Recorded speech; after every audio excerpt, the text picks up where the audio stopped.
here we go, here we go, here we go. Positive energy all the time. Positive energy all the time. Today, I think I'm going to talk about foundational Black Americans, immigration, and all of that. Rep your city. We got Miami in the building. To everybody in Chicago, I'm representing that city. Rep your city wherever you're from. Shout out to everybody on Facebook, Kick, Twitch, YouTube, and my other Facebook. Salute to you all. Rep your city.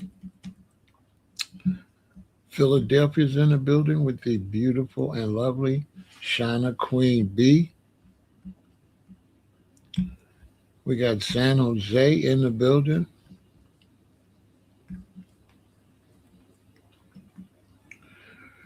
Rep your city. Yeah, I'm going to be talking about immigration. I think immigration is a mess in the United States. I actually think immigration is a mess globally. San Jose in the building, New York City in the building.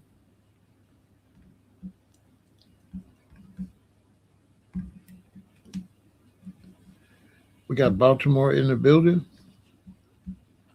Rep your city, rep your city. I think immigration is a mess, it's a horror. And I think globally, immigration is going to have to be updated, and people are going to have to stay where they're from. You're not just globe hopping, it's not going to get it. Um, it's just going to create more problems. As the population on the planet gets bigger, who's got room for you? Nobody. I speak for foundational Black Americans. We don't have any room for immigrants here. We barely could take care of U.S. citizens that's been here since the Revolutionary War. It's foul to not be able to care of all of the citizens that descended from the people that's been here since the Revolutionary War and the Civil War, to let basically strangers come and get benefits that they didn't earn. Imagine how many soldiers put their life on the line for somebody to come from Asia or Africa with no blood in the soil. They're coming off the backs of people that actually fought for the country. That's foul. That's foul. And we ain't talking about some Haitian. We talking about your particular family. Can you trace your family back to fighting for anything that you're benefiting when you get here? No, you cannot.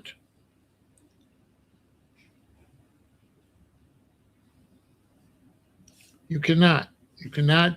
You haven't put any work into the country. You don't deserve any benefits. None. No social security, no welfare, no link, no food stamps. You don't supposed to get any of that. And you're definitely not supposed to move up on the job list. You're not supposed to get a job like that. You're not supposed to come in from Africa nowhere and get a job. You're not supposed to be able to come from the Caribbean. You're not supposed to be able to come from anywhere and get a job here until people that are American citizens got a job. You can't let foreigners come in and take jobs from the citizens. That's the stupidest idea ever.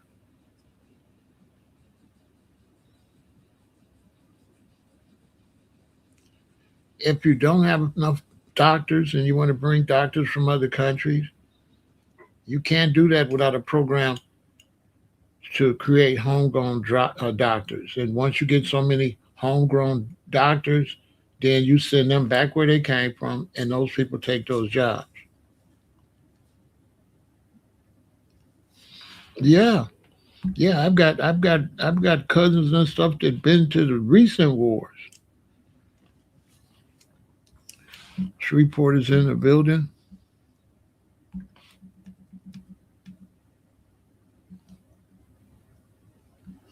Baltimore's in the building. New York City's in the building. Rep your city. So to me, it makes no sense for because I look at immigrants as freeloaders. We got Miami Dade. I look at them as freeloaders. I think it gets to a point where you got to close the door. You just can't have. And it's right now they're letting Chinese come here, get pregnant, take the baby back to China, and get benefits. Does that make sense? To have a man come and bring his pregnant woman here to dump the baby to get benefits and take the baby and get benefits way in China. Don't even have to live here. Who made that up?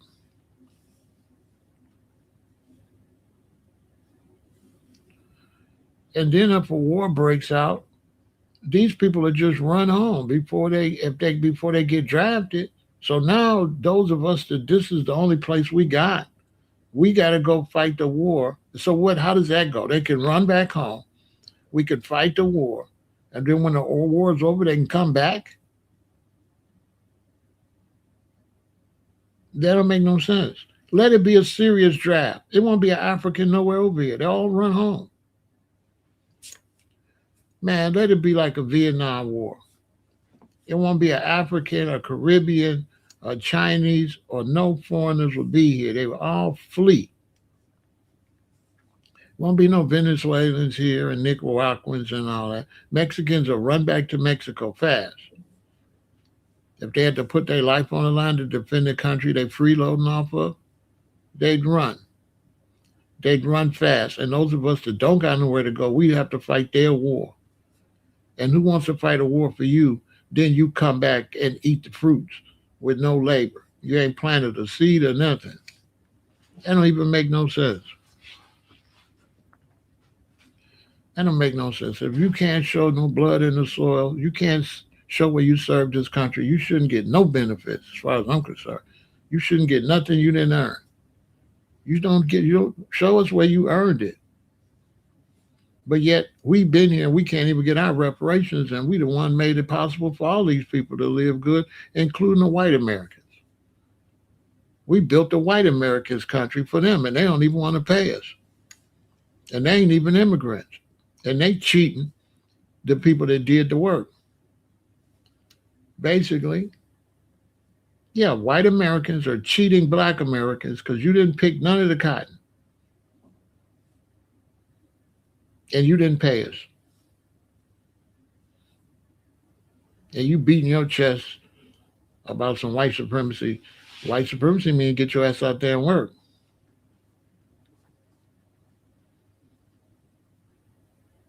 Pick your own cotton. So I don't know what kind of supremacy that is. Well, somebody got to do your work for you, and you're a grown ass man. You a man. Get your ass out there and work for your country. White Americans sometimes is beating on their chest a little too much about what they did in this country when they got it all from free labor. A lot of it. But they did fight in the wars, so I'll give them that. They fought in the wars. So they put some blood in the soil. So they deserve what they're getting. But we deserve our reparations, though. I don't want to hear all that. You love America and you don't pay your bills. You're a freeloader. So is America a freeloader? Or does America pay its bills? I'm just saying. Does America pay its bills?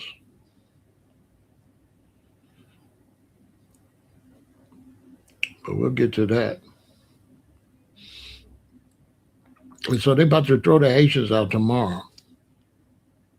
Thank God. You know, This whole thing with black immigrants picking and choosing when they black, that's over. Yeah, that's over.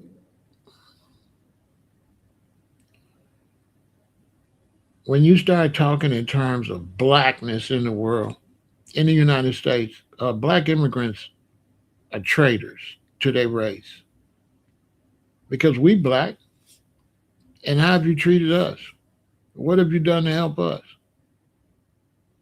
This how you black power people in the Caribbean and all y'all talking all that black power stuff. What did y'all bring to the table for us? I mean, we know you ate off the table, but I ain't seen you set no table. And what they'll do, they'll find one black immigrant, some well, so and so was from, Trinidad. That ain't that one person can't feed nobody. How many slaves was it though up here? How many black people up here drive these buses and these trains? Right?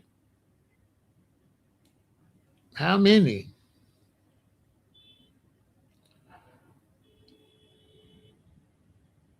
And the crazy thing about it is when you have a philosophy that's outdated, come on.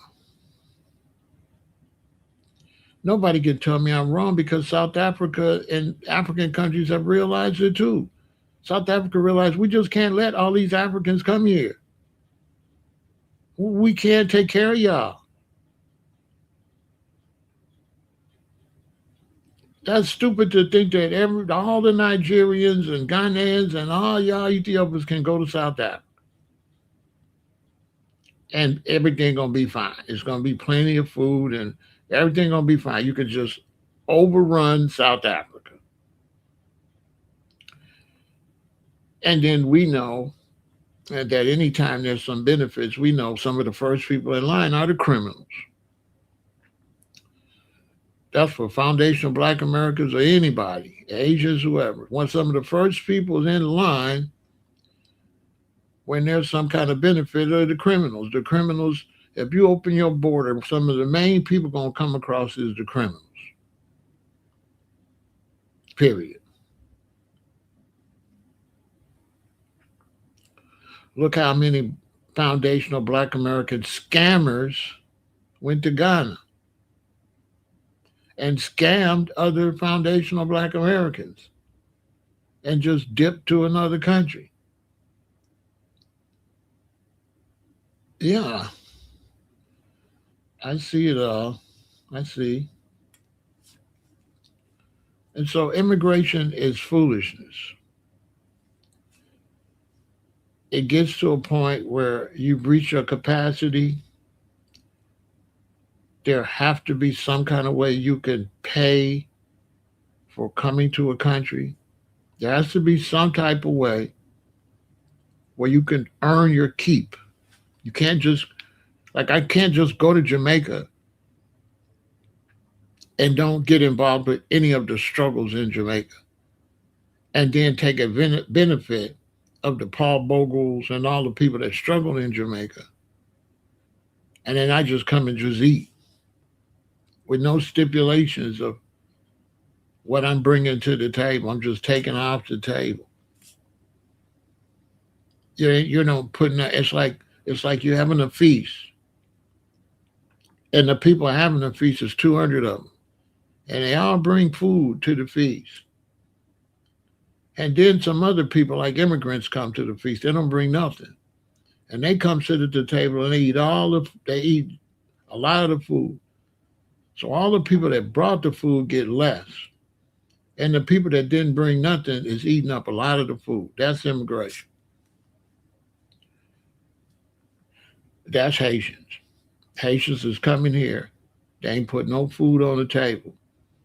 They want to tell me something about Latin Overture. That's one person. You want to come here from Haiti. You want to take, take, take, take, take. You ain't putting nothing on the table. You ain't bringing nothing to the table. And what I don't like about black immigrants is they're so flip floppers. One minute they black, The next minute they Nigerian. The next minute they Jamaican. The next minute they black. I seen a lot of Jamaican rosters that came in the 80s and 90s. Was fake as hell. When it fit them, they was Pan Africans. When it don't fit them, they're from Yard. They from Yard. I'm a Yard man. One minute they're an African, next minute I'm a Yard. They're a Yard man. Yard there.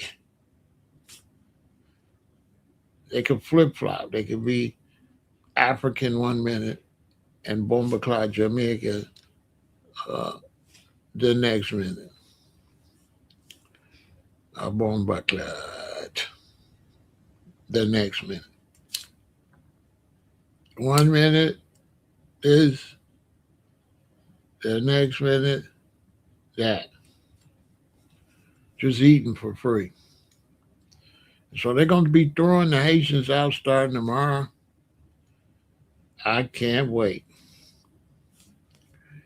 It's unbelievable to me that somebody that really pushed Pan Africanism is standing on this side. That's crazy too. That blacks globally have totally disappointed me. Africans have been a huge disappointment.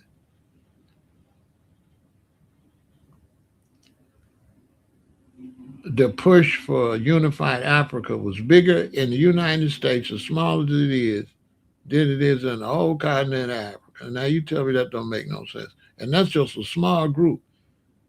There just was a small group of foundational black Americans that pushed Pan Africanism. And that small group was bigger than the whole Africa. I mean, and America's just a country. Africa's a big ass continent. There's no Pan Africanism in Africa, no African unity, none of that in Africa. It don't exist. Julius Malema be talking, but he seems to be fraudulent. I'm just saying. He almost looked like a paid revolutionary to keep everybody else quiet. Okay, you holler and make noise. We don't want nobody else to do it. We know you ain't gonna do nothing. That's what he looked like. Cause he just talking, talking, talking, talking. You don't see no results from him. You don't see nothing from him. I stopped listening to him. They letting Asians and Indians join the ANC. Ain't lying. Julius Malema is letting people that's not Africans join the ANC. Asians, Indians from India join the ANC. I'm telling you, look it up. I mean, he was a fraud the whole time. So they finna come and start grabbing the Haitians. That's what they get. If they throw them all out, what do I care? The Haitians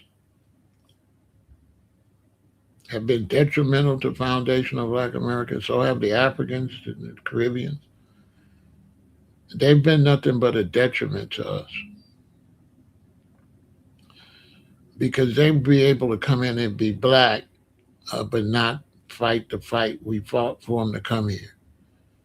And so I don't have no respect for black immigrants because there was a fight fought for you to walk around, for you to be able to get on the bus, for you able to go in stores. And the civil rights movement made it for us, foundational black America, so that we could walk around because we couldn't walk around. We couldn't go in stores. This is what Rosa Parks and MLK, this is what they was fighting for. They was fighting for us to be able to walk around here. And this is like when I was a kid. This is like when I was a kid. This ain't like I was born in 1958. I was not free until I was 12 years old. I wasn't free in 58, 59, 60, 61, 62. I wasn't free. You were actually listening and looking at somebody that was not free. Juneteenth, they said you was free, but you didn't actually get free until 1970.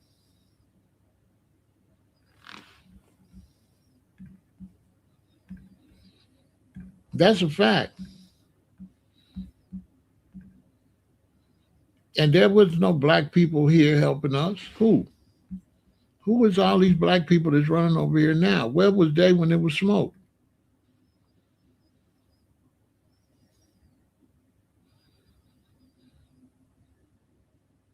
And then black immigrants, when they see us win that battle, here they come, like leeches. Not only did they come after they seen us win the battle, they ain't give us no respect for the battle. They came and distanced themselves from us. They came and looked down on us. Why you think reggae didn't go nowhere? Because the Jamaican was phony. What they were saying in the music was fake. It was fake.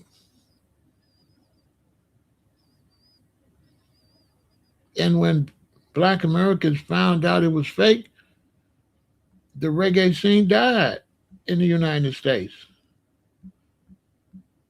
When the foundational black woman seen that the Jamaican wanted European women, hell,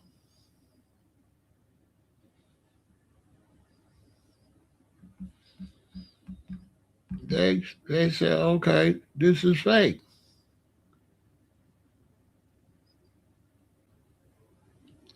This is fake.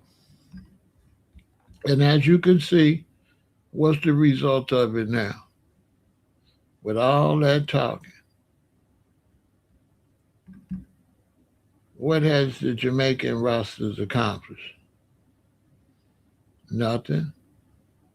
Did they ever go back to Africa? No, because the Africans were some haters. That's why they didn't go back to Africa.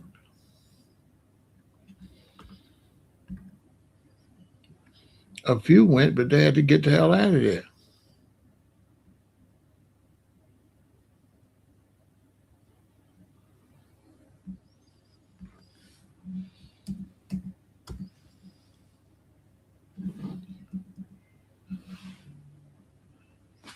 These are facts.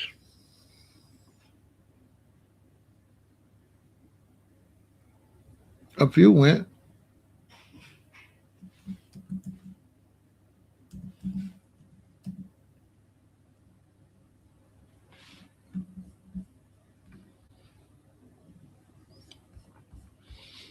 but we didn't get free.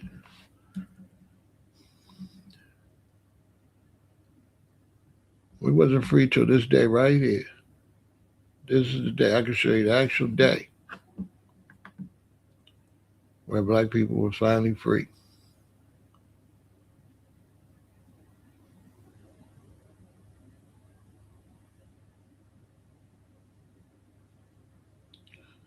Not at all. Didn't know nothing at all.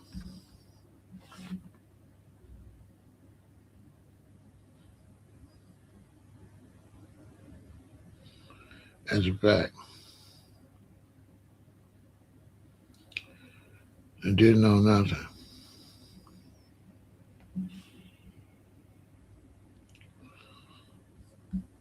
It's only highly, you got to be very highly intelligent. If you're feminine, it's that time of the month. This is not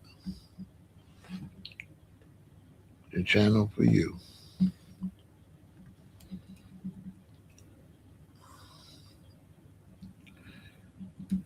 All the unnecessary language and all that. We adults over here.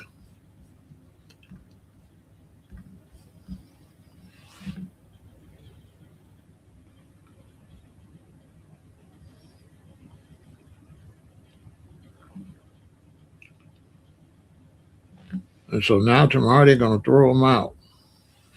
Uh, Now, my question to the Haitians is what are foundational black Americans going to lose by you being not here?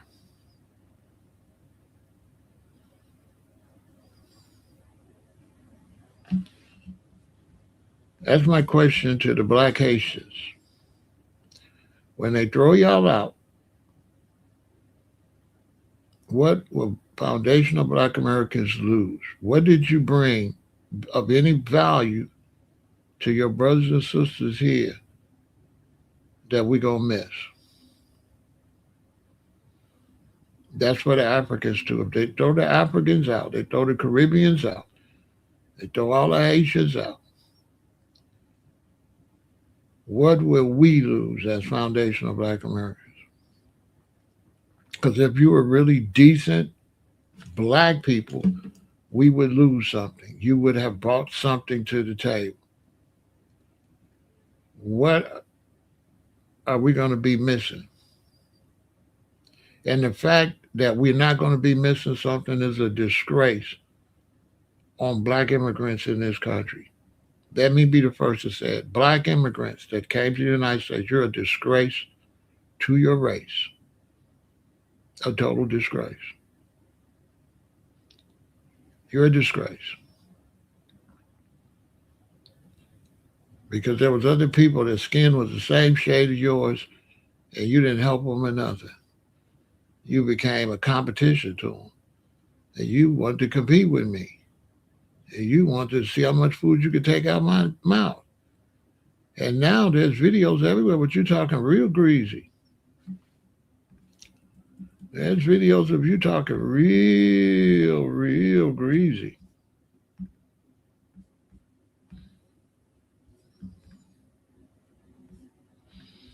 Yeah, you talking real greasy. Straight up.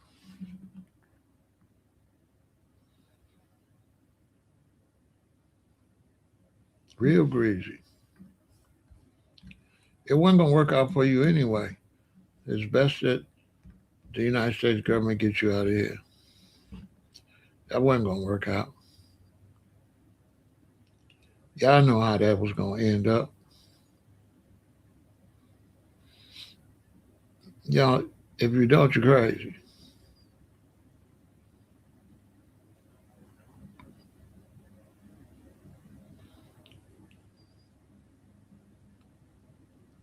Yeah, yeah. She said, we dirty. Now, this is my father right here, stationed in Germany.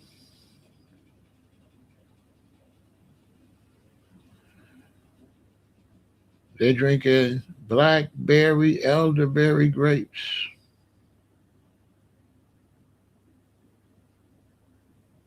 which must have been really delicious. And these are black men that put their life on the line for you to come here. That's my father in the center.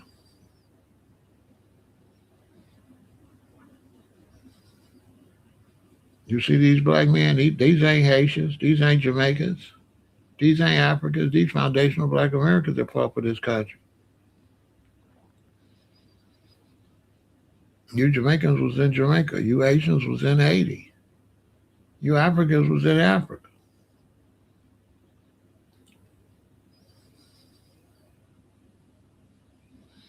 You waited until somebody else did all the fighting and all the work. And then you just came and want to eat off the table.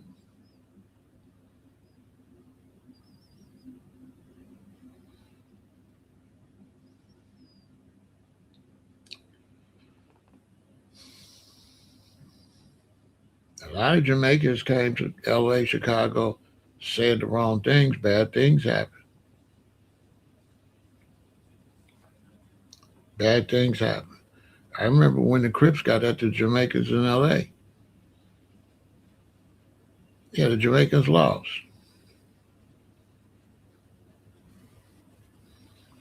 They took a big L. So it is. As a matter of fact, a foundational black American, Roster from Chicago, got caught in there and lost his life because he had dreads. They thought he was a Jamaican. They hurt rest in peace to Javier. And they almost got King OG because they was in Hollywood walking down the street and the Crips pulled up, opened fire, thinking they Jamaicans.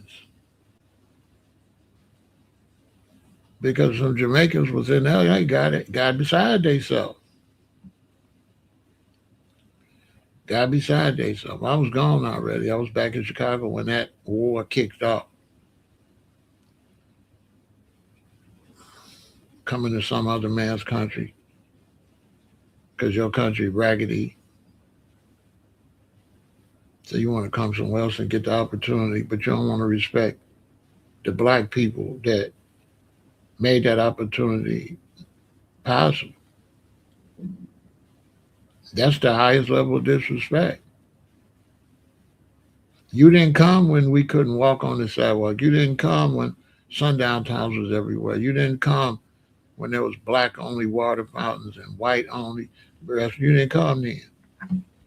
You waited till this happened, until we fought and got the civil rights bill and got the right to walk around here. Then you came over here. Then you came up here from Haiti. Well, no Haitians up here like that. I want no Haitians. I ain't never seen a Haitian in my life when I was growing up. Wasn't no Jamaicans up here in the damn 60s.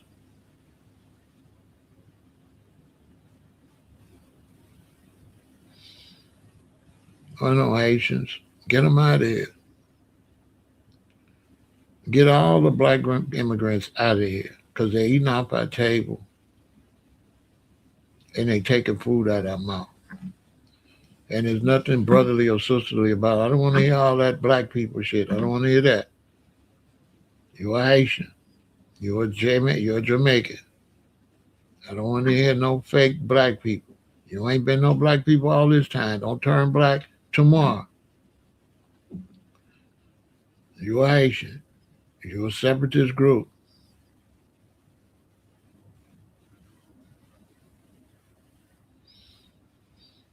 Get out.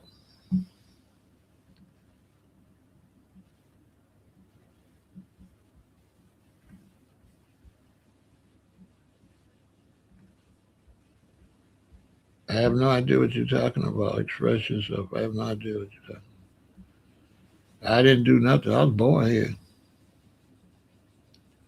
I don't know what you're talking about.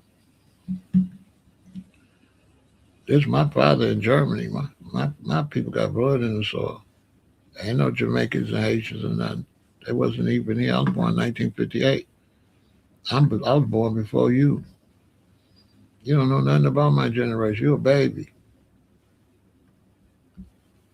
You don't know nothing. You don't know nothing. You don't know nothing. Don't be wasting time with somebody else might talk to you. Don't waste my time with you.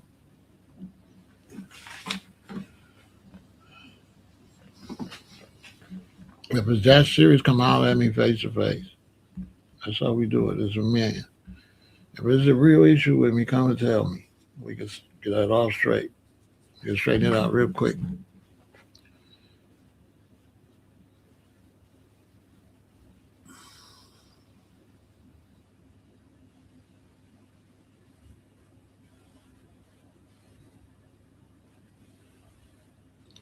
You're 100% correct. And there was no immigrants helping us in no kind of way. The one brother, he was a Trinidadian, but he don't represent Trinidad. You know, you can't take credit for one dude.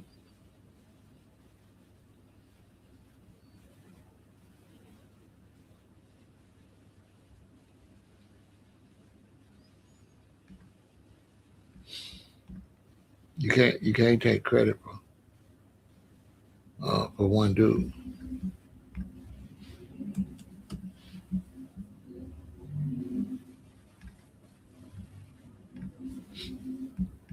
But Stokely Carmichael, he stood on something.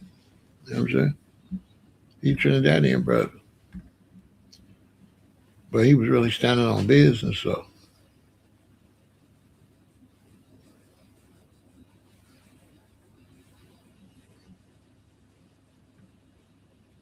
But that's just one dude. That don't represent Trinidad.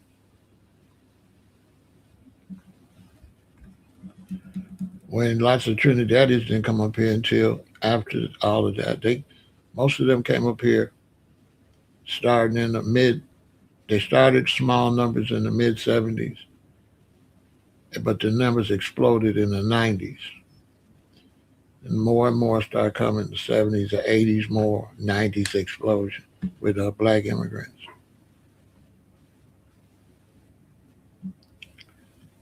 And they didn't bring nothing. They didn't bring nothing to the table.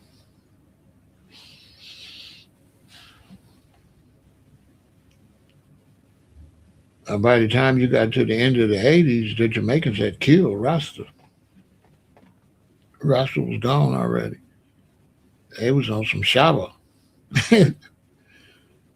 Shaba. Shaba. You know what I'm saying? Jamaicans killed Rasta.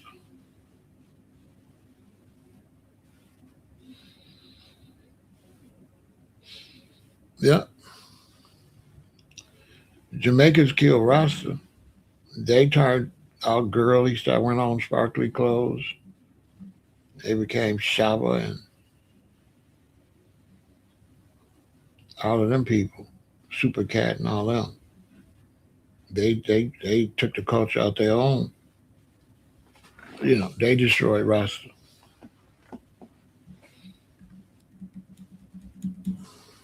Ain't nothing I could do about that.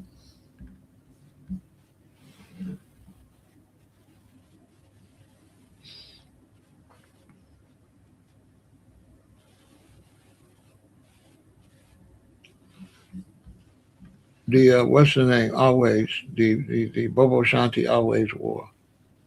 They had rap. It just wasn't a lot of Bobo Shanti here. Most of them here was Nyabinga and 12 Tribe. But yeah, the Bobo always. There was a couple of Bobos in L.A. They was doing that way back in the '80s.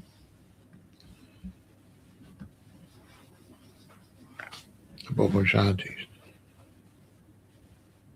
I guess now everybody's Bobo Shanti. That's my criticism on that. Like, oh, y'all not even Bobo Shanti. So what are y'all doing? Bobo Shanti was created, considered.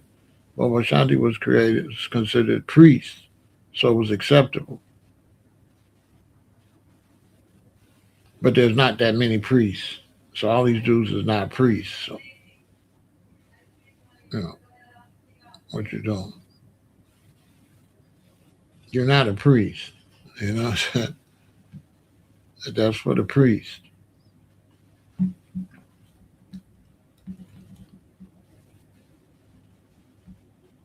But it's all over with. Haitian temporary protective status. Employment authorizations are currently set to end on July the 10th, 2026, while the official Department of Homeland Security designation was previously ordered to terminate ongoing litigation has resulted in temporary court ordered extensions. Because the timeline is subject to rapidly changing federal court decisions and upcoming lower court rulings, beneficiaries should verify their exact status directly through USCIS Temporary Protective Status Portal.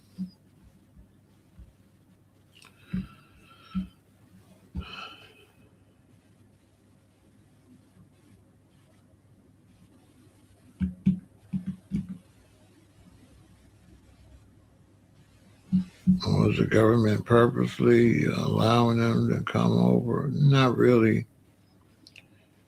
They was coming across. They was called the boat people. When I went down to Florida in the '90s, they was down there. I had a husband and a couple. I had a husband and a couple used to follow me. Used to follow me. Now used to follow me all over the strip in Miami. The husband was begging for food. He had his wife with a baby. He was real skinny, and he kept begging me for money. I had to tell him, get away from me. Stop. I'm not giving you nothing.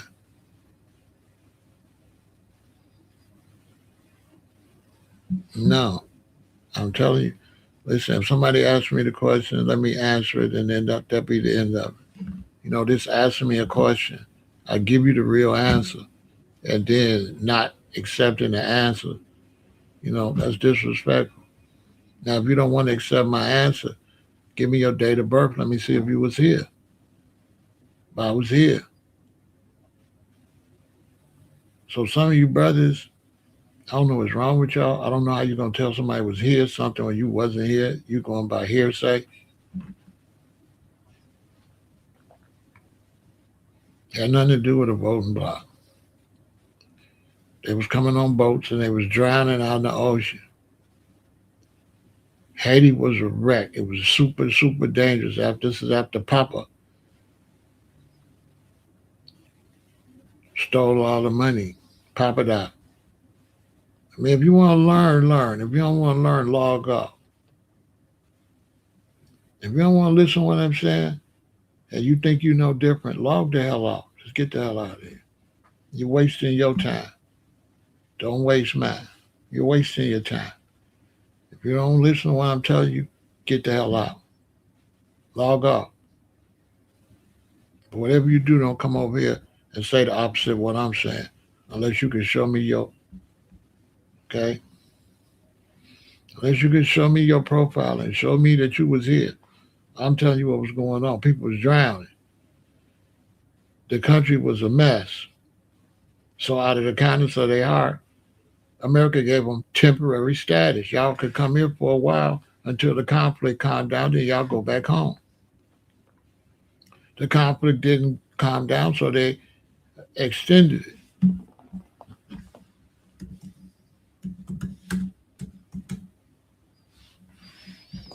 I mean, what we doing?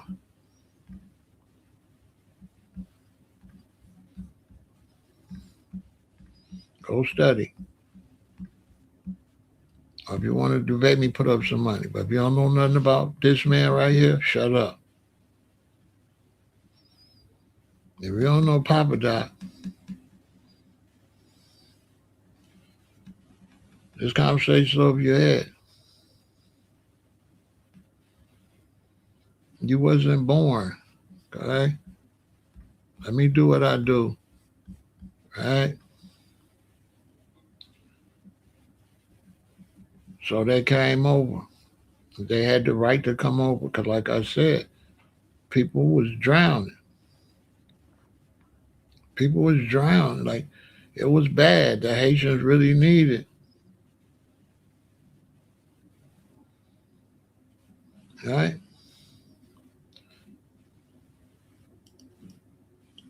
People was really needed.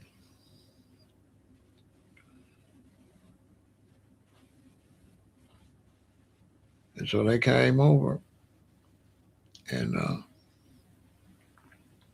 but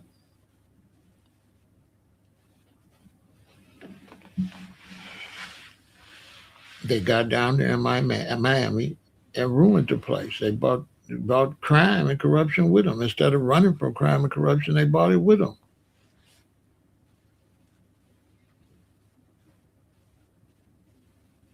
on a large scale.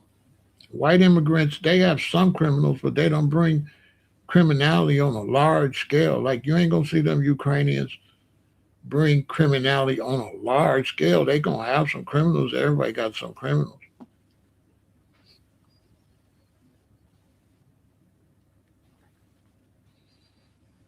But the Haitians, they took it too far. So did the Jamaicans. The Jamaicans, the bad boy Jamaicans, overran the decent Jamaicans and gave them the bad boy Jamaican stereotype. There was a lot of bad men, a lot of them.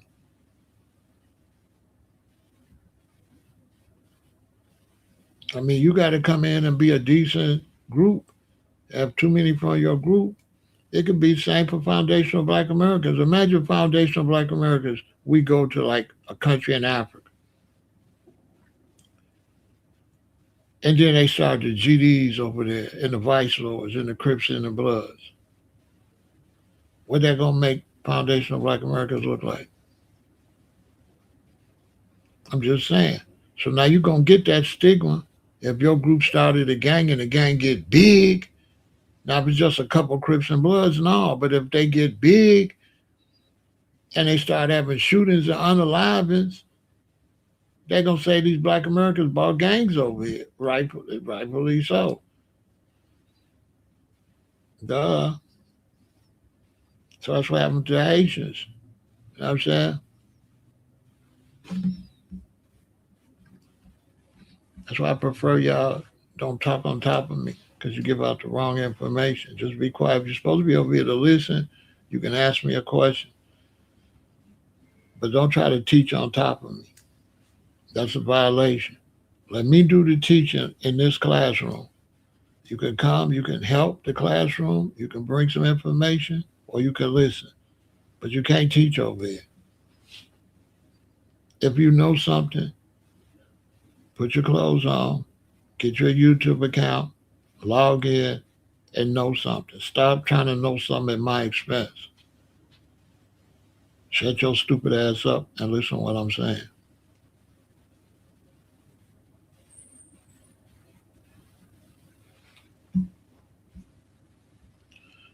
You understand? Let's take a break.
So here goes the thing.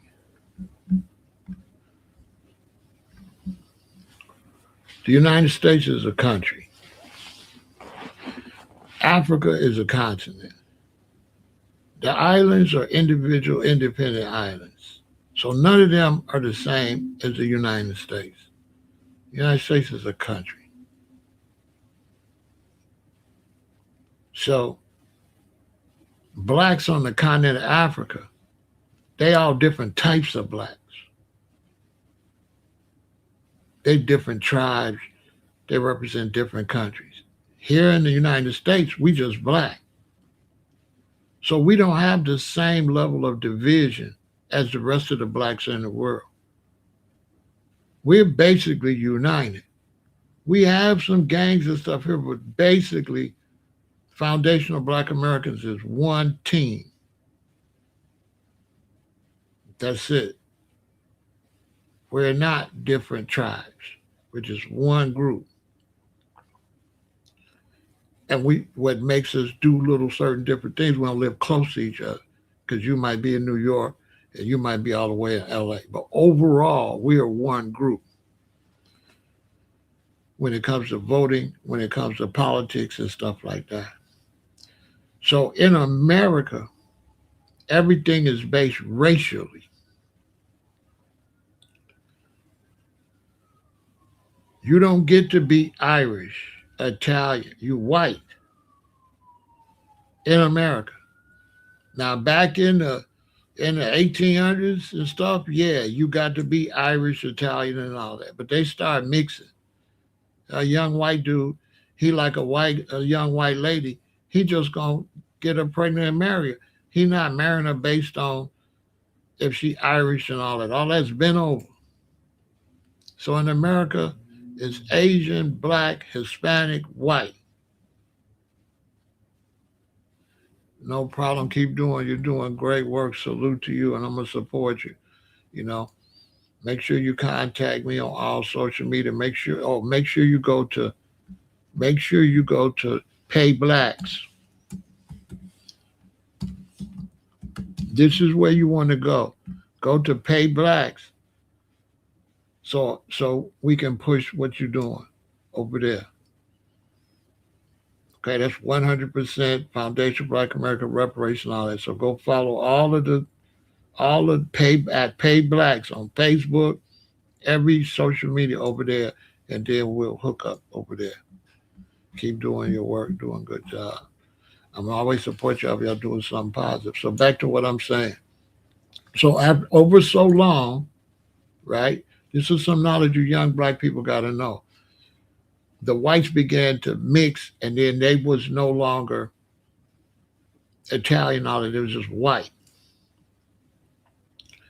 So I keep telling y'all this. That watch me. So back in the day, there was Italian American, Chinese American, Irish American, like that. And then so they had to call us something, so they called us Black American.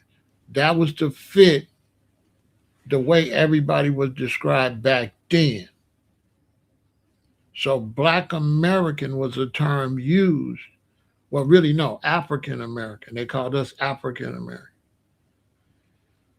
So they called us African American because they couldn't determine which country we was from.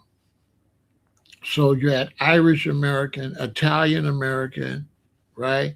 Chinese American, African American. Over time, Italian American, Irish American, that went away because the whites started breeding. Because at one time, when you go way back to the 1900s and stuff like that, in the roaring 20s, they had individual communities. So they had an Irish neighborhood, they had an Italian neighborhood, right? They had a Polish neighborhood, so they was Polish Americans. And because you lived in a neighborhood and went to school in a neighborhood, you only had to go to high school, you didn't have to go to college. So that means a Polish guy, the only girl he gonna fall in love with is a Polish, because that's the only person he gonna be around, because he live in a Polish community and the school he go to is gonna be Polish. An Italian guy is gonna marry an Italian girl because he live in an Italian community. You only got to go to high school, so he gonna breed with an Italian woman. So they stayed Italian, they stayed German, they stayed Polish. But later, as time went, you had to start going to college. So now to be a doctor and to move up in America, you got to go to college. Well, when the Italian guy go to college, he gonna be around a lot of different type of white women. He ain't gonna be just around Italian American. So he gonna marry a woman, she might be Irish. So now daddy's Italian, mommy's Irish. The baby's what? White. So they became white. You can see the gangster movie where the guy was dating a Jewish girl. He was dating a Jewish. He married the Jewish lady. It show you right there. He didn't marry an Italian.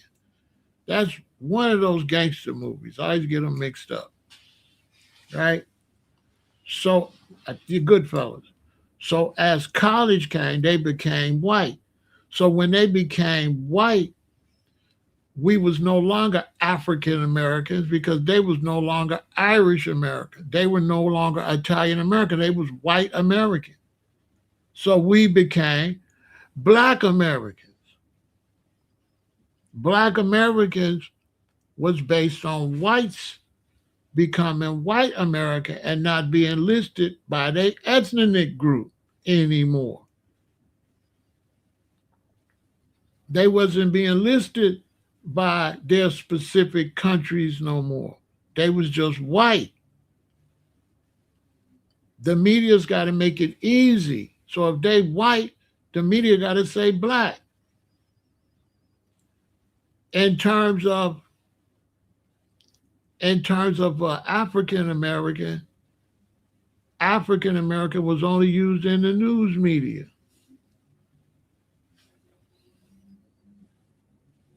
Dusaba was a Haitian, but not really, because Dusaba was white and Haitian. He was a white man and a Haitian. He wasn't no pure Haitian. Dusabo's daddy was a Frenchman. The Frenchman came to Haiti, had sex with a Haitian woman, and had Dusaba. He wasn't pure Haitian. He was mixed breed. He wasn't no Haitian. He was a mixed. He was a Negro. His daddy was French. If you go by you out what your daddy is, he really was French. So let's get the record straight. Then his daddy took him back to France, and he got grown, and he got his ship, and he sailed back, and he sailed up to Mississippi, and he met a Native American woman, and he married a Native American woman. So he was basically bicultural, multicultural, because he was white, Haitian, married to a Native American.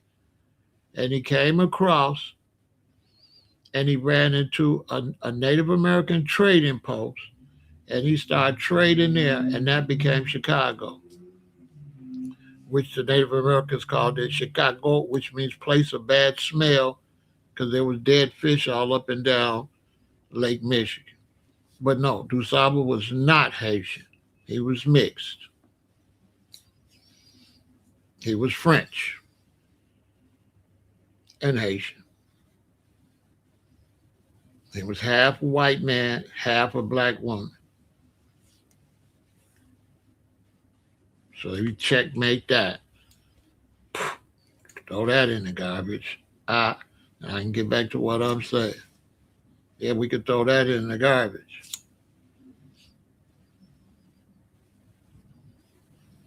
Technically, he wasn't no Haitian. Not if his daddy was a white Frenchman. Technically, he was a black Frenchman. Technically, because you are what your father is. I'm just saying. Checkmate. All right, let me move on. That ain't got nothing to do with black Americans. Right? It ain't got nothing to do with black Americans, right? We're going to move on. So, when you look at the situation,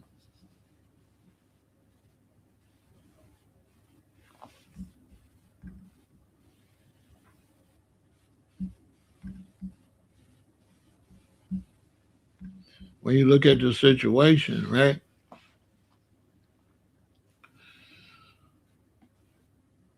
The Haitians got to get out. Because these are people that came here and black immigrants failed. Black immigrants, and they plight to come to the United States, they failed. They dropped the ball, they failed.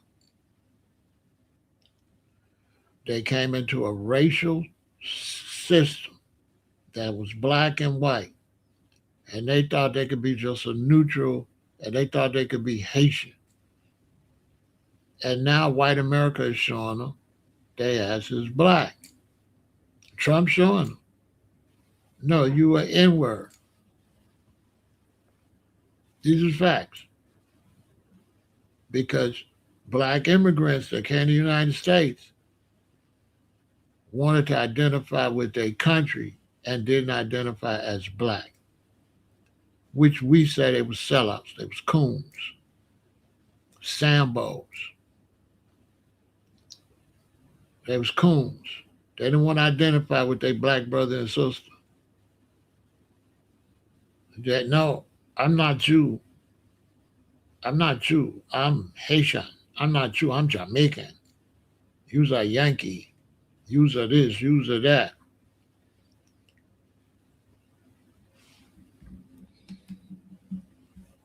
You black Americans are dirty. Like I said, what the government is doing to them is better than how it was going to go anyway. There was definitely going to be war between foundational black Americans and black immigrants, which the black immigrants was going to lose tremendously because their numbers ain't up. We was definitely going to go at them. They wasn't going to be able to have no businesses or nothing.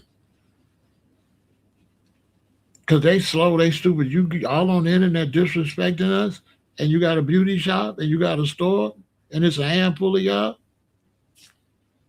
Y'all are a handful of Haitians down there in Florida can't do nothing.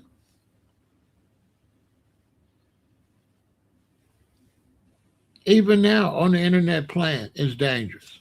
On the internet plan, with us like that, you got to be dumb as hell. So I don't know. To me, black immigrants were some haters. They betrayed blackness. They betrayed blackness because I can prove it. They don't even get along. The black immigrants don't get along. The Africans don't even get along in Africa. They got to throw Africans out, right? They got to throw Africans out in South Africa. They finna go to war in South Africa. They basically have war in South Africa. I'm telling you, info love, if you're an immigrant and you up here talking sideways in a real name, and you all in our business talking crazy, how you think that gonna go? Yes, it was gonna go to that. Because it wasn't gonna be so long before one of their kids said the wrong thing to a little GD or something, and it was gonna go up. Because your kids gonna go talk crazy like mama. See mama all on the internet talking crazy. Your son come out talking crazy, and it was gonna go up. It was definitely gonna go up. You don't gotta believe me. You don't even gotta watch me. Now you ain't no immigrant. You a troll. You definitely ain't no immigrant, but you definitely a loser and a weirdo and a troll. Shut up talking to me. That's your first one. I'm gonna have to get you out of here. I'm gonna have to block you. I'm gonna have to get your ass out of here. Let's take a break.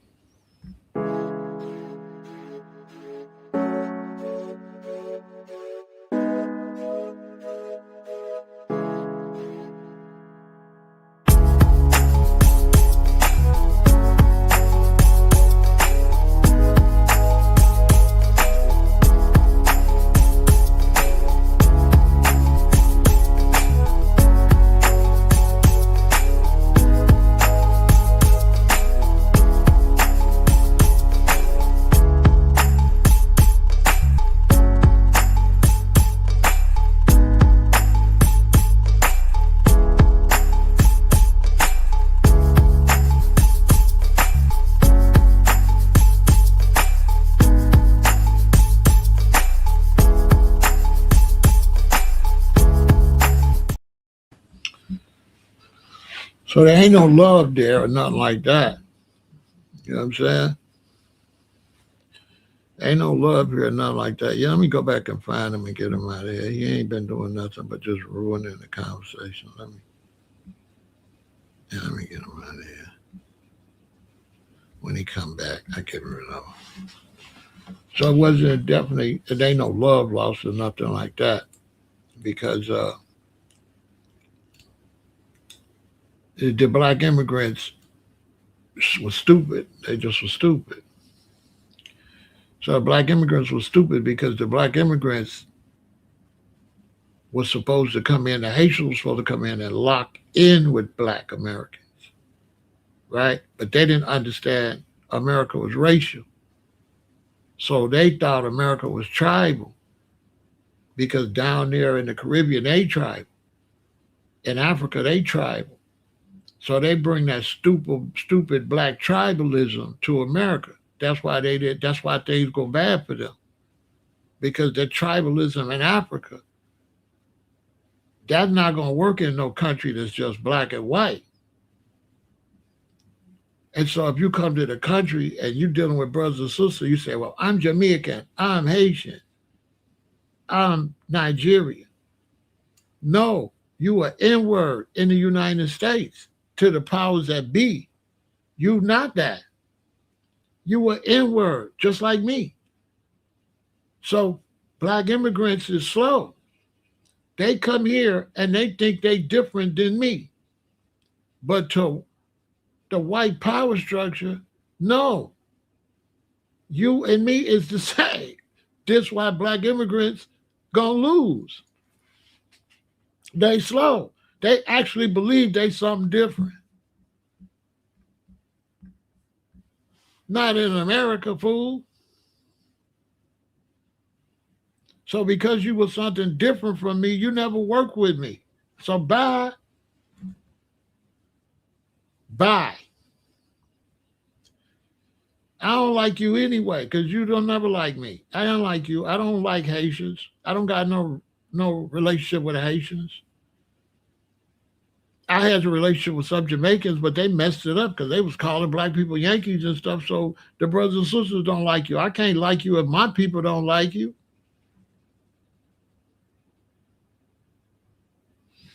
Exactly. And black immigrants and Africans and them, they don't know that. They don't know. They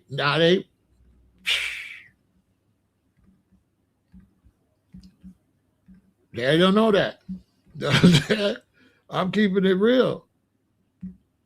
Hey, you made a mistake, you know, stand on it.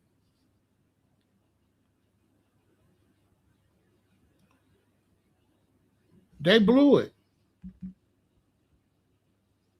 They blew it. Straight up. Now, some people say, well, man, these your brothers and sisters. No, you ain't my brother and sister unless you're my brother and sister. You can't separate yourself from me and be my brother and my sister. Like, come on. You can't be separate and be my brother. I got a real sister. Is me and my sister separated? Are we called two different things?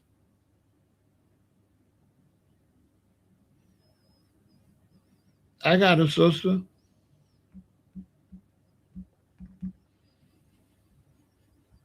I got a real sister. Are we called two different things? How you my brother and we called two different things?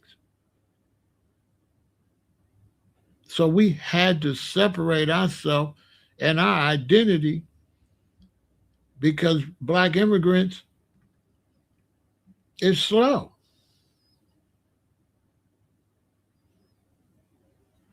We can't be attached to you. You don't know how the game go. We can't be attached to you. We don't gotta hate you. We just don't fuck with you. We don't want to fuck with you. We can't fuck with you. You're a distraction.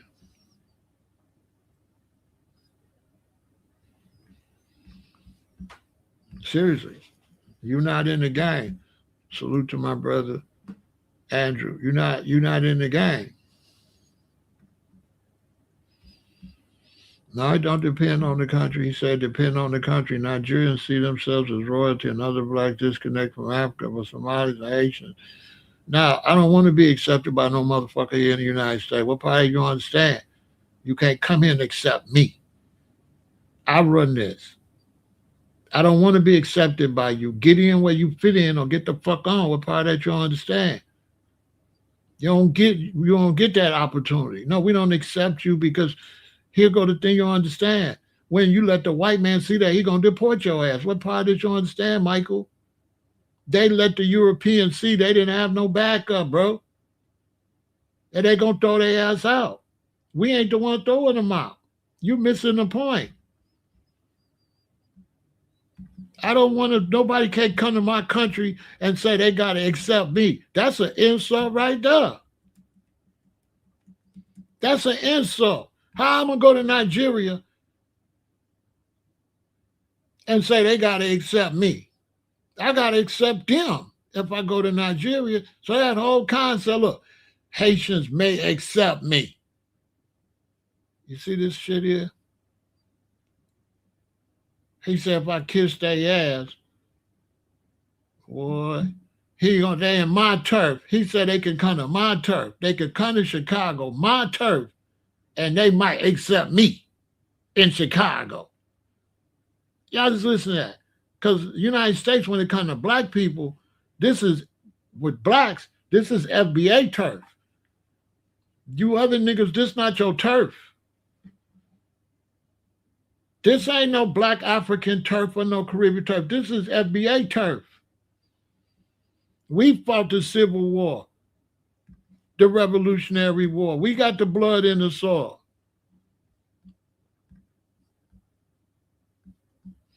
That ain't shit, bro. They need to go back home. You know what I'm saying? Go home and fix Africa. Go back and fix Haiti. Show me you standing on shit. Go home and fix your country. It's just like this, Michael. I say this all the time. When I used to go to school, and black, y'all don't be listening to me. I be dropping bombs on y'all. When I used to go to school, my mother used to tell me, don't let no kids pick on my sister. Because if I let the kids pick on my sister, they're going to start picking on me. So anything, I got to defend my sister.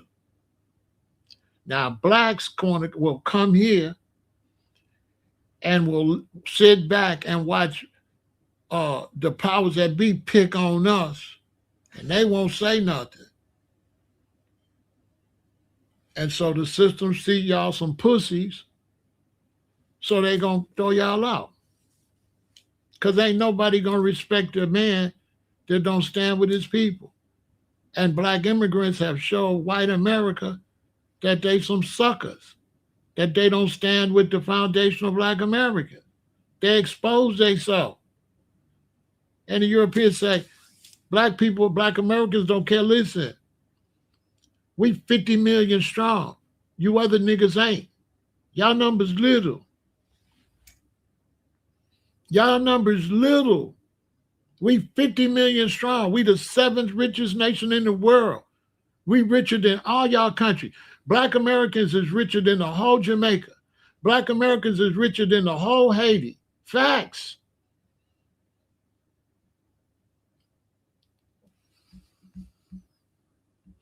Black Americans is like the 7th richest nation on the planet. Look it up. We might be up to 5th by now. Look it up. Our economics is strong. And they coming eating off our table. They coming doing our women's hair. They coming in our neighborhood selling jerk chicken. They coming getting our money. They're not bringing no money to the table. They taking money from us. They don't got no damn money. That's why they fled. They ain't bringing shit to the table. No, they ain't bringing no economics to the table. What they bringing to the table? What Jamaicans bring to the table? If we didn't buy that jerk chicken, they would have went out of business. If we didn't go to reggae, wouldn't have been no reggae. Reggae wouldn't have went nowhere without us. Third World was on Soul Train, trying to get some props from us. As soon as foundational black Americans seen that a lot of Jamaicans was fraud, what happened to reggae? Is reggae big now? No. Because as soon as the black women seen all them rosters with them white girls, black people stopped going to reggae. And what happened to reggae? Once we pulled out support, what happened to reggae? Jamaicans had the opportunity to be big, but they was too stupid. They was trying, they started calling us Yankee and shit. They started calling us Yankees. I had somebody say I did the same thing. I was never that type of roster. I was my own type of roster. I wasn't no Nyabingi or nothing like that. I wasn't no Rastafari Nyabingi. I wasn't no Rasta 12 Tribe of Israel.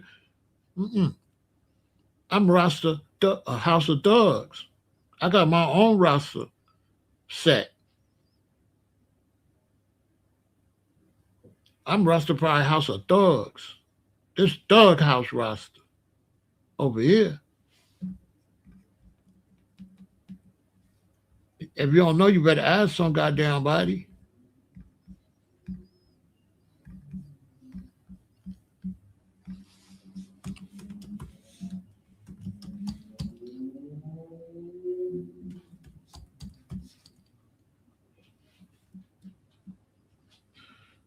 I'm telling you.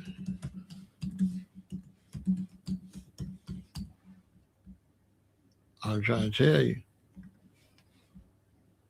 I just ain't had time to put all my paperwork together and all that. I ain't never was that. This Rastafari House of Thugs.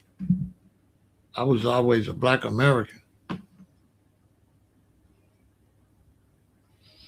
Always. Anybody tell you Pharaoh was always because first I was a comedic roster. I wasn't a Ethiopian church roster. I was because I was an Egyptian. I was standing on Kemet, and then I met some Jamaicans, right? Then I met some Jamaicans, but I came into black culture through Egypt, through Kemet, and then I realized that Ethiopia and Kemet was relatives. So I went from that point that they was relatives, that Ethiopia was like the holy place and Kemet was the city, like twins.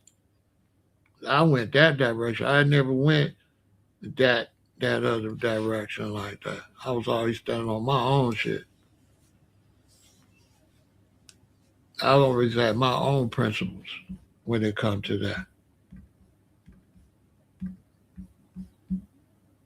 That's why before you make statements like you got to ask somebody. You know what I'm saying? You got to go get the information because you just make yourself look stupid. You got to go. You got to go get the information.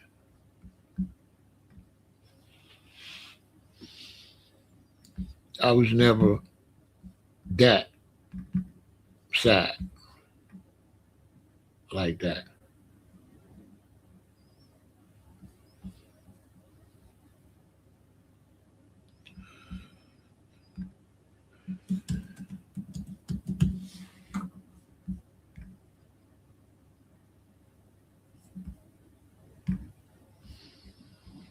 I was never that sad like that. I was always on my own stuff. I always created my own situation.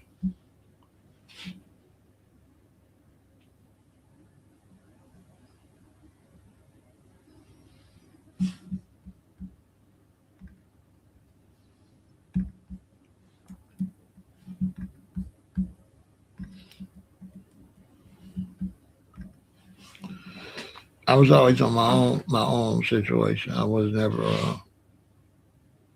that direction like that. I've never been a follower.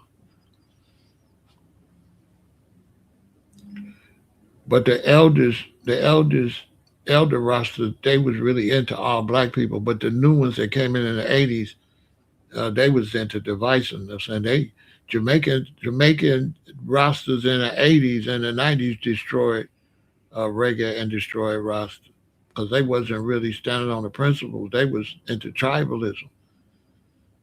They was into Jamaicans, and they really didn't respect Black Americans like that. The older ones did. The ones from the late '60s and the early '70s, they respected all Black people. But those bootleg Rastas from the mid '80s through the '90s, they was all fraud. They was reggaeites. They wasn't really standing on no principles, the original principles of Garvey or Rasta or nothing like that. They was fraudulent. Facts.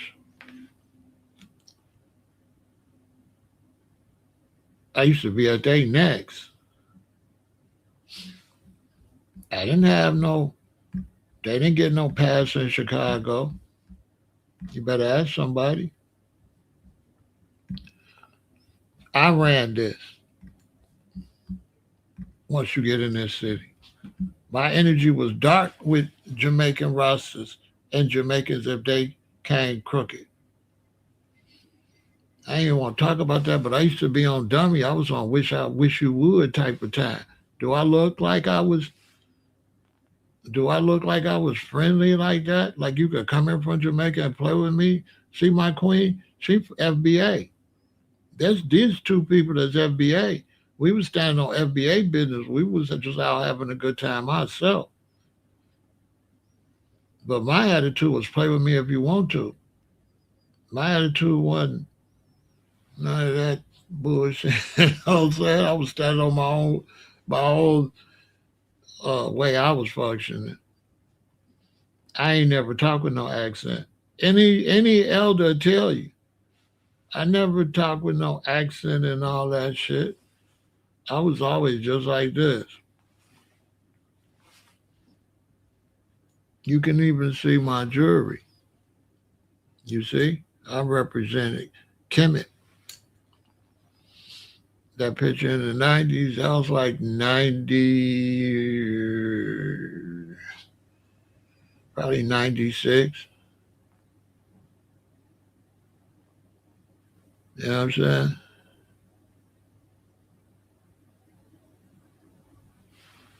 Yeah, yeah, 100%. He said, we would be the top black nation in the world with $2.1 trillion. South Africans with 480 billion. Nigerians with 377 billion. Bahamas 14 billion. We 2.1 trillion.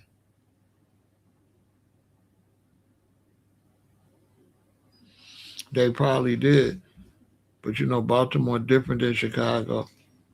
Because in places like Baltimore and stuff like that, they got to put little crews and shit. Chicago, we GD, BD, Vice Lord, Blackstone, Four Corner Hustler, been that since the early 1900s, since the 1900s. This ain't it. This the headquarters of black people. You in come to Chicago, you in headquarters. We the number one black people in the country. Just point blank period. New York got a lot of black people, but it's a whole bunch of foreigners. But as far as FBA, Chicago's the headquarters. Oh God, you better ask somebody. My job is to get them to identify as FBA. They don't know yet. So we working hard to get black people to gravitate to their new identity. Probably take us about another 36 months. But now you ain't got no wins here. Chicago's gang related heavily.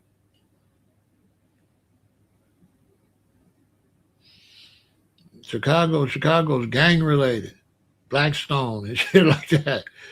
Chicago, we've come up beeping with the Italian mob.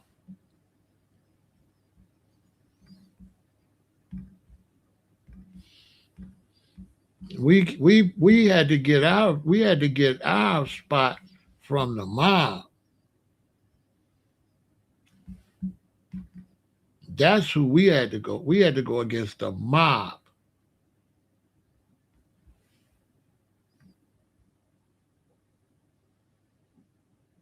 in Chicago. That's how we got in the game.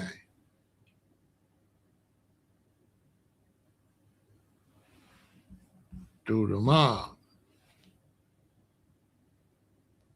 If you don't know, you better ask somebody. Let's take another break. This is how we got in the game in Chicago.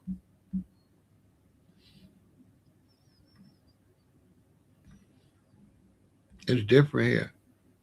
Make sure you support the channel. Let's take a break.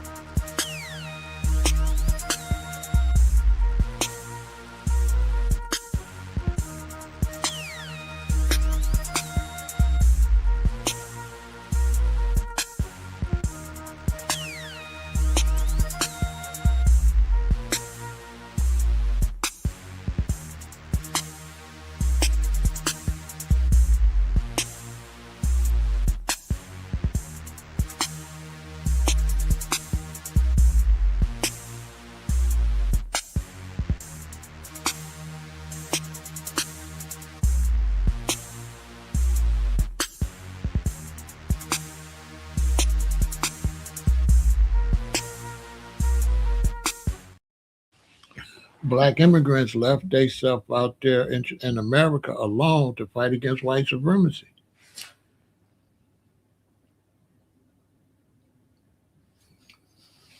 They blew it. They left themselves out there alone. You know what I'm saying? I know they don't got the best schools, so they probably don't know much history. But they left themselves out there alone. That's what they did, hating on us.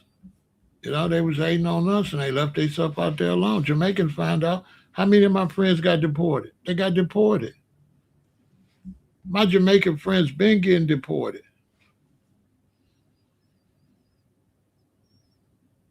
You know what I'm saying?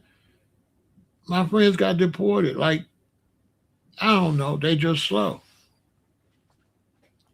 Why would you come to the city? Why would you come to America and not lock in with black Americans and breed with black Americans, right? They can't deport you once we have babies together. Duh.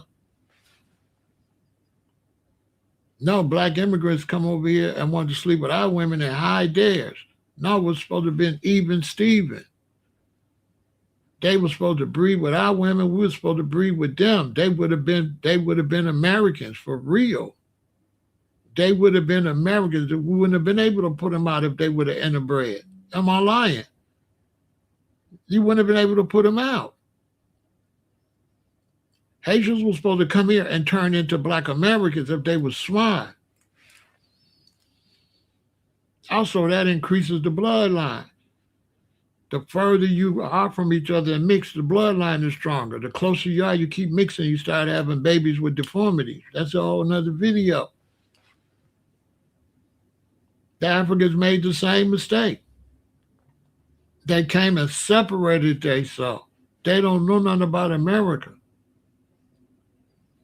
In America, if you black and you come here and you tell the white power structure, we don't deal with the black Americans, you telling them, you basically saying we weak. We don't got no strong army. We ain't locked in with the strong army. We the strong army. Why would you go to a country that got a strong army, got 50 million black people, some of the richest in the world? The brother just showed you we got 2.1 trillion. We could buy your damn country. Right? Y'all places is dirt ass poor.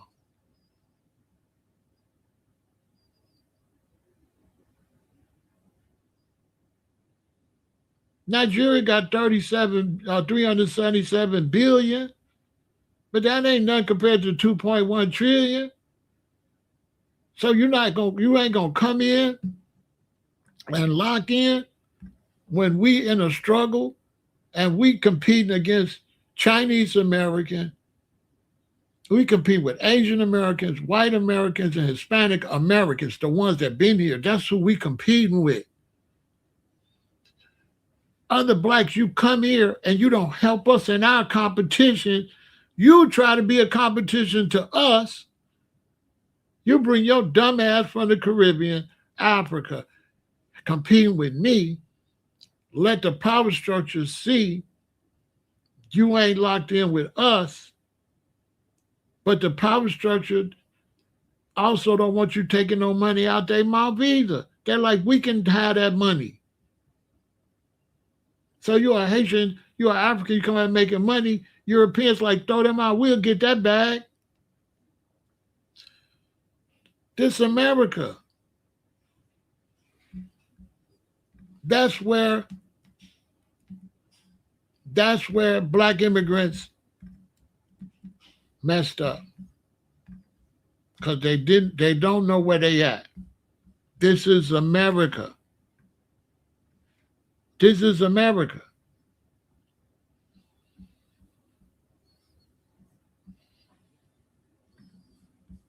This is America. If you come in from Haiti, whatever, you come to Chicago, this is Chicago. And if you ain't on this type of time and know that, you're going to get ate up and spit out. Okay? I don't know where you think you at. Chicago is gangster. The United States is gangster. 100% gangster. You can't come here and be weak. You have to have an army. You have to link in. You can't come here and stand out on no island. These white folks gonna eat your ass alive. They gonna throw your ass out. They can't wait to throw them Haitians out tomorrow. Because as far as they concerned, you a dumbass. They scared you gonna breed with us. Our numbers gonna go up. They don't want no black numbers to go up from 50 million to 100 million. And that you scaring them. Because they like, if you breed with the black Americans and become black Americans have 100 million. No. Yes, they're going to throw you out.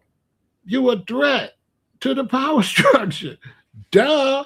If you are African, if you black from any other country, you a threat to the power structure. Not only is you a threat to the power structure, you come and let them know you don't like black Americans, which y'all don't know nothing about gangs. Y'all don't know nothing about group mentality. Black immigrants slow.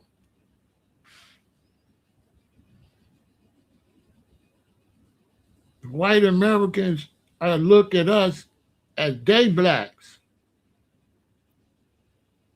like brothers and sisters that fight.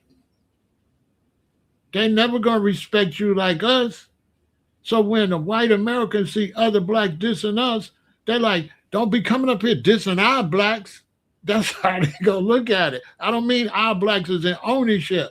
I mean, don't be dissing the blacks we around, the blacks we got relationships with.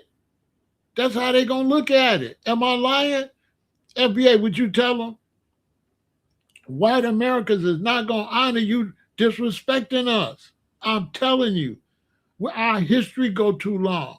Even though they got groups like white racist groups, that don't represent white Americans. A lot of white Americans and a lot of white Americans respect and honor us as an intricate part of this country.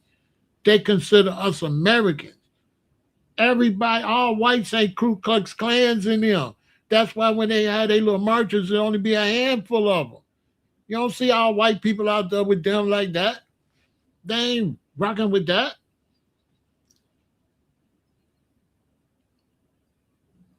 So when they find out you don't like us, they like, first thing is they ain't gonna like you. They not gonna like you. They not gonna like black immigrants when they find out black immigrants don't like us. They not gonna like you. First thing. They're gonna dislike you just on that. Trump is not gonna like you if you don't like us. I'm telling you. Second thing is they're gonna look at you as a rat bastard. Cause nobody, they black just like them. They don't even like their own black people. They some rats. Get them out of here. Cause you ain't gonna see no white Americans say nothing about no whites from the Ukraine, no whites from South Africa. They've been bringing them over. You're not gonna see them disrespect no white people from nowhere else. They're gonna bring them in. You white now, you a white American. They're gonna bring them in. They're gonna make them white Americans. They're not gonna have no problem. So when they see you don't live how they live, you think they got respect for you? They look at you as a loser. They look at you a loser. And then they say, okay, they don't got no backup. Like, man, you can't make this up. Like black immigrants came up here and basically showed the power structure. We don't mess with black Americans. We don't got no backup. Trump like, oh, you ain't got no backup? Okay, throw their ass out. Throw their ass out. Black Americans don't care. You know what I'm saying? Am I lying? Am I lying?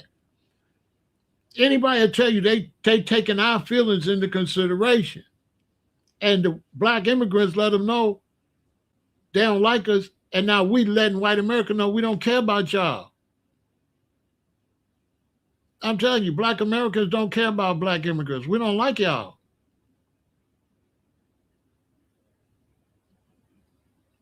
The only reason I'm saying this is because I'm trying to teach all black people. So I'm not really saying this out of hate. I'm trying to tell black immigrants something they don't know, so nobody else gonna tell them. We don't like y'all. I don't like y'all, but I respect y'all. Still my people, but I don't like you because you can have a son you don't like. You can have three sons, and one of your sons you just don't care for him, his behavior, the way he talked to you. You know, you can talk to your mother. You can say the wrong thing to your mother, and she will no longer like you. Am I lying? Am I like, ain't there a line you could cross with your parents where they will not like you anymore? And this is your parents. They will not like you because they're going to feel like, well, you don't honor them as a parent, talking to them like that. So the hell with you. They don't care what happened to you. They tell you don't ever come back to their house, ever. And they standing on that. They not invite you to the funeral or nothing. And this is your mom and daddy are disowning. So we have disowned black immigrants. They worthless. They came here like they came here like they thought they could fight against us and undermine us in front of these white people.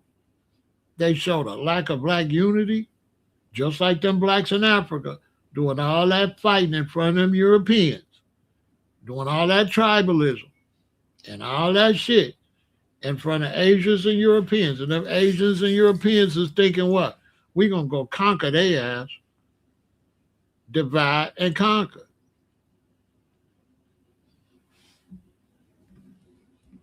Divide and conquer.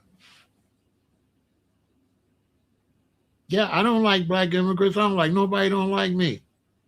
I don't like them. Yeah, I don't like them. What's your name? Bigger picture? Yeah, I don't like them. I don't like nobody don't like me. I don't like nobody don't respect me. I don't like. I wouldn't care if they throw them all out, including you. Including you, if you want. You know what I'm saying? Anybody over here, if you got that opinion, you too. I hope they come get you too. Because I'm not Foundation Black Americans. We are no longer standing up for no people that don't stand up for us. If they don't stand up for us, to hell with them. This whole using us and we your friend when you need us, and then when you don't need us, that we're not doing that no more. We're not doing that. These people that showed us no regards. If it was up to them, if it was up to black immigrants, they wouldn't care what happened to us because they want to take our homes and take. They wouldn't care if white America destroyed us. They would be happy. They would come take what's left. I ain't lying. They would love to get what we earn. I ain't lying. Sometimes when you hear some of the Nigerians talk, you can hear the hate, man. You're like, damn, why these people hate us like that? Yeah, Africa sold us. We ain't did none of y'all. I know y'all, man, listen. Why this lady hate us? What have we done to Haitians? Nothing.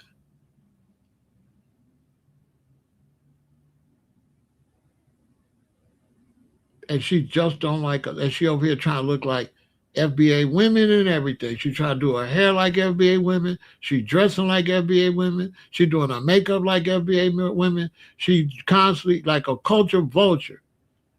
And she's constantly emulating somebody. And she hate them. And she hate them because she got to emulate them. A lot of times when people forced to emulate you and look up to you, they hate that they got to look up to you. This is with the Africans. This is why a lot of Africans hate us. Because all them years they had to, only thing they had to look up to was Michael Jackson, Muhammad Ali, and all they people was looking up to us. Wasn't no African worth nothing. They hate us because of that. Then you got to understand, these are people that sold slaves. So hate was a part of the beginning of our situation. Because West Africans sold other West Africans. So that tell you right there what they own. But the mistake they made is they didn't link in. They didn't link in. And a lot of black Americans, we can't wait till they throw the Haitians out. Because the same way you was coming to try to take our spot, all right, we taking yours. As soon as they throw your ass out, we taking all that. Yeah, gangsters make the world go round. I see you reap what you sow. You put all that badass energy out there. I can't wait till tomorrow. I can't wait till tomorrow. And check this out. She one of the first ones. She don't understand white America do. Hey y'all, they know exactly where she at, don't they? Look, hey, black Americans, we know how this shit work, right? Is she not on the list and have they not mapped out her and keeping up with her exact location?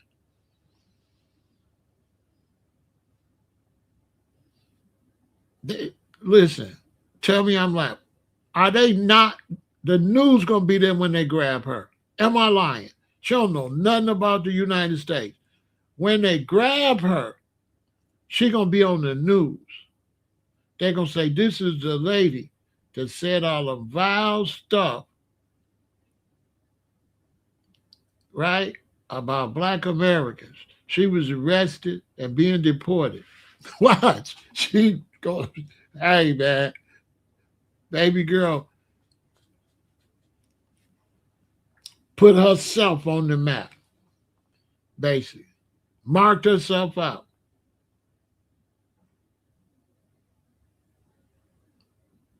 They can't wait to grab her. Why?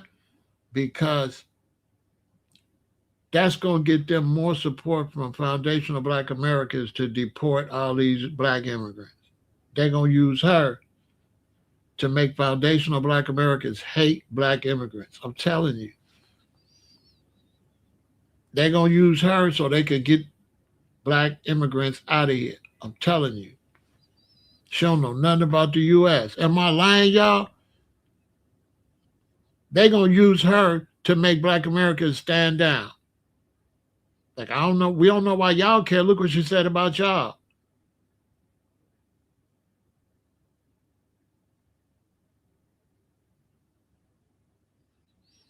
Am I lying? I bet I'm telling you, she don't know nothing, boy. It's ruthless. This America's gangster. They gonna, boy, it's gangster over here. They gonna show up and they gonna be basically say, black Americans stand down. They don't like y'all. Look, this was we just grabbed one. Look what she did. Watch. As a matter of fact, some of these AI videos, because there's a whole bunch of videos popping up of black immigrants talking crazy about us. But it's not clear who the host of these clips is. But somebody pushing propaganda, letting us know they don't like us. I don't know.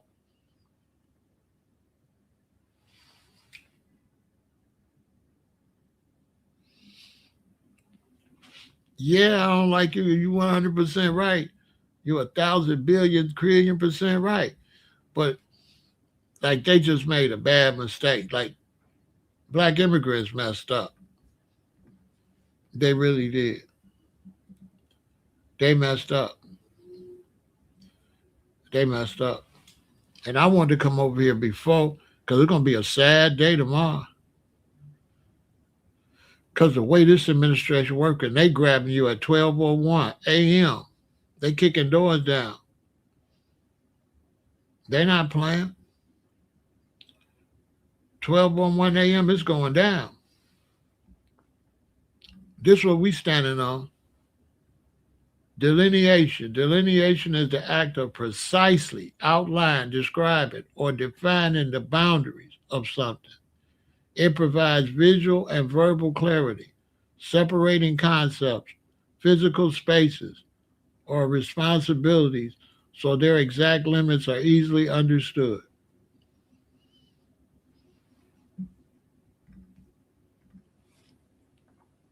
And they're not going to backtrack because now the Republicans No, you ain't gonna vote for them now, so you've got to go. They're not finna that's Democrat votes they can get rid of now. Yeah, you gotta go.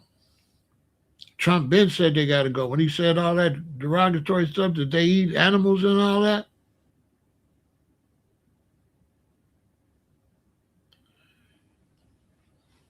black immigrants ain't gonna get their color correct. They're gonna throw them all out. They're gonna throw them out. They're gonna throw them out.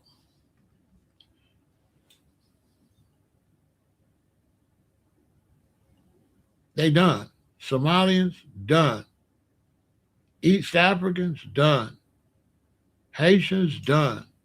A lot of the ones from the Caribbean, they're gonna throw them out. They're gonna throw them out. They don't know nothing about this country. Trump got a little over 2 years. He gonna sweep. He trying to sweep. The next year and a half, if you know anything about America, they sweeping. They sweeping. They sweeping it. So when JD Vance run, it's already swept. They sweeping it. How you a black immigrant talking crazy against black America and leave yourself out there butt naked? Crazy. Black America is gonna be cheering for you to be. You know what I'm saying? I never seen. I don't understand. I never seen people, black immigrants. I never seen people have no military or no type of knowledge or nothing. I ain't never seen nothing like it. I like that. These people don't know nothing, do they?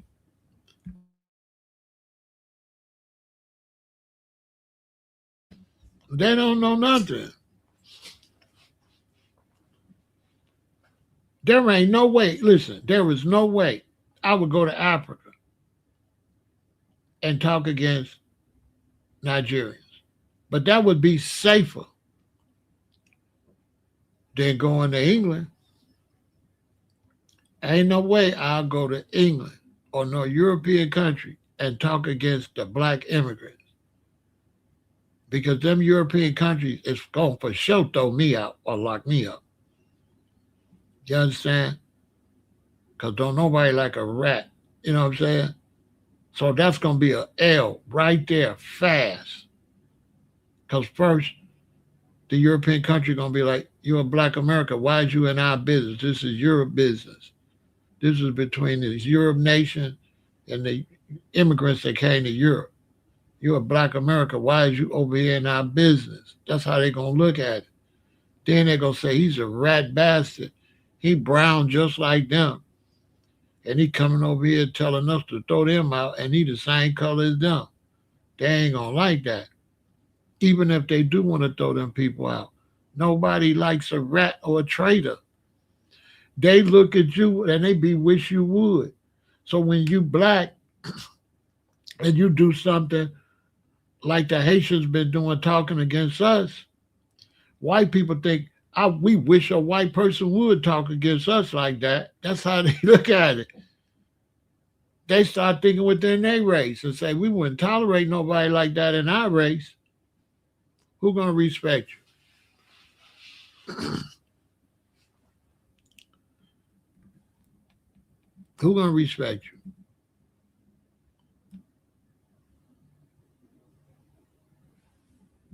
So the problem black immigrants don't understand is simple. What do FBAs lose from black immigrants being deported? Nothing. Whose fault is that? We don't lose nothing, we gain. Because you up here eating off our plate. You ain't putting no money back, you taking it all out.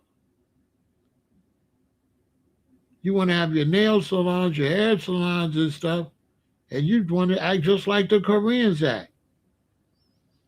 So yeah, we're gonna get more mad at an African hair shop or nail shop than a Korean one, because we don't expect no loyalty from no Asian. But damn, we expect more from the black ones. So now you done showed us, oh, that brother and sister. We not brothers. You're not my brother and sister. Oh, I didn't know that. See, a lot of black Americans just finding out that other blacks ain't our brothers and sisters. that we had a fake concept, this fake black unity concept that's not real in real life. The brothers is trying to push it. They trying to push it because it don't exist. Because if it existed, you wouldn't be trying to push it. There's no black ideology like that. The most black people in the world is in Africa. And Africans, they don't deal with unity. They deal with hate and division and tribalism. They don't deal with no damn unity. They deal with hate, scamming, and tribalism. And that's the most black people. So that black unity concept is nonsense. It doesn't exist. It's a fake concept. And those ideologies, when I was young, we had to read books and stuff, destruction of black civilization, that was fine. But now with the internet area, and now what we dealing with, Baba Rashan is a clown. He don't even got no teeth in his damn mouth. Baba Rashan is a clown. Let me tell you something about Baba Rashan. Baba Rashan was going back and forth with me like a dirty dog. He moved somewhere and his house flooded. Instead of being a loser like him, I went and told black people to support him. Do you know, I told black people to send him money. They sent him money, he thanked me. Do you know he went right back and started talking to me like a dog? Bobby Rashan is a fool. He ain't on my level. He one of these old ass niggas that started talking black recently. He not black like me. I was from the baby. Bobby Rashan is a fool, and you a fool for listening to him. And one thing I don't do spies like you. I don't like you watching me. I don't really like you, Michael, because you a spy. I don't like spies. And I don't like gossipers. And so I don't like men that always got another man down his throat. Why'd you always be telling me what Baba Rashan said like a little bitch? I'm just saying, get your ass out of here. Baba Rashan said this. Boy, take your skirt off, punk. You know what I'm saying? What kind of feminism? What kind of feminist gossip? He got another dude now. Oh, he got Baba Rashan all the way back here. Bruh, you know what you is in Chicago? It's the B word. I'm just saying. Y'all don't do that. I got toxic masculinity. I don't like you. You mess up my testosterone. He over here. Baba Rashan said this. You know what I'm saying? Baba Rashan is torn from the floor up and make you want to throw up. He a fake pro-black dude. Fake as hell. All he do is go around beef on the internet for views, old as his ass is. He don't never got no knowledge either. That man hated on me for no reason. When I got popular, he just started putting my name. That's what he do. He's like a negative black person. He seen a lot of people was watching me, so out the blue, he just started talking about me. I don't even know him from a can of paint, right?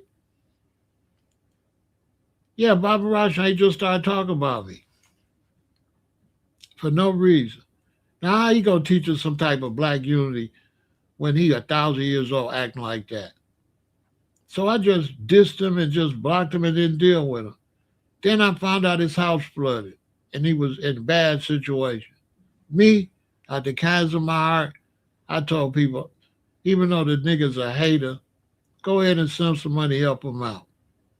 He thanked me. About 4 months later, he was making videos against me again.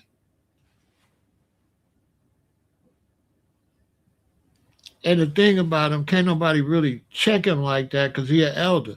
I could check him though. See, where he making a mistake is me and him, that's fair game. He ain't too old for me to Wah wop to the school scout. I'm just saying. I'm just saying. I'm just saying. If me and him get into it, I got all this gray hair, they gonna call it a fair one. I'm just saying. I'm not promoting no violence. I'm just saying though, I'm just saying maybe he should play with somebody else. That's all I'm saying. That's all. I'm not promoting no violence. I'm just saying I'll be outside. You know what I mean? That's all I'm saying. This Chicago, I can't tell you. You're gonna have to stand on all. You're gonna have to stand on all this. You know what I'm saying? But I know he crazy, so I just ignore him. He crazy. Anybody that listen to him is a fool. He crazy. Now I don't believe we condition to bring each other down. I believe black Americans gotta do what they gotta do and fuck them other niggas. That's what I believe. Fuck them niggas in Africa. That's what I believe. I believe in military. You got an army over there, do what you gotta do. My army over here, we're gonna do what we gotta do. I'm not gonna have my army chanting for you over there. Stand on your own square and take care of your goddamn business. Black Americans here, we need to worry about here. My children here, my grandchildren here. Not going to be worrying about Uganda and them over there. Let them soldiers in Uganda worry about Uganda. Let them worry about that. Now, I don't believe black people program to do nothing like that. I believe black people just ain't got it naturally. Black people ain't got it naturally. Look at Africa. They got all them natural resources and them niggas is divided. So why would I deal with Africans when they got all the natural resources and they running behind the Chinese and the Europeans and the Russians to help them? Man, listen, we need to worry about ourselves. Worrying about somebody across the water somewhere, that's not even a revolutionary, realistic tactic. Every platoon is responsible for protecting that platoon in that area. If you want to talk revolution or you want to talk military, those of us in the United States, our mission is to make sure everybody in the United States is safe. Our mission is not to worry about no niggas in the Caribbean, no niggas in Brazil, or none of that. Our job is to make sure we straight right here. They got to do them. Period. They got to do them. You in Nigeria, do you. You ain't got to do you. Do you. Where's y'all generals over there? Why I got to try to be a general way over there? You ain't got no general in your location? Then that breaks down the cities. We got to do what we got to do in Chicago. Can Chicago help LA? No. Chicago cannot help LA. Period. That's dream. That's make believe. Blacks in LA got to stand on black stuff in LA. Foundational Black Americans in New York got to stand on their square. Foundational Black Americans in Houston can't do nothing for foundational Black Americans in Dallas. Foundational Black Americans in Dallas got to stand on Dallas. Military have platoons. Why do you think military got platoons? Why do you think they got various generals? Why do you think they got general, 1 star, 2 star, 3 star, 4 star, 5 star general? Why do you think they got Army, Navy, Air Force, Marine, Coast Guard? You're supposed to stand on your square where you at. That old concept that they was teaching us all them years about Africa was some bullshit. Pan-Africanism is trash. Why would you be in America talking about Pan-Africanism and Africans ain't even unified? You just wasting your damn time. They're not even unified in the country. Ethiopians ain't even unified. So how many years of your life you willing to spend worrying about some Africans?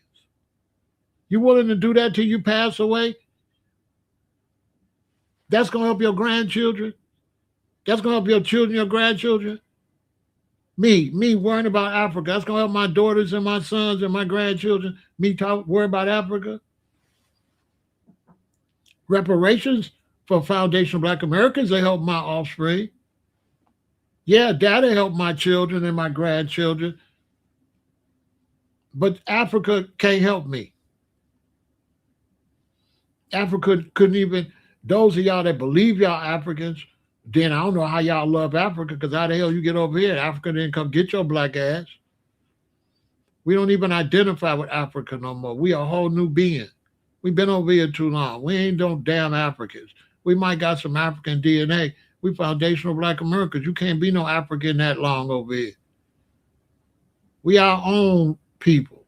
We have created our own group.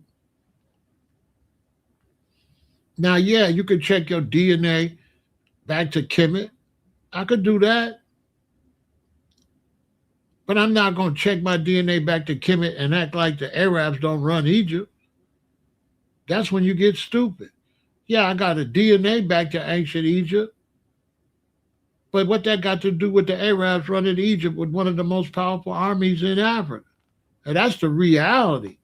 My DNA is one thing, but the reality of civil life, housing, hospitals, that's not possible in Egypt.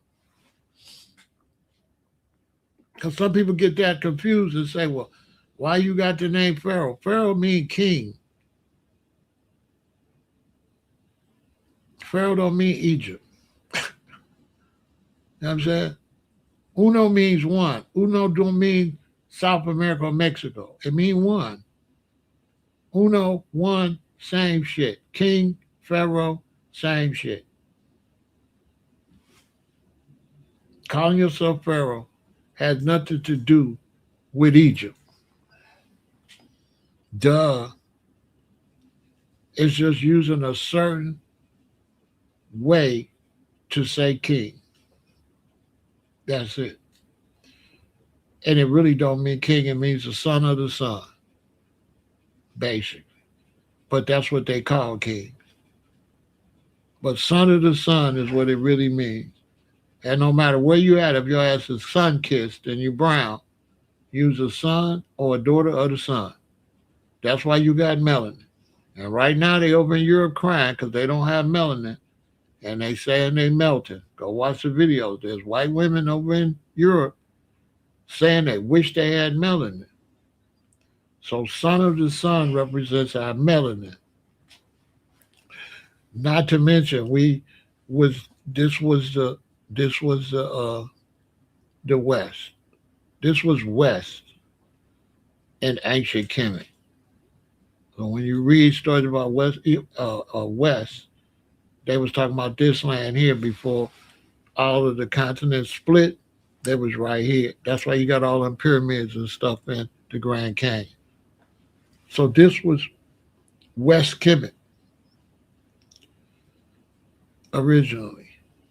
But I don't be want to argue with dudes. But they put up 10,000, 5,000, 10,000 for y'all that want to talk about my name. I'll take your money, embarrass you. I'll come embarrass you, take your money. Because there's artifacts in the Grand Canyon. Basically, I'm still in Kemet. I'm just saying, put your money up. Because I'm still in Kemet. I'm in West Kemet. That's a whole nother video for another day.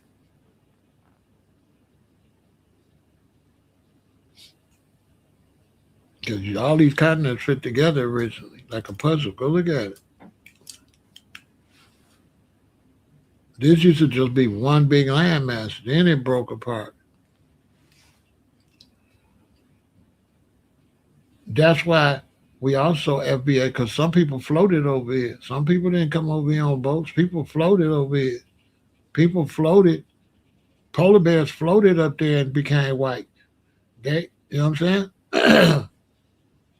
When the Pangea broke up, people floated and became more reddish, beige, darker, lighter.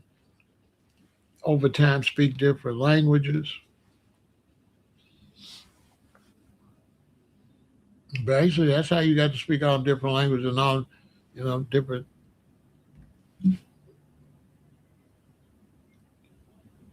That's how you got a polar bear and a grizzly bear. I'm just saying, you can put the money up. I argue with somebody. We got to put the money up. It's Big Pharaoh. I'm still in Kemet. This is still Kemet. In terms of Kemet and the ancient Egyptians, Chicago would be definitely uh, Kemet. That's what Sunrise used to say. Chicago remind him of Kemet. But that's neither here nor there. We talking about this situation that's going to go down tomorrow. I like to be on top of everything. This will be a big conversation tomorrow. This will be a big, yeah. If they want to debate, they put the money up. I'll take the time because I got to go dig up books. I got to dig up information. I got to go pull up all my old information. I don't remember no more, but I know the basic idea of it and take their money. But most people aren't going to be qualified to debate because they don't know nothing about the Pangea and all that. I'm going to be talking way over their head. I'm going to be talking about Africa before it was called Africa. So if you're some Pan African, you're going to be lost. And I'm going to be talking about the history. And I'm going to show you where Africa's splitting again right now. Africa's splitting right now. It's a big ass crater down East Africa right now. We standing on delineation. Delineation is the act of precisely outlining, describing, or defining the boundaries of something. It provides visual and verbal clarity, separating concepts, physical spaces, or responsibilities so their exact limits are easily understood. So delineation, the reason we call ourselves foundational Black Americans, we are separating ourselves saying we the ones that been here. We the ones that built this. We the ones that made all the cotton industry pop. We the ones that invented all these inventions that was stolen. We the reason they had to get a trademark and patent company because they was stealing everything we made. That's what that means, foundational Black American. That's us standing on what we put out in the world. And we put more out into the world than anybody, than any other Black people.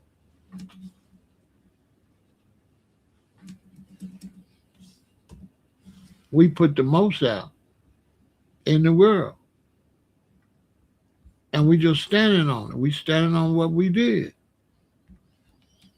We ain't even getting paid for our inventions. Africans, they make this. Foundational Black Americans invented all this.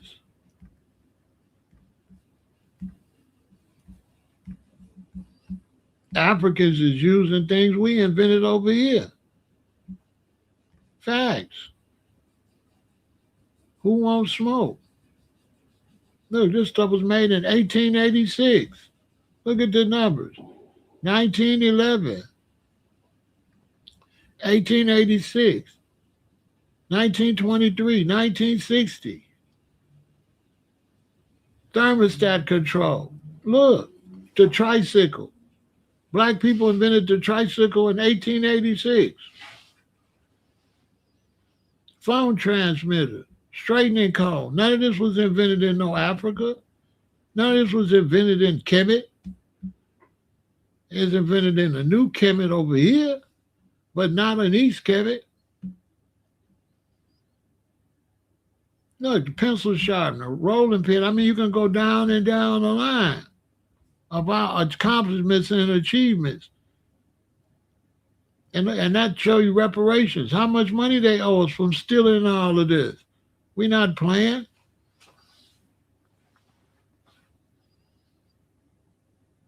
Now, let's say you go back here and you say, well, one of these people was a Haitian.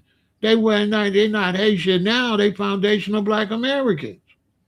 The Haitians is the people that were still in Haiti.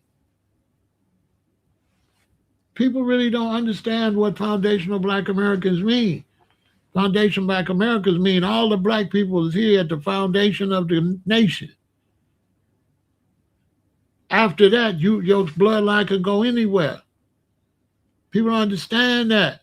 Yes, your bloodline could go anywhere in the world. But if your people was here at the founding of this nation, that's what makes you a foundational black American. If you've been in this country all that time, that's a foundational black American. Y'all screenshot that.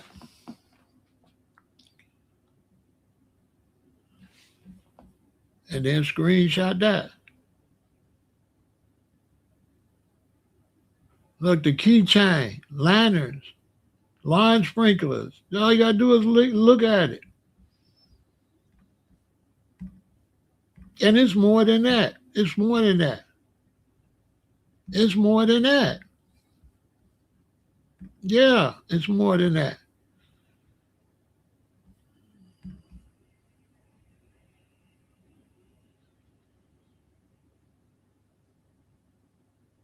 Yeah, it's way more than that. Yes.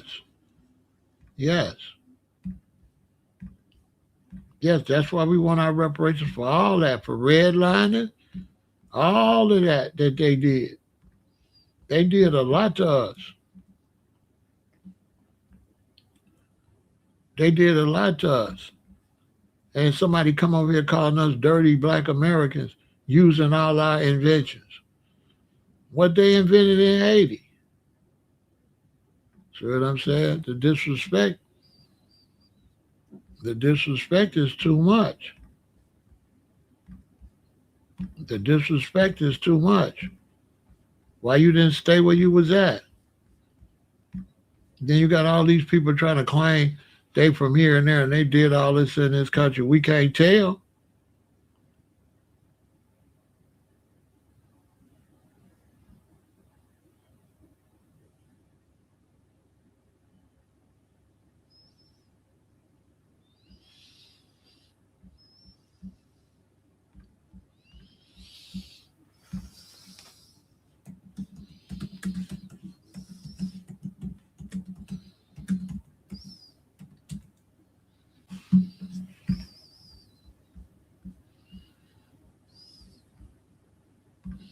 Man, listen, black people did everything.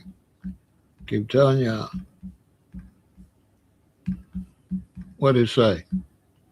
Black inventors have fundamentally shaped the space exploration from pioneering satellite technology to calculating the orbit mechanics that put humans on the moon. The groundbreaking inventions and calculations continue to define modern aerospace engineering, astronomy, and our outstanding of the cosmos, our understanding of the cosmos. Look, the ultraviolet camera, spectrographer, the illusion transmitter, right? Valerie Thompson made that. George Carruthers made the ultraviolet camera, spectrographer, right? The illusion transmitter, Valerie made that. Imaging X-ray spectrometer, Dr. George Alcorn. Satellite recovery, William Harrell. Human computers and celestial navigation, Katherine Johnson, Dorothy Vaughan, Mary Jackson. Space flight pioneers, Dr. Guion Guy Bulford Jr., Dr. Mae Jameson. Man, we could go on and on.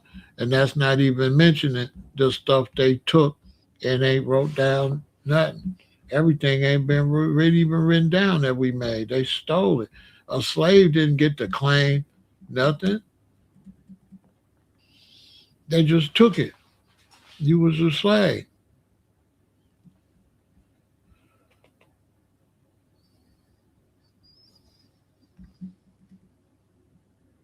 They just took it.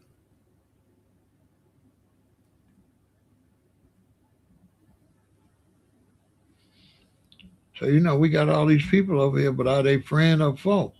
And they not really friends like that. We around a lot of jealousy and hate. When brothers and sisters was in the Caribbean and went to Africa and they watching Muhammad Ali and they watching Dr. J and they watching all our accomplishments, A lot of them was really excited about that. So you can understand if you in Africa and you got black people in Africa cheering for black Americans on the Olympics on TV, you can imagine there's going to also be Africans that don't like that because they watching their people cheer for somebody else. So you can imagine the hate. You can imagine the hate all these years where black people was cheering for us when we was the only ones in the limelight. So we was the first ones in the limelight. So imagine the slaves, the ones that were slaves or the ones that wasn't, because you all wasn't slaves. But that was the you were still conquered. So the brothers that say they not slaves, well, you might as well have been because the white cavalry conquered the country. So you were still a second class citizen when they conquered America. Because you got a lot of Moors and a lot of brothers try to slick talk. But when the Europeans took the country, you was a second class citizen. Period. You might as well have been a slave. You had to do what the hell they told you. You can't show me no Moors nowhere in this country had no type of say so nowhere. That's all make believe. They didn't have no say so like that. They show you in 12 years a slave, they was snatching them free men and putting them into slavery. They show you that. They show you some of the original Pan African brother. He went to Liberia because he said he didn't want them to catch you and put them in slavery. They was gonna put you in slavery anywhere if they caught you. If the wrong person caught you, they could sell you. They could burn your slave papers. This is known history. That free slaves was put into slavery 3, 4 times. So these brothers be talking about their Moors and shit like that. And then you search their background, they daddy from the Bahamas or something, bro. Shut your ass up. You ain't even no foundation of black America. You's an immigrant. Cause I don't agree with you being no foundation of black America or nothing like that. If you ain't got so many generations in, you shouldn't be getting no welfare or nothing. I don't believe that immigrants should be getting nothing that American citizens get until they the great grandbaby. The baby don't get nothing. The grandbaby don't get nothing. That next baby could be considered that country. To me, to me, you can't come over here and have no baby and be no American. And that baby ain't no American. That baby's baby is the first American. To me, that should be the rules. It have to be you, your daddy, your granddaddy, and your great granddaddy. Then you could be your great granddaddy. Anything before that, use a transformer. You can't be letting people come and dump babies here and then have another group of babies say them as Americans and give them the same thing as people that been here in the Civil War, the Revolutionary War, World War I, World War II, Vietnam. How they gonna get the same respect as families that been to war? How you gonna get the respect like that when my daddy fought in Germany and stuff like that, and my granddaddy and great granddaddy and all them been here all this time? How you gonna be measured the same way as them? How? How you the same as my daddy and my great granddaddy and my great great granddaddy, and you don't go back that far? How you getting my benefits? They need to change that. You need to have to be here so long. You can't just come over here and be that. You can't just come over here and be that. To me, this my daddy, this his daddy, and we know who his daddy is. We know who these people is. My family go back before pictures.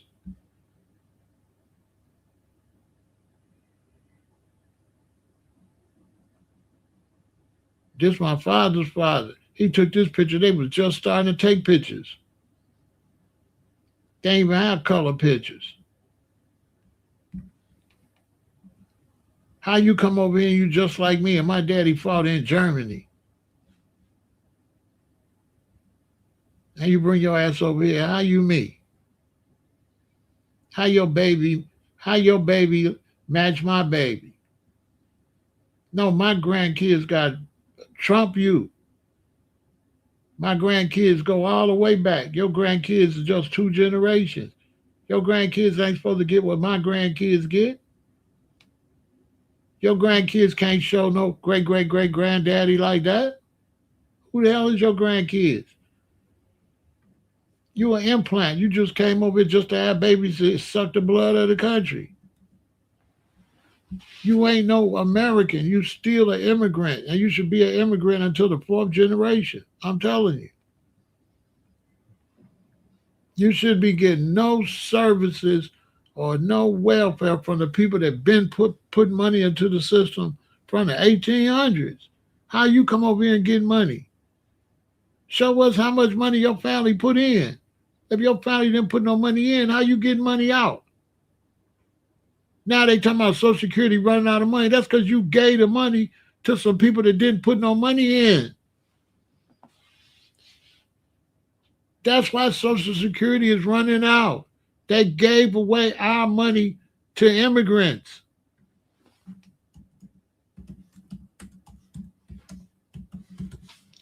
I'm not promoting hate.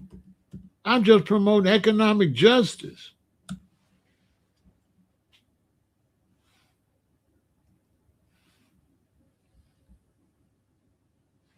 They say Social Security will not run out of money or disappear, but the trust funds used to supplement benefit payments and projected to deplete in 2032. See how they be talking double talk?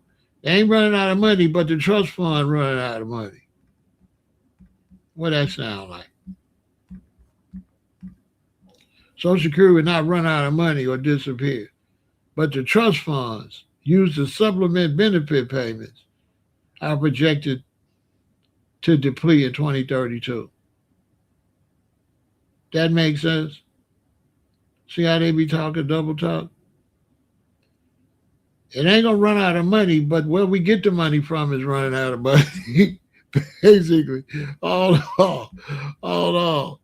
Hold on. They say we're not running out of money, but the place we get the money from is running out of money. What? Okay. Oh, we're going to have the money. We're going to tax the hell out of y'all to give them that money. Because we done messed up the money that we've been taking from everybody. We done messed that up. We done gave it to all these foreigners. They done gave our money to people that ain't citizens. They letting women come over here from China, get pregnant and go back to China, and they sending them child support and taking care of the baby in China. And the baby ain't never walked one day in the United States. All because some Chinese dude that gave some politicians some money under the table. You know somebody got paid for doing that. These politicians have been selling the country out for years, stacking money for their family, leaving the rest of the Americans to struggle and suffer.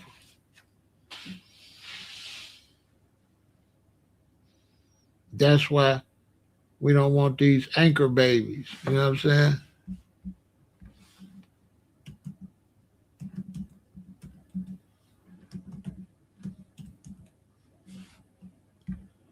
Okay?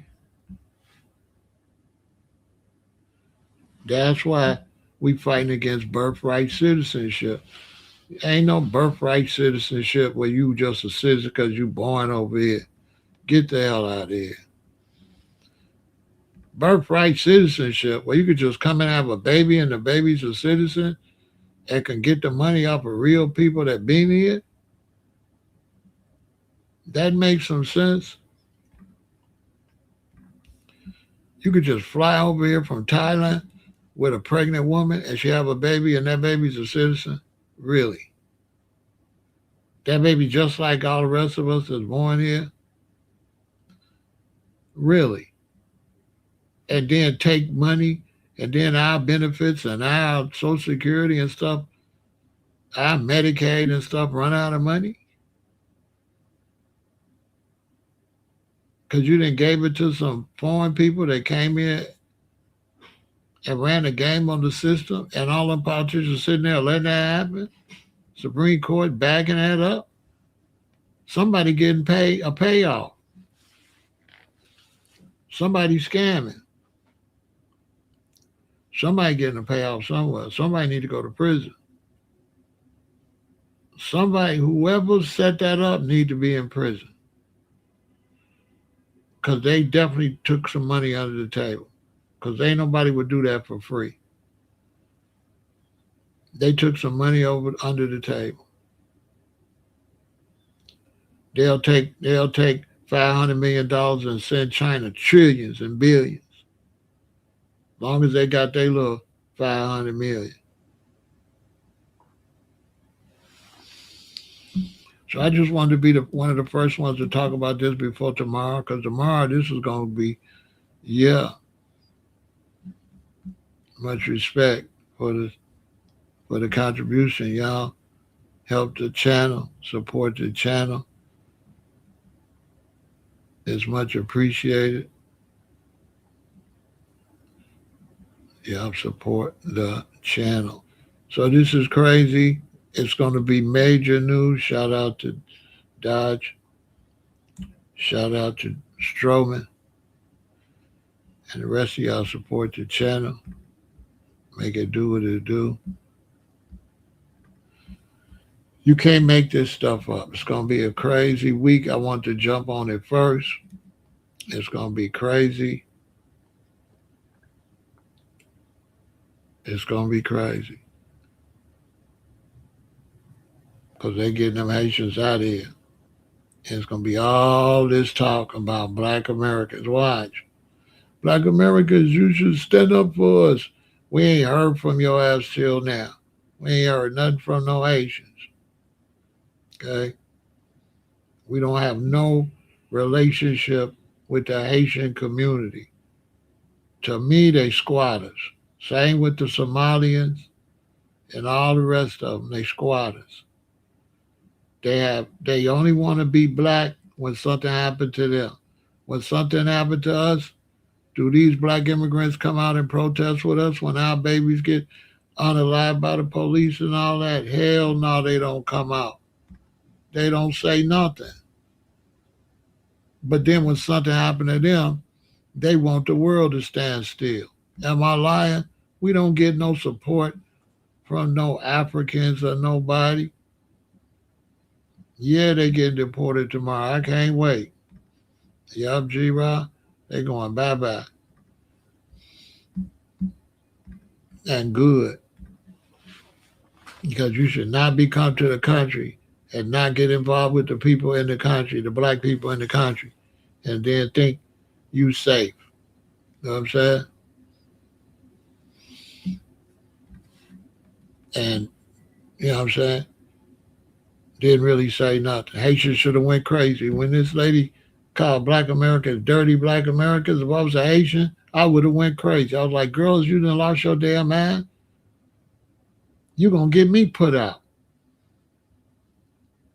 Now for sure, they gonna learn a lot about white America because they gonna put her on the news when they grab her. Man, let me tell you something. Black immigrants, they don't know. This is what the big problem with black immigrants. They slow.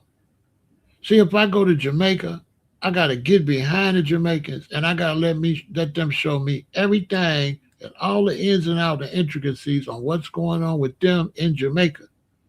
I can't just go there walking around talking about I'm a black American and take my money down there and just buy a house. And this is where the black immigrants, they made a big mistake. They never interlinked with foundational black Americans. They left themselves out there on an island. But they don't understand white America. When white America see you do that, they gonna dog you. They gonna dog you.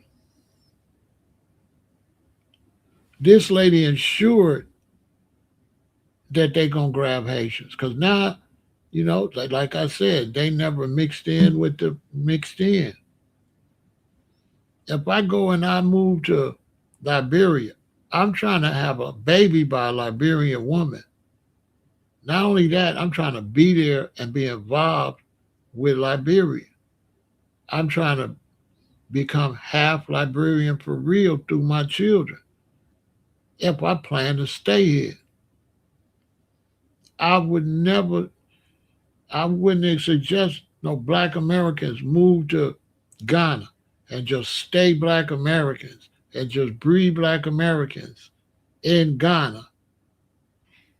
That ain't gonna work. You're gonna become an enemy tribe. You're gonna become an enemy. You're gonna become them.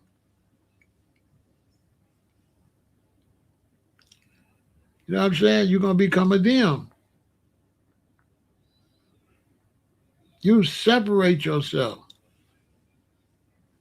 This why the situation in Ghana not gonna work because black Americans think they can go to Ghana and take their money and stun on the Ghanaian people and open businesses and do all this great shit in front of struggling Ghanaians. I'm not saying all Ghanaians struggle. I'm saying anywhere you go, you got struggling. So if black Americans, if we go to Africa and we do all this stunting, it's gonna fail. This is why the black Americans do good in South Africa and the other black immigrants don't. Why you think they throwing all the other Africans out of South Africa and not throwing the black Americans out? Because the black Americans in South Africa are hiring Africans, are building businesses with Africans. So the Africans in South America, in South Africa, they like FBA. Facts, look it up. There's no problem with South Africans and foundational black Americans because foundational black Americans didn't go there and eat off of the South Africans. They went and worked with them. Look it up. They went and built with the South Africans, hired the South Africans, became business partners with South Africans. That's why foundational black Americans are not having no problems in South Africa. Nigerians, Ghanaians, and them, they bloodsuckers. Everywhere they go, all they do is eat off of everybody. They don't put nothing back. I'm not saying each and every last one of them because I know some cool Nigerians, I know some cool Liberians, I know some cool Africans. I'm saying generally, the cool ones are upset and worried because they telling me they people ain't moving right and it's going to get them deported or attacked. This is what friends of mine are saying. African friends, they say they don't like how they African people from their country, they don't like how they function over here. They function in a way that's going to backfire. That's what they telling me. They not becoming a fabric of the society. They outsiders. Like one of my friends, all they turn their back on him because what he be teaching. He from West Africa, and what he be saying, they don't like him saying that. They don't like him saying that. The Africans get mad at him for saying that. He tell them they moving the wrong way, they gonna get all thrown out. I said, man, you tried to tell him. He said, yeah, Pharaoh, but this will affect me and my family. So I'm not just telling them from there. I was like, he said, it's gonna affect me. I keep telling them we got to become a part of the society with the black Americans. Or we just out here on the island. He's serious about that, but nobody want to hear it. None of the Africans, if his family and them, they don't want to hear that. He the only one. His mama don't want to hear it. None of his brothers want to hear it. His uncles, his daddy, nobody. The other people from his country, they from Senegal. Nobody, he said nobody want to hear it. He's saying he might as well just get ready to just move back to Senegal on his own because he said they're gonna get thrown out. He said these people gonna get. He said they're gonna get thrown out. They don't got no foundation. He said we don't got no foundation. We just over here. You know what I'm saying? I try. I don't know what I can't help him because he says his family just weird. They just don't understand that you can't go anywhere and be no outsider. To me, this just common sense. There ain't no way I'm gonna go to no African country or no Caribbean country and don't get in with the people and get money with the people. That sounds crazy. That sounds crazy. That's crazy. That's crazy. Especially in America. That's why brothers and sisters they gotta learn. Like you gotta be careful what you do in America in front of these European men. If these European men see you making a mistake, they're gonna pounce on you. This is why blacks when they come here, they need to really listen to us. This America. And America, not just white in anything. You cannot let nobody see you go against your own. This is an American way we raise like kids, whether it's from different cultures or family or whatever. In the United States, you cannot let people see you go against your own. They're gonna dog you. And the problem with black immigrants, they don't understand their ass is black. So the reason we delineating, that's the main reason. Because these people is being called black, but they don't function like they black, and it's fucking up everybody that's black. So now we gotta let white America know we not them. We don't want to be associated with Africans, Caribbeans, or nothing because the way they function is gonna fail. So we have to let the whites that run the power structure know we foundational black Americans. Don't judge us based on them. We are not with them. We have to separate ourselves. Because the way the other blacks function in the United States, they gonna fail. They gonna fail. They don't know what they doing. And we don't like the fact how they can hop on us and hop off. One minute you black, the next minute you Nigerian. One minute you black, the next minute you Ghanaian. Whenever it benefits you. And when it benefits you, you black. So you can get black Social Security or black welfare or something that blacks get. But then when you come around me, you're not black no more. Now you some tribal nigga. That's how they playing the game. If they can be black and get our benefits and things we supposed to get, they be black. But then when they talk to you, they not black. They some kind of African nigga. You know what I'm saying? That's some bullshit. That's a fact too. That's what Africans is doing. They black to cut out quotas. So let's say it's a job and they got to hire so many blacks to get the job. A Nigerian will be black to get the job. To take food out of my mouth. To make the quotas, they got to hire so many blacks. He'll be black. But when I talk to him, he not black. He a Nigerian. He only black to steal jobs, to steal from us. This is a fact. This is Africans. They're blacks to take food out of our mouth. Relationships with them, they not black. You black. And black is negative. Black is only good if they can get something. If they can get something, then they black. If they can take what you're supposed to get, what you earned, that they didn't earn. You didn't put nothing in this system. You just got off the boat. You just got off the plane. You don't deserve nothing in this system of no type of Social Security, welfare, nothing like that. That's why I say it got to be 4 generations to prove you put money in.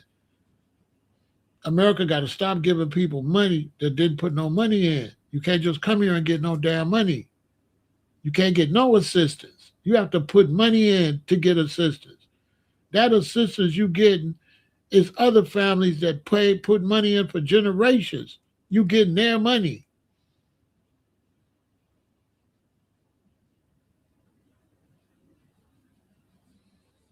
And the Democrats been letting that happen for votes, selling us out to immigrants for votes. The Democratic Party. That's why the Democratic Party ain't winning shit. Never. They're not winning no presidency. We rather deal with racist, super racist white person, Republican, than a Democrat. Until the Democrats change their way, if they're gonna keep selling us out, shit, how we gaining? We ain't voting for no Democrats. The Democrats are done because the Democrats trying to turn into a Hispanic party anyway. Yeah, they trying to let a bunch of Hispanics in here, so now the Democrats is Mexicans and Venezuelans and Nicaraguans, facts, and Asians. The Democratic Party trying to totally eliminate us.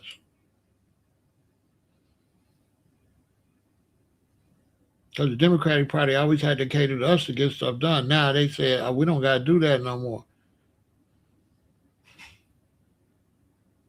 So now all these foreigners coming over here, they become a Democrat. Like that mayor and whoever that mayor is in New York. I don't like him. How the hell you in the mayor of New York? You ain't even really no American. That man ain't no American. Show me he got enough generations to be an American mayor. He need to be 4 generations in here. How the hell his family come over from South Africa and need a mayor of the biggest city in America? Straight from South Africa. How? You're not even an American. You need to have blood in the soil. You need to have 4 generations before you can run for mayor. How the fuck he run for mayor of the biggest city and win? You know why he won? Because a bunch of immigrants gonna vote for him. You let too many immigrants in here, they're gonna turn this country into a third world country. I said it. I'm not pushing no hate. I ain't saying hate them. I'm saying socially, this is what's gonna happen. This was gonna happen. Yeah, he froze rent for immigrants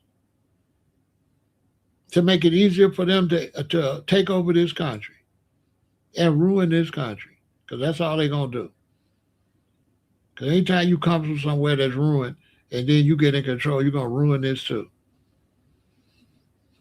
The idea to let some people come that can't run their own country and run this is the dumbest shit in the world.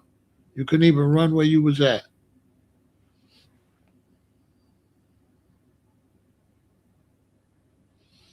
You can't even run where you was at. How you gonna come over here and be a mayor of New York? And you ran from everywhere you lived at.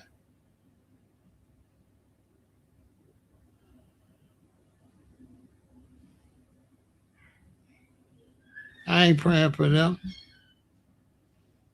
I'm not praying for nobody. Don't care nothing about me. I don't give a fuck about Somalians and Haitians. And them is not my brothers. You're not my brother unless you my brother. You are not my brother unless you my brother. All that brother, no. To be my brother, you got to act like a brother. Somalians, I don't know no Somalians and no Haitians. They got no relationship with Foundation Black America. So how that's my brother? Somebody eating off my plate. They gonna get their ass chased out of here and I support it. I can't wait till they grab them and throw them out.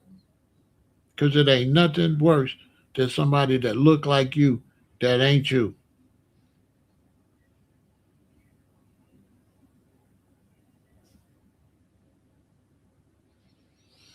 You'd focus on that? Yeah, but you ain't white. Shit. If you was white, if you was white, which one would you focus on? If you was white, which would be the biggest threat? Black immigrants or Hispanic? Because Hispanics is white people. They just speak Spanish. Spain is in Europe. They got you thinking that Hispanics are minorities. are like black people. No, Hispanics are white people that speak Spanish. Where is Spain at? How you Hispanic? Where is Spain? Spain? See what I'm saying? Them is white people. Mexicans is white people that speak Spanish. I'm telling you.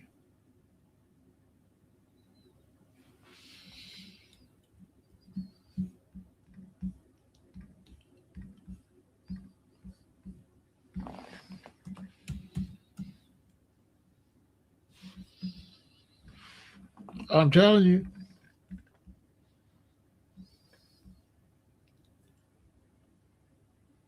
You don't gotta listen.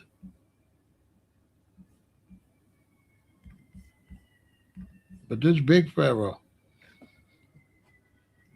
what do Mexicans think about you in Mexico? Checkmate.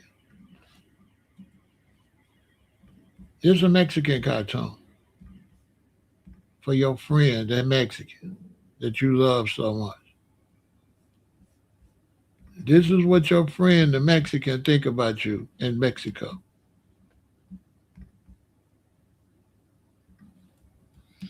Blacks in Mexico,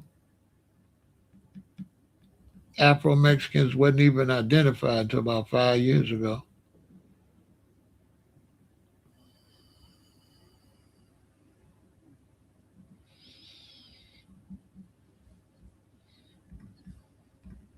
This Mexican cartoon for your friend, the Mexican that you love so much. Checkmate again, this big pharaoh. That's you in Mexico, DJ. This you in Mexico.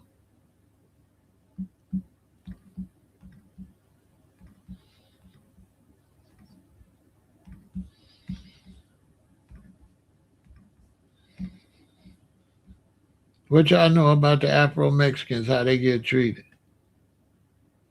Y'all think the Afro Mexicans get treated good? Sound like you think so. Sound like it. But they don't.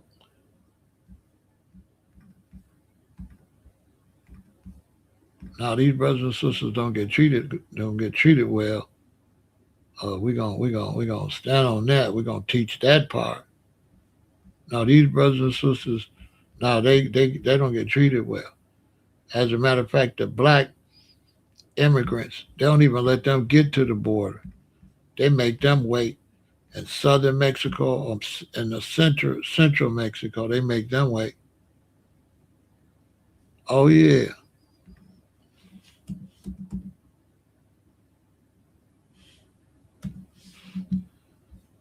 oh yeah.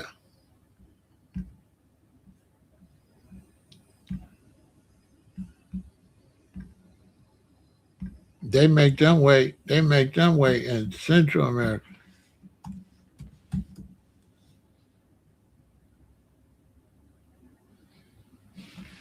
I'm telling you, you better ask somebody.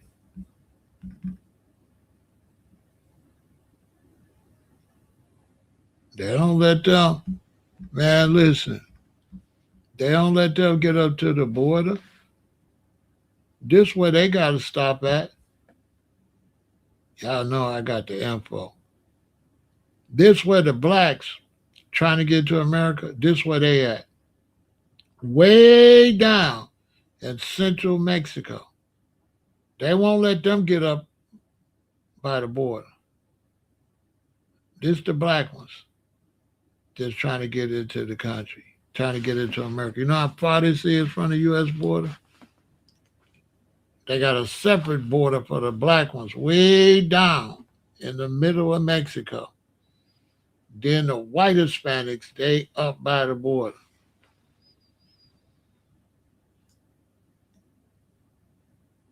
I bet y'all didn't know. I was gonna drop that bomb like that. I bet you like, what the hell? Where's he getting this from? Yeah, they don't got no respect down there.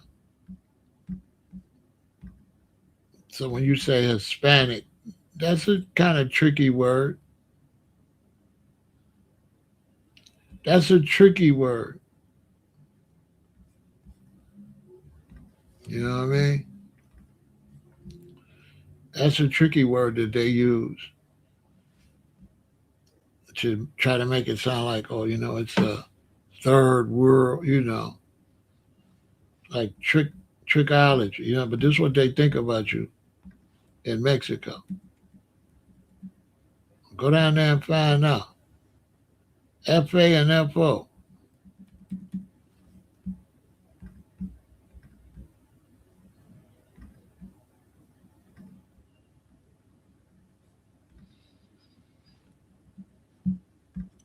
And Haitians, and we ain't got no relationship with no Haitians. Haitians don't mess with us. A lot of y'all brothers, I don't know why y'all be promoting fake stuff.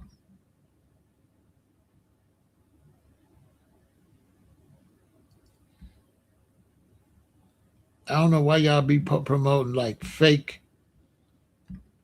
like information.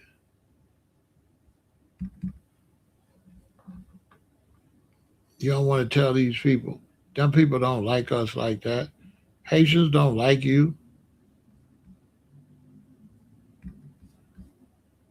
Haitians don't like foundational black Americans, man. You think this lady just called us dirty for nothing? You don't believe that's what her and her people be on? That's not a general consensus with her family and her Haitian friends? She just said that out the blue, huh? She just called us dirty Americans for nothing?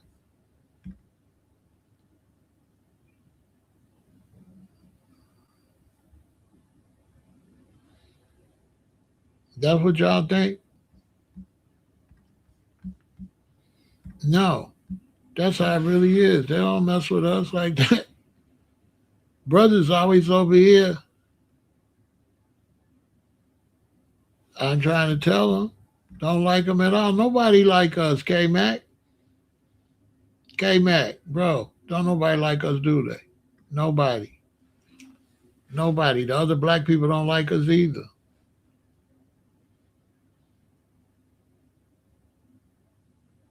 We like how Joseph's brother put him in a hole and he ended up president of Egypt right next to the king. He ended up like a vice president. They don't like nobody like us. You would think that other blacks would cheer for us.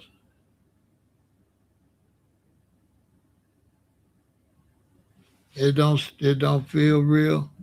It feel real to me. It feel real to me because they didn't move right, Tom. They didn't move right. They left themselves out there on the island.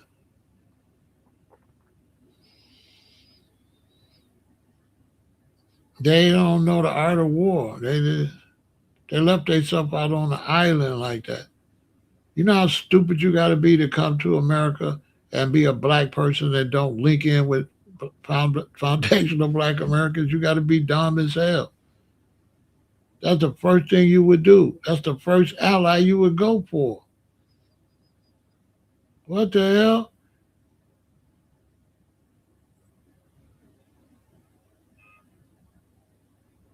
Nah, we ain't got no friends. They'll tolerate you if you spend with them. Sure will. And then a lot of them people, they not like when I was in Hawaii, them wasn't Hawaiians, them was locals. And they was mixed. They didn't like black people like that. They didn't like black people. Only the real original black Hawaiians was cool. But the rest of them, they just call them Hawaiians, named after the state they live in. But they be like mixed. They might be like 1/6, 1/8 Hawaiian. They be a little Hawaiian, a little Samoan, some Filipino, some Portuguese. A lot of them got a lot of Portuguese blood. They Portuguese. What you know about the Portuguese? The Portuguese was the original slave traders. They the ones brought slavery to the Spanish. That was the first people the Africans gave their people to was the Portuguese. Now it was slavery before that, but the Arabs, the Muslims was just snatching them. But the Ghanaians actually offered their black enemies to the Portuguese. The Portuguese didn't even want them. They said, "What are we gonna do with them?" They said, "Try them out. Just take a few." And the Portuguese went up there, and the Spanish bought them. And they said, "You got some more? You got some more? You got some more?" Then Spain jumped in and said, "Shoot, we're gonna go get some too." Then they started finding out we can get them everywhere.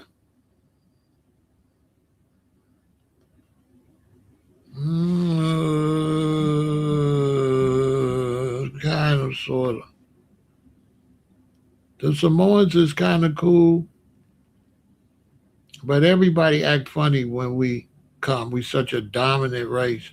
We dance so well. We sing so well. We so good at sports. Our swag. Even the Samoans be getting jealous. Like, I say, uh,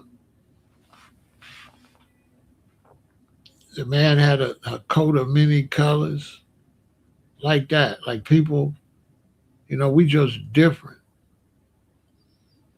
And the thing we went through this 400 years in America separated us even more. You know what I'm saying? Made us even more dynamic. We not like Africans is not like us. Neither is them in the Caribbean. Our experience in the United States put us on a whole nother thing, like Joseph in the Bible. I keep trying to tell y'all, we different. Not to mention, we the only ones got universal bloodline. We the only 100% humans as far as bloodline. We got everybody's blood DNA.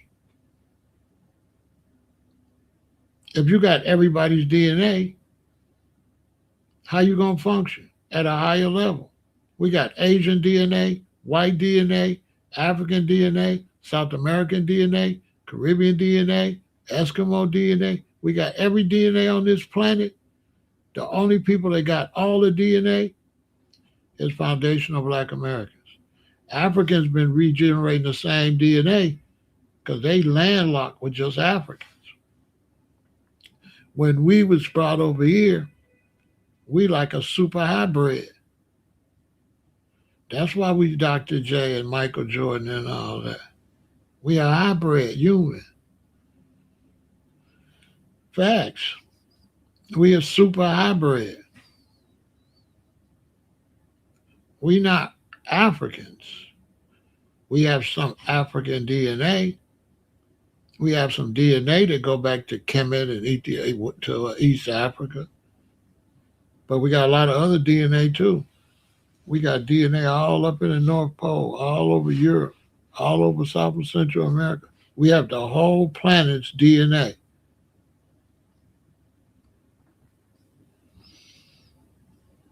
That's what the brothers were trying to tell y'all when they said we was an Asiatic black man. They was on some cosmic shit, but it was way too far for people to pick up on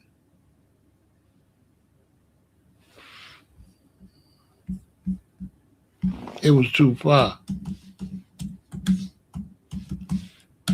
So brothers went and tried to make that like that was brothers that got into that was some goofies, and they made that, and they tried to put it with with Asia on the map, right? That's why them brothers fell off because they were stupid. You know what I'm saying? Because Asia is not a place. Asia is the original name of Earth. This planet Asia. That's what they meant. That didn't mean the land you call Asia. That's not what that means. Asiatic black man, the original teacher, meant planet Asia. This was not called Earth. This was called Asia. This planet is Asia. This is planet Asia. Them weirdo Islamic weirdos, they turned it into some other shit. I debate them too for 5 racks, 10 racks. I debate one of them too. One of them nations, God's earths and stuff. Yeah, I take their money too. They don't even teach that. They don't even teach that. You know what I'm saying? They don't clarify that. You know what I'm saying?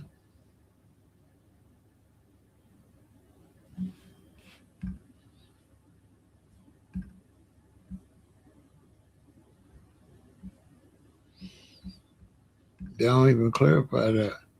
You know what I'm saying? Real shit. The young people don't even know that.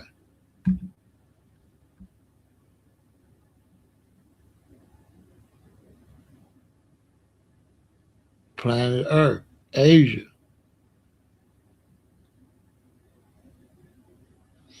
Go check it out. They don't even know that. Like, you know what I'm saying? Some brothers knew it. You know what I'm saying? I ain't gonna hate on the whole 5%. Some of them knew it. You know what I'm saying? Some of them knew it. So I ain't gonna, you know what I'm saying?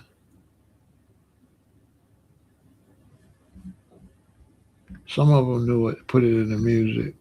Go check out the music. You know what I'm saying? Go check out my brethren, Planet Asia. They knew it. You know what I'm saying? Go check out Planet Asia. They knew, but like the brother told me, they can't get that. They having a hard time getting the message to the people. You know what I'm saying? That's what the brother was telling me. Shout out to the brethren. I gotta find out if they still recording or what. I don't think so. But yeah, they was having a hard time. Uh, they was having a hard time getting people to really deal with the concept because people want to make it Islamic. You know what I'm saying? The people wanted to keep making it Islamic, so they wasn't really able. They was having a hard time as they was trying to take it up, and people was trying to shrink it down, and that's why they whole concepts just didn't ever take off. It was just too much for the people at that time. Only people like me and a few people really knew what they was really talking about. Everybody else wanted to water it down. They was listening more to like Chuck D. You know, they was listening to lower frequency conversations like Chuck D, which he served a purpose, but that was more like black militancy. That wasn't what the brothers and stuff was on. They couldn't get no listeners. You know what I'm saying?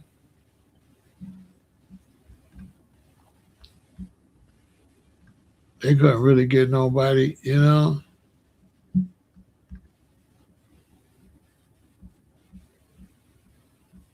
They couldn't really get nobody to pay attention. You know what I'm saying? So it kind of they couldn't get nobody to really pay attention. We was trying to tell them. You see this here? They got the Egyptian merchandise is popping.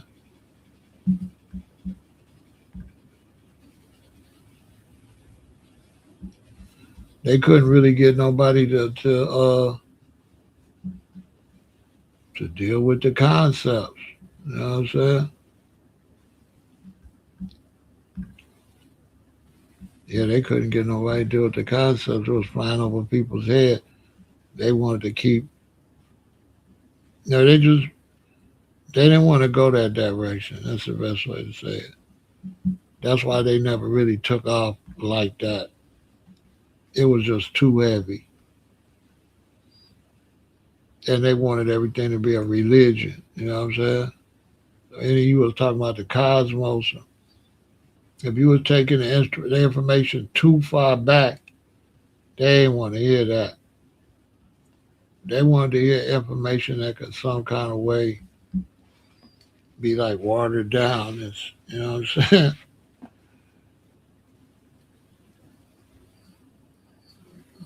You know what I'm saying? Farrakhan was the man, Khalid. So they wanted to hear that. You know what I'm saying? So other brothers kind of got covered up and washed away.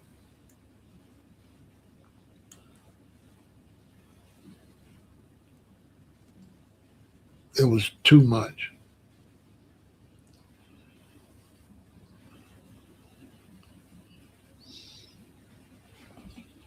Yeah, it was too much for them. So that's what's going on with that. I wanted to talk about it before everything get crazy. It's going to be crazy tomorrow. Lots of deportation, lots of people thrown out. No backup. They have no backup. They have no foundational Black American support, which means they have no political support because the black politicians are not allowed to support something that we did not pick them to support. And any black politician that starts to show too much support for the Haitian situation, they're going to lose our support because we don't want you supporting somebody that don't deal with us. And black immigrants, they don't deal with us.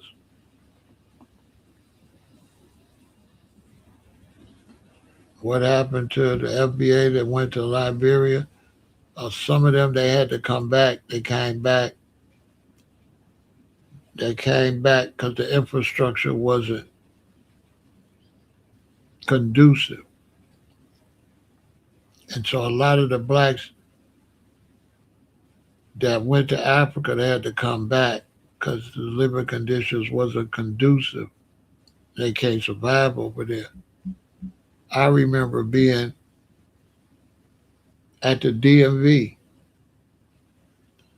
I remember being at the DMV and there was a lady standing behind me and we started talking.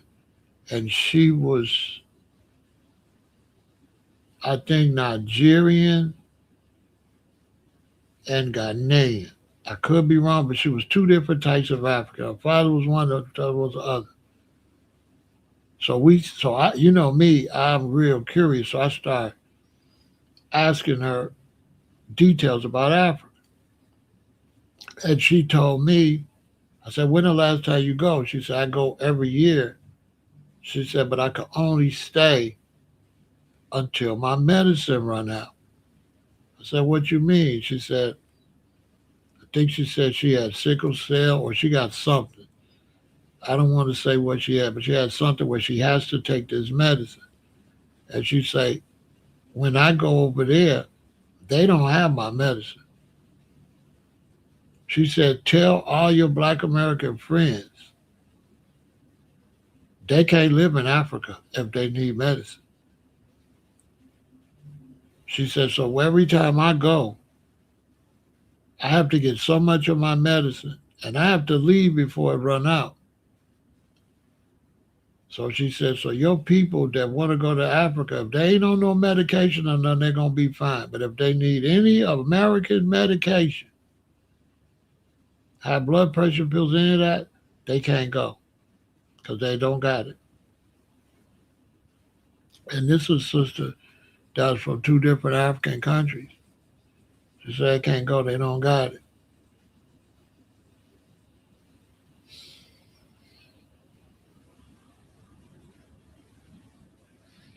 And then another thing about Africa, soon as you're a foundational black American, all they hear is money. So all they want to do is scam you. So if you go to Africa, all you is a target for scam. Nobody will really help you. That's why JT, the bigger figure, had to abandon his mission. He had to leave.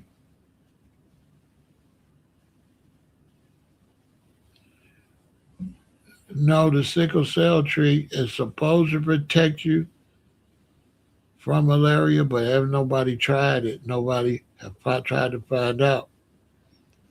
I would doubt if it would protect you because it would probably only protect you if you had that pure African native blood. If you're a foundational black American and you got all this Irish blood and Italian blood and Native American blood, I don't think it'll work because it wasn't made for our bloodline. I don't think it will work, not for our bloodline. Something would have to be specifically made for our bloodline for that. Sickle cell medicine is made specifically for our bloodline.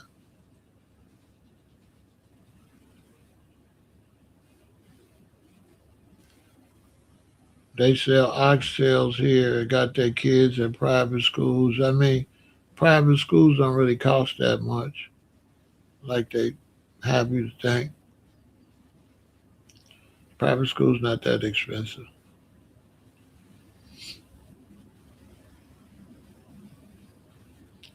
But foundational black Americans are in private schools too, so I'm not gonna just put that on black immigrants. Private schools got whites, Asians, some East Africans, but the most people in a private school gonna be white Americans and foundational black Americans at any private school you go to. Still, the majority of the kids gonna be white Americans and foundational black Americans. Still,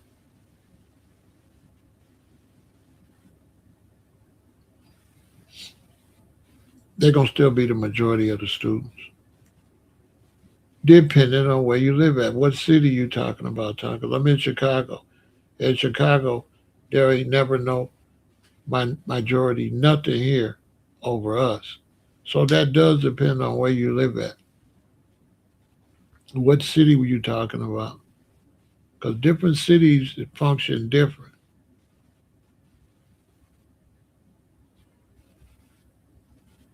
So I always have to remember that I live in Chicago, and a lot of y'all don't live in no black city like this. So yeah, you might get overran with immigrants in them smaller cities.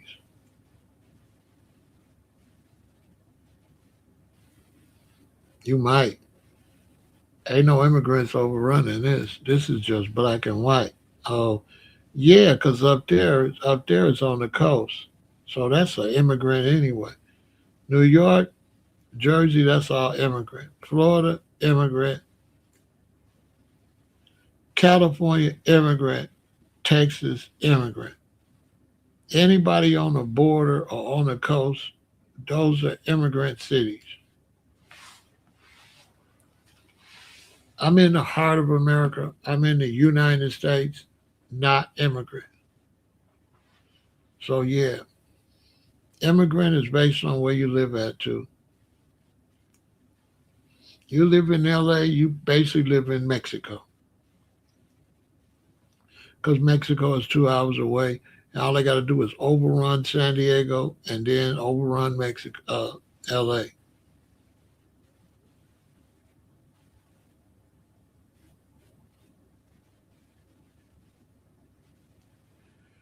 Yeah, you might get malaria.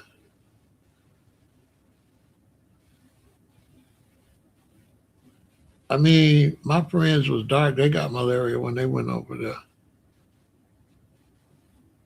My friend got malaria when they went over there. They got malaria.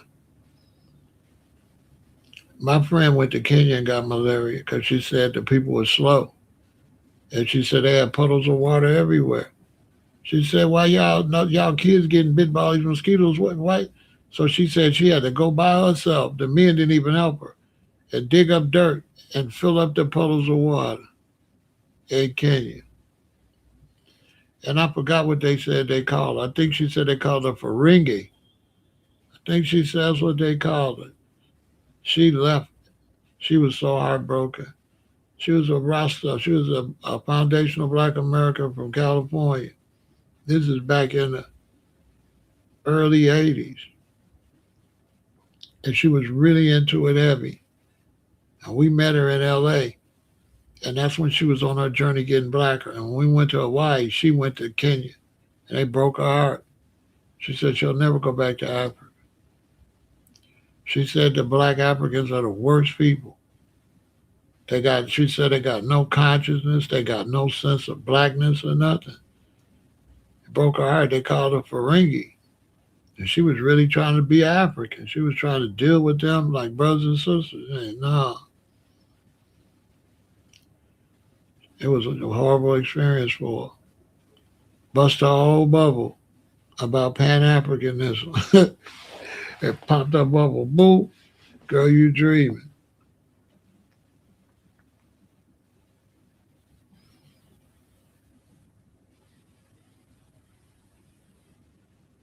I been knew that was, you know what I'm saying?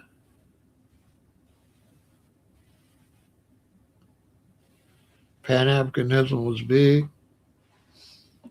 Pan Africanism was big, but Tribe Called Quest wasn't Pan Africanism. They was uh, uh, uh, uh, uh, uh. that wasn't no Pan Africanism. Groups like Tribe Called Quest destroyed Pan Africanism. The Queen Latifahs, the Tribe Called Quest, the Money in the Middle. They was pushing, to me, allegedly, they was pushing LGBTQ on the down low. De La Soul, go back and look at them. They was pushing feminine men and weirdo. Look at Queen Latifah. Queen Latifah date women. That's not Pan Africanism. I'm just saying. The flavor unit. What that sound like now? See, the flavor unit right there sounded dope. But now with all this what the flavor unit, that don't sound that don't sound LGBTQ, the flavor unit. Her and Money Love, Money in the Middle. I bet Money was in the middle. Money was in the middle, all right. So when you go back, I can't stand Tribe Called Quest. I hate them.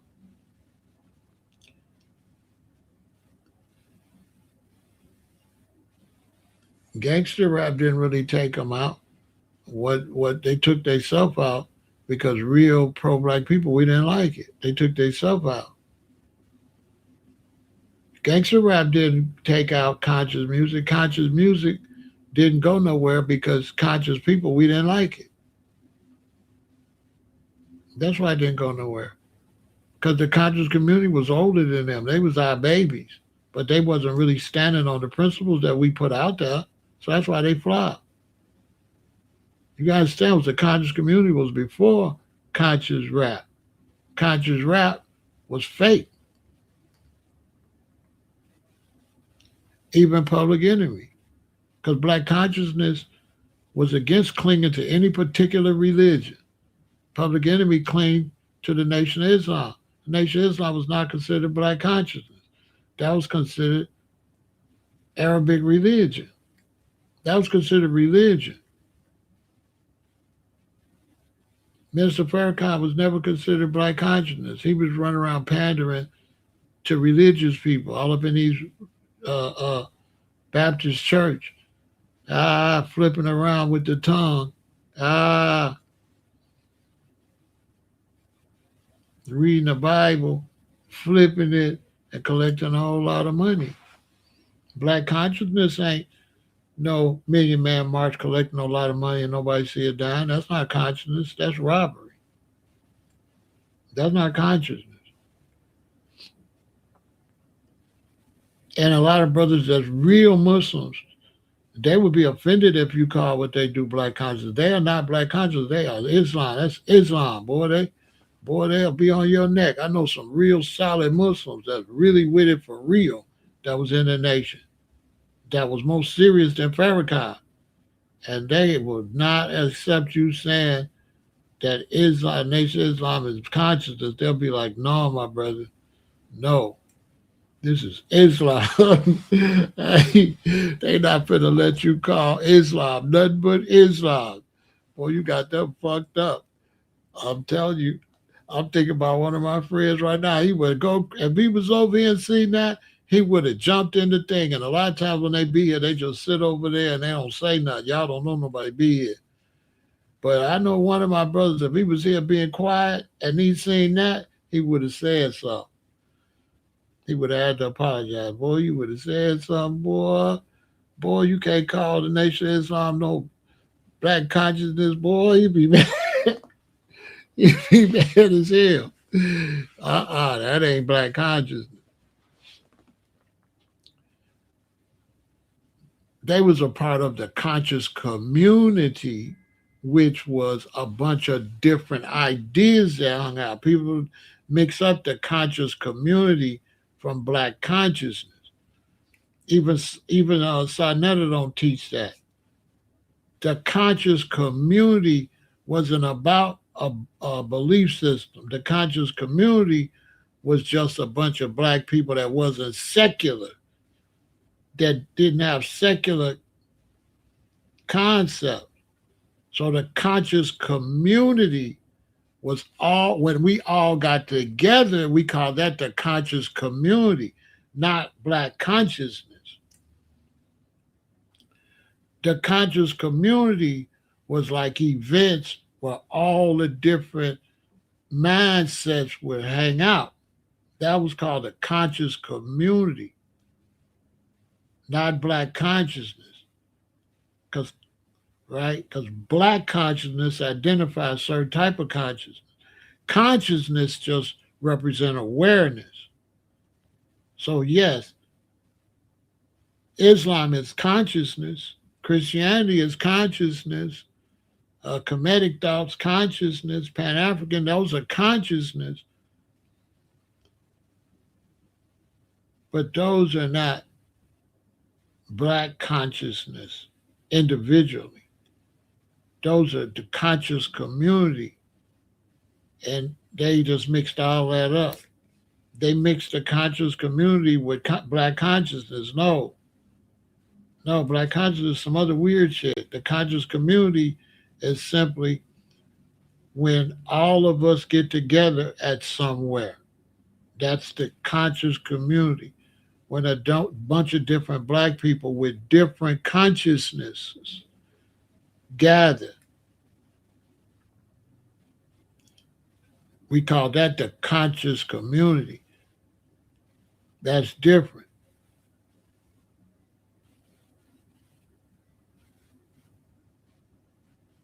Right? That's way woke was this way. As a matter of fact, that was not even on no internet or nothing. That was only outside. That was not, there was no internet. Nobody was on the internet. That's when the internet, they used to give out the AOL little things. Nobody was on the internet. Nobody was on the internet. Nobody had a cell phone. There was no cell phones. There was answering machines. You call home and your mama tell you who called or your woman tell you who called. There was no cell phones and there was no really internet activity. Nobody had no computers going online.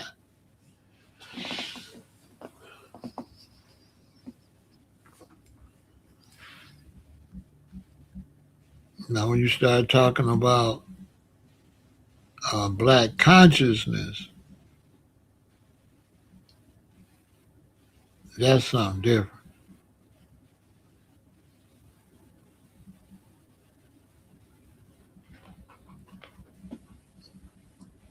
Because they was able to be LGBTQ. They was able to just throw anything in that.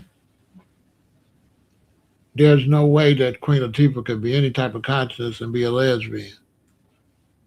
That you can't. Consciousness is reproduction in real life. You can't be doing something where you can't reproduce and call that consciousness. We call that you unconscious. That's what we would call it. I'm not speaking against her lifestyle. I'm just saying that stuff she was doing was a fraud. The record label was putting on these people all this red, black, and gold and green just to make some money. They were just throwing groups together. Because you could look at Brand Nubians and see that Grand Puba, he wasn't nothing righteous about him. You could see he was eating everything. He looked like a pig. You could see they just threw that brand Nubians together. Look at Grand Pooba. He left right away, didn't he? Because he wasn't that. He was just, that was fake.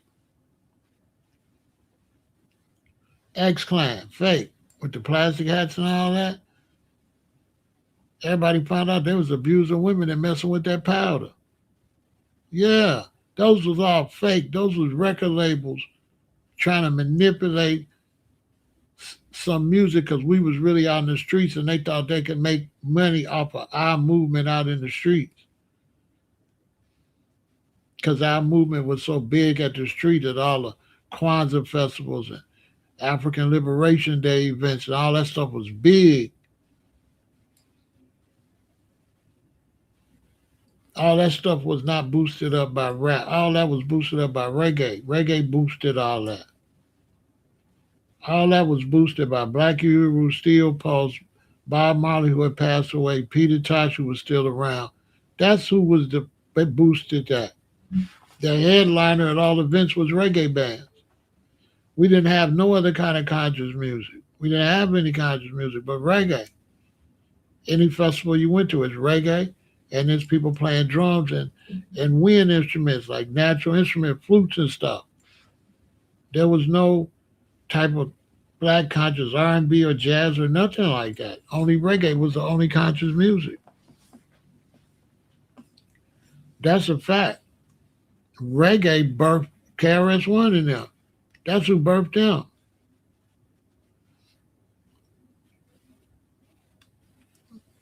They was born out of that.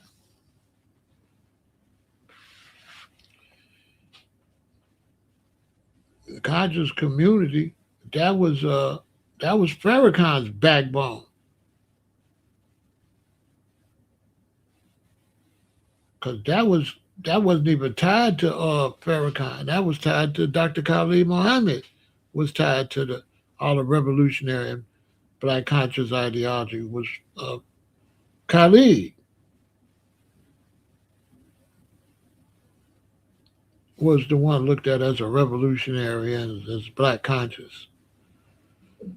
That's a little history for y'all, but that's how that went. They got infiltrated because there was money in it. So a bunch of fake Jamaicans started becoming reggae artists, and then they just messed the music up. And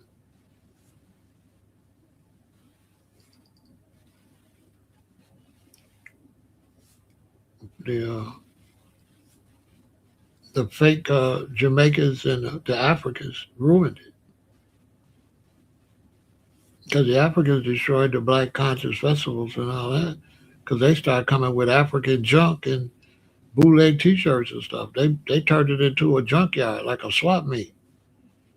The Africans brought the prestige of the conscious community down to the dirt. You couldn't go nowhere without them having 5 booths, 10 booths, all the same people. Look like they all live together somewhere and come and dump all that junk out. And they have all that African junk for sale. And it just the prestige, the look of the events, just the Africans killed it, turned to a junkyard. Everybody else would have their shirts laid out right and all pressed and looking good. I have my t-shirts all folded nice and neat. The Africans come pull them out with wrinkles and just $5. We out there selling shirts for $25, $20, nice shirts, depending on how many colors, right? If it's a few colors, you can get it for 10. Depends on how much it costs to get it made, right? So we was doing fair business. So however much it costs to get made, you double it.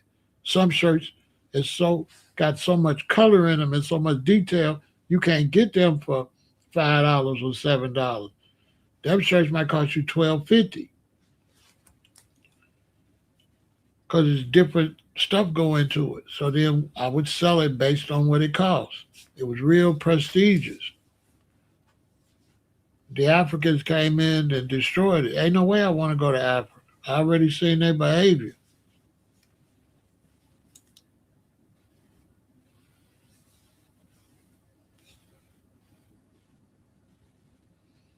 The Haitians is worse than that. They don't got nothing. And they don't do nothing with the community. Everything they have is for Haitians only. You ain't never seen Haitians have nothing for everybody. If you go to any Haitian party, it ain't nobody in there but Haitians. They're a separatist group of people. They don't even mess with black people like that. Haitians don't mess with black people, and neither do Africans. Africans don't mess with black people. Africans will come to the festival to sell stuff, but Africans don't deal with black people. They only deal with themselves. Africans don't even deal with Africans. They don't have no events where all the different Africans at. This is an Ethiopian event.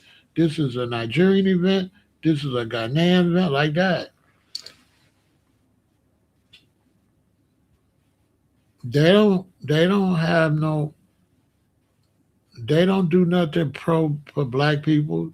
They tribal. That's all they do is tribal stuff.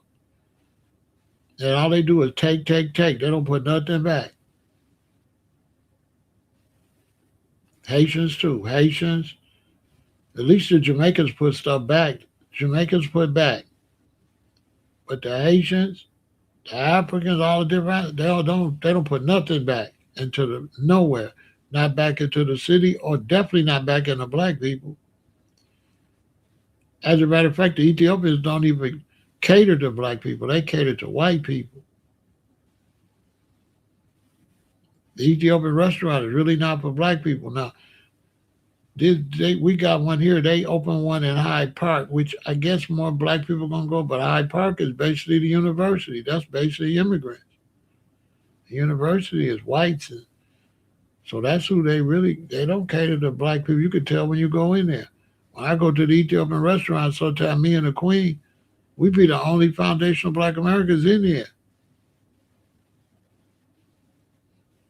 It be all whites in there eating. It don't be no Africans. There don't even be no Ethiopians in there eating. I ain't lying. They all on the north side. Boy. They all listen, man. There ain't no Ethiopian restaurants in the black where blacks nowhere close where blacks live. They on the north side where the white executives and white college kids is at. That's who they cater to.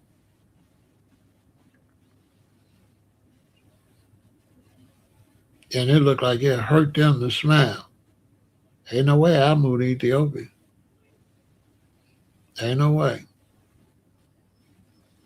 No way I want to live with them. They stuck up. Ain't I?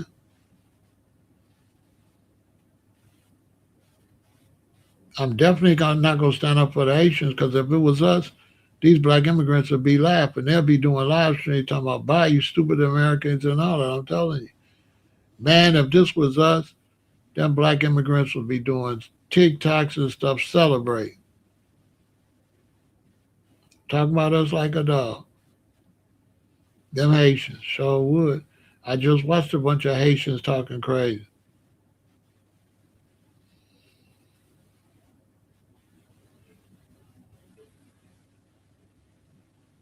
But they're a threat to the Europeans. So I wish them luck. Because the Europeans looking at them like they changing the fabric of America. They gonna throw them. They gonna chase all of them out.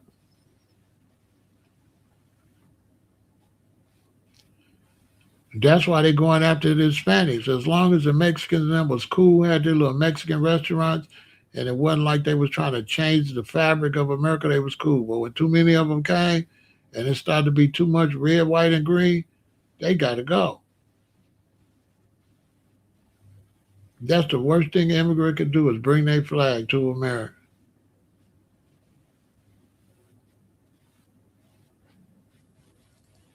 That's the worst thing you could do. Because in ancient times and war times, that's an act of war. You know what would happen to you if you had another flag up in somebody else's country? Man, you know what happened to you if you was in like Italy, or you was in Rome or something, and you had like a Mexican flag or some kind of African flag, or even another different European flag? You know that's treason, right? Because when you put the flag up, that symbolizes you conquered something. That our flag was still there. So they come here waving them flags and stuff. Man, you come here talking about you want to come to get help in America, but everything you got is Haitian. You got the Haitian flag everywhere. You stupid as hell. You gonna come here, you gonna put the Haitian flag everywhere, the Jamaican flag everywhere. You out of here. Now they took all them flags down, hiding all them flags, because ICE, if ICE see the flag, they coming. Wave the flag now and drive around, let ICE see you with a foreign flag. I bet you get pulled over. I bet you get pulled over. Wave a foreign flag. Wave your Jamaican flag. Wave your Jamaican flag now. Go ahead.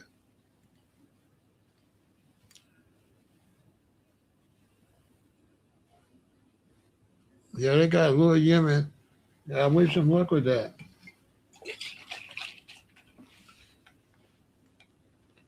And the vice president on the same type of time. That's why they put in the vice president.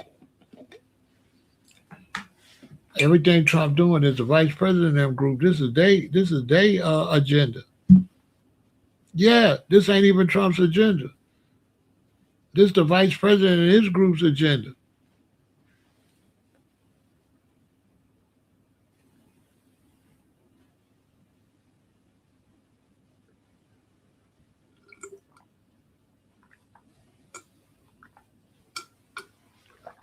Yeah, up here, the Arabs control all the gas stations and stuff. And the reason the Arabs and them control the gas stations and stuff, because in a sophisticated city like Chicago, that's a step down. And nobody want to work at home, run no gas station. These people getting big money. I just told y'all, we filthy rich. We got $2.1 billion. We don't want no damn gas stations. You know what I'm saying? Now we might get to the point where money get messed up, where black men might want to get the gas stations. But I'm glad you brought that up because people say, well, why y'all don't got the gas station in your neighborhood? Because that's a step down. That's an immigrant job. That's why.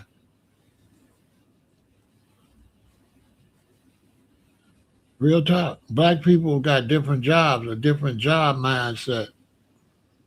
They're not standing in no gas station. Hell no. That's a step down.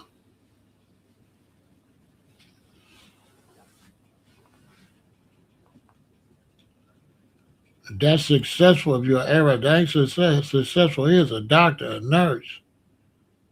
Shit like that is called considered successful here. That would never cross our mind to get no gas station.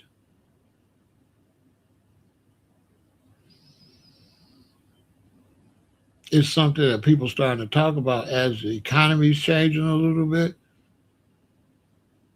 So like, you know, like all the sandwich shops and stuff in our neighborhood.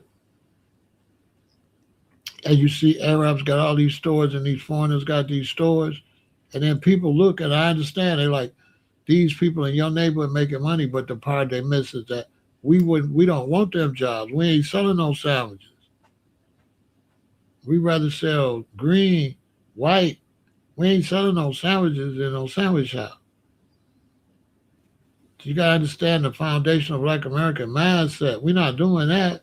We'll do crime before we do that. We perform crime. We ain't doing that. We ain't standing in no bodega. Is you crazy?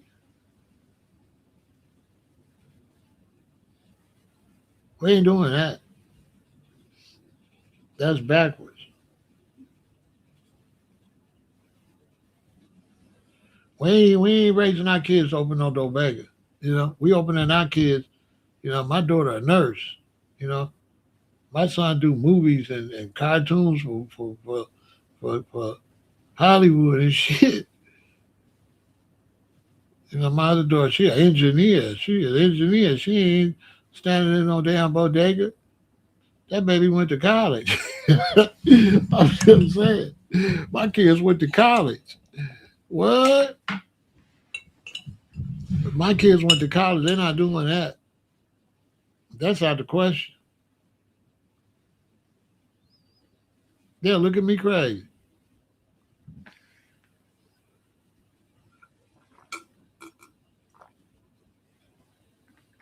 They're not doing that.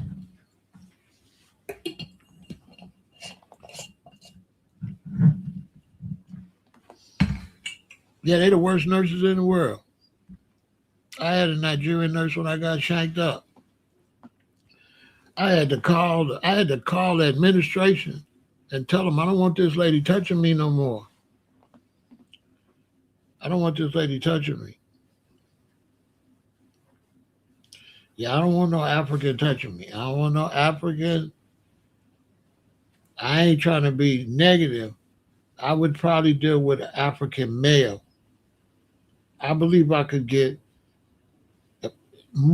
I can't. Now I'm not being. I can't say everybody. So I don't want to generalize because there's probably some really nice African nurses. But overall, if I had to have an African nurse or doctor, I want to be a male, not the women. Because too many of them is just messed up. They nasty acting. The brothers, what I see from the African men,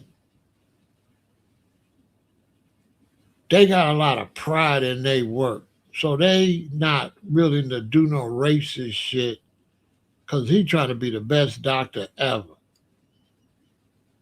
The women is the one that get like emotional and is got attitudes. No, from what I seen from the African brothers, they keep their composure. They keep their composure. They professional. I ain't gonna lie on the brothers. The brothers be professional. I don't think I ever had no unprofessional business with no African man. I ain't gonna lie.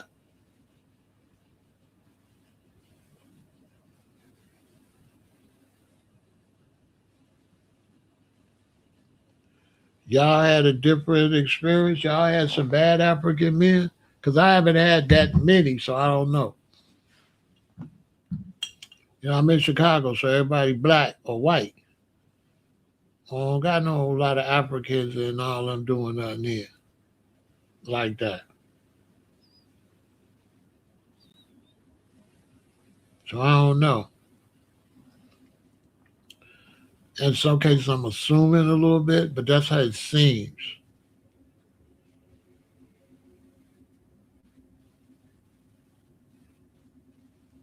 Because the only ones I be seeing talking crazy on the internet be the women, as far as professionals.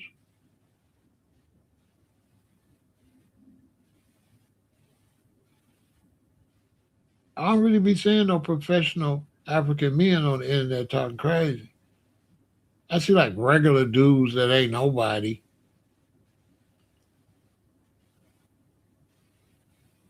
But I don't know. What's y'all experience? Y'all dealt with some professional African men that wasn't no good? I don't know. That's why I love Chicago. I ain't got to deal with that. Yeah, I ain't got to deal with that.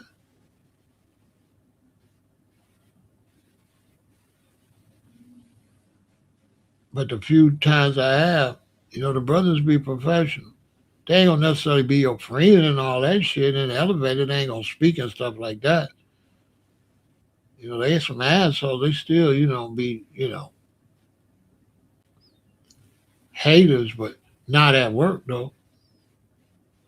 Not at work. Not the men. From my experience, not the men. They put everything aside when they get to work. From my experience.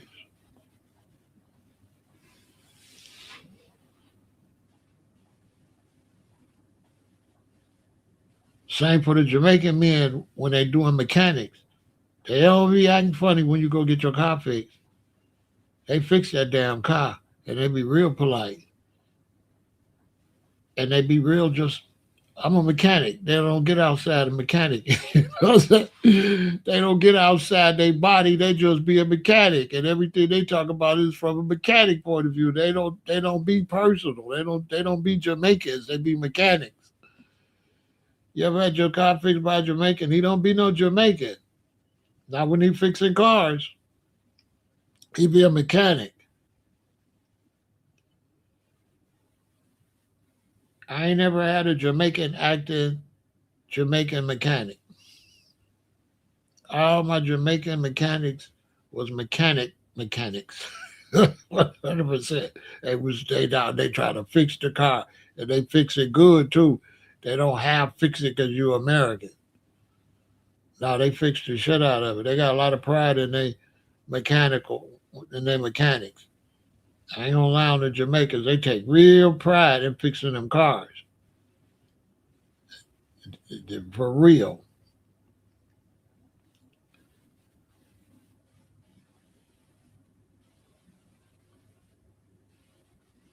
It's just personal life with all of them ain't no good. Their personal and political stuff is what why they gotta go. They don't add no political benefit.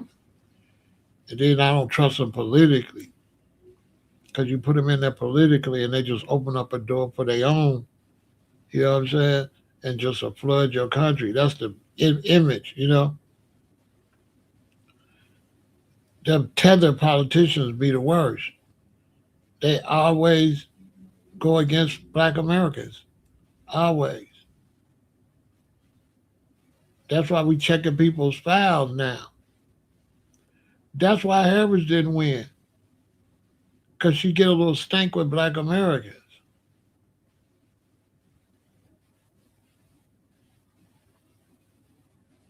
I can't believe they gave her a pass with who she married that dude. That dude don't look like he like her at all. He looked like he just pimping her. I ain't trying to be funny, but that husband, to me, I ain't saying he is like that. I'm saying that's what he looked like to me.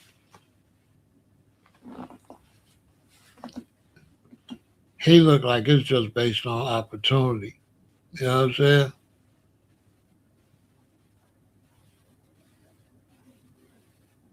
Heck yeah, I had to.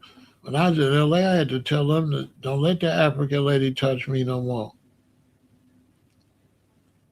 No, I don't want her. I had to call up at the top. I had to have my mother go get the people that run the hospital. Told us that lady, I don't want her touching me. I definitely don't want her administering me no medicine, man. That lady really looked like she would put something in your medicine. I ain't gonna lie. And that's the thing about Africa. Allegedly they'll put stuff in your food and stuff like that. Allegedly, a lot of black Americans got sick and passed away in West Africa. I'm just saying. A lot of mysterious unaliving. You know what I'm saying? I wouldn't trust. I can't. I would not. Ain't no way I live in West Africa. I would not trust them. Uh. You can tell. Ain't no way. I go live over there. Mm-mm. I ain't trying to stereotype, but when it's a whole lot of a certain thing, that's gonna be a problem. It don't have to be everybody. All they got to be is too many. If you got 100 people, 30 that's bad is crazy. You know what I'm saying? It's a lot of I don't know. It's a lot of backbiting over there. You know what I mean? It's a lot of backbiting.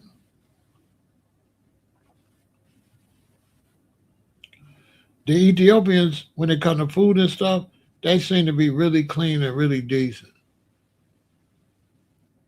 and they don't seem to like They don't get angry easy like that. They don't really get angry. When I do business with them and go to a restaurant, they don't get attitudes and angry. They sort of like the customer's always right with the Ethiopians. I don't really get to eat in no West African places because they just eat a lot of animals. No, they don't really have no, you know, vegan or vegetarian type food. It's a lot of creatures. So I don't eat with them. There is one place that's a vegan, West African vegan place, but I be forgetting to go up there. I need to go check them out. But they not really known for no clean food. They known for animals. They're not really known for vegetables and fruit and stuff.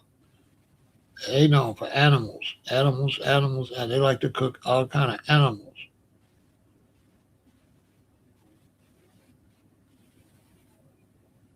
They losing a lot of money. They could be getting a lot of vegan money and vegetarian money, but they just cook horrible. They don't eat well.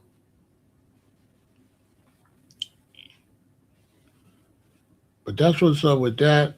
It's gonna be going down tomorrow. I'm gonna keep up with what's going down tomorrow. I'm not really hating on no Africans or no Haitians or nothing like that.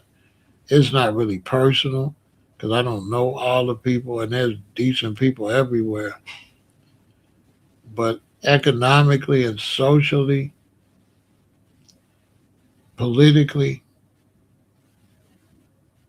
when it comes to our vote and voting and being able to really get the best for our communities after being in this country, the other blacks, we can't trust them. They're not going to vote in our best interest. We don't have the same best interest. So, you know, the less of them, the better.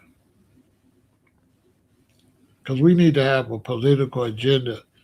And we can't have a political agenda with another groups of blacks that's going to go against our political agenda and then be identified as black and kind of change the perspective of blacks. You know what I'm saying? Yeah, they not here. They not. They just here to take. They don't have nothing to offer. It's just take, take, take, take, take, take, take. That's it. Just take.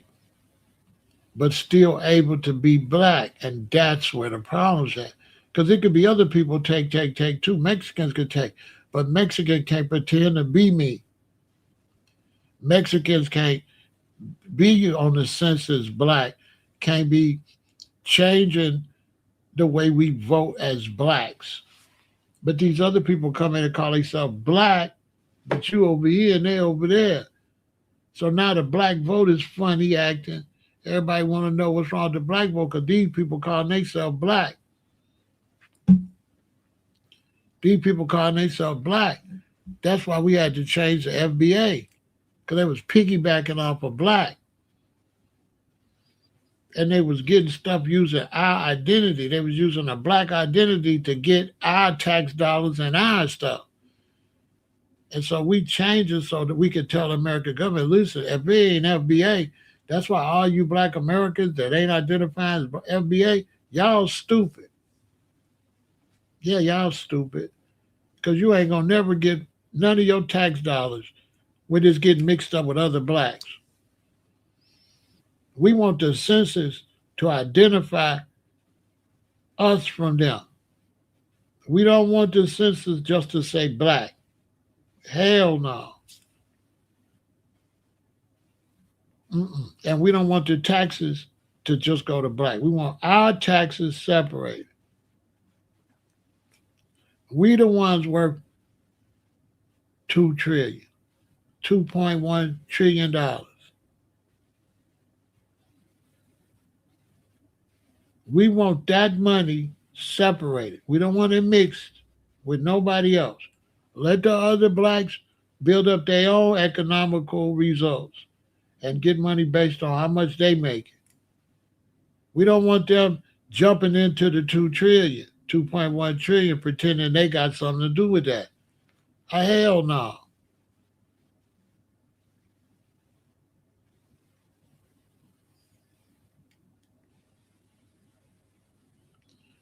We don't want that.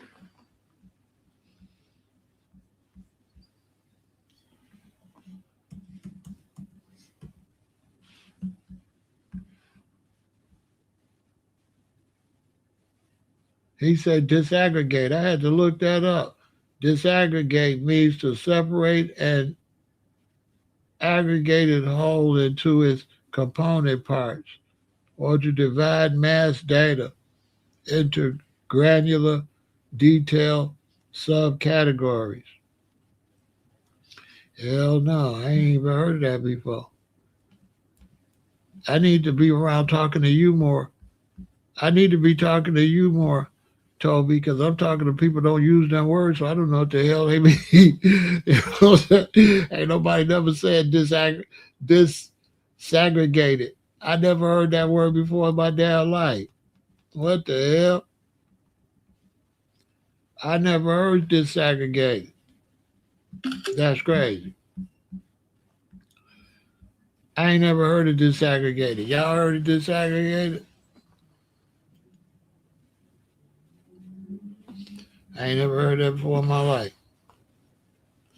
I heard on phone them grave. I heard on phone them on the guys. I heard on phone them grave. I heard that. I hear that all the time. I ain't never heard disaggregated. Disaggregate. I ain't never heard that word before in my life.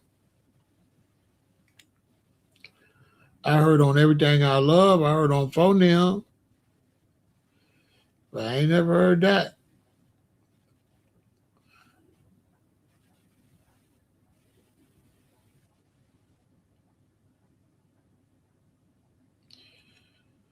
Interesting. Yeah, I never heard that.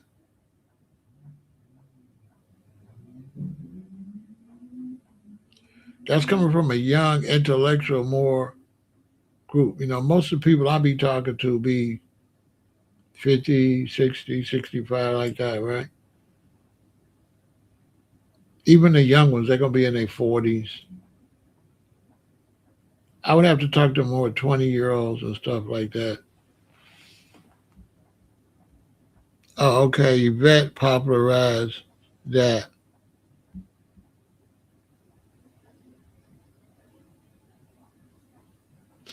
Oh, and then they changed it to delineate. I didn't know that. Interesting. Yeah, but shit, Yvette is smart as hell. She look like she read books all day and night.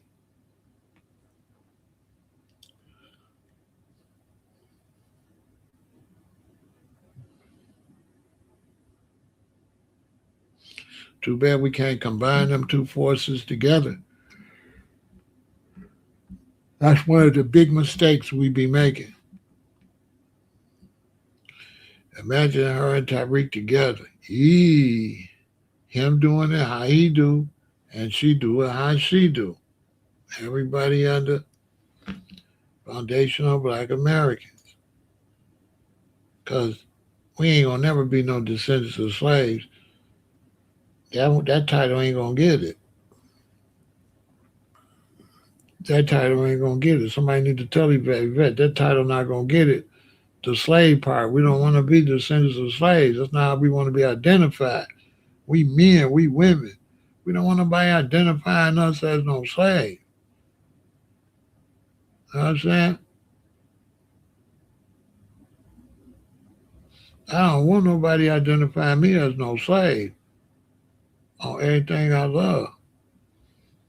I don't like that. That's why I switched over, because I was supporting ADOS too, but I just never liked that. I just never liked that. Descendants of slaves. That ain't nothing nobody gonna want to be. Who gonna want to be that? We went through slavery, but Now it don't sound cool. And I don't be one saying I'm a descendant of no slave. My ancestors was a slave. They was enslaved. Being enslaved don't make you a slave. You enslaved. You're only a slave to the enslaver. You know what I'm saying?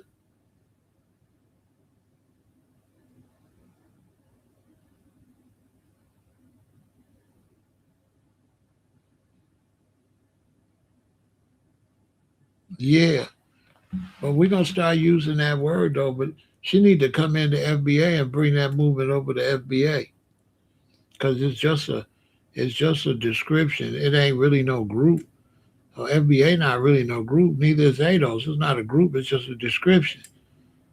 So we need to just have one description and just be one group. It's not an organization.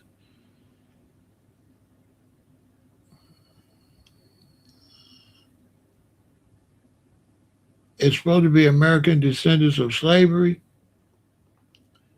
but that's not as never going to be as great as foundational Black Americans. Shit, if I had to pick two, I'm gonna pick foundational Black Americans. When Tyreek first started it, I criticized. I was like, why you starting something else? We already got something. Yeah, I was criticizing him. Even though I'm a supporter of his for years, but I criticized that. I'm like, man, he bogus. Why you starting something else? We already got something. But then as I kept saying it, I said, but I like foundational Black America. So I kept saying it. I said, that is better. You know what I'm saying? I said, damn, this damn Tyreek. I'm gonna stop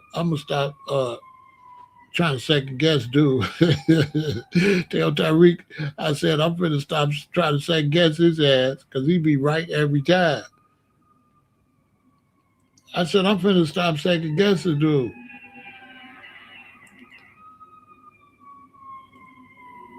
Yeah, I said I'm gonna stop because I second guessed him. I said, "What the hell is he doing?" As he still was my man, I was still fucking with him, but I just was like, "What the hell is Tyreek doing? Why is he doing that?"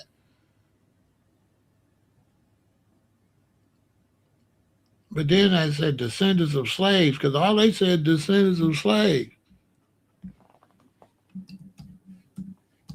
Let me see. MEANING. Adults mean.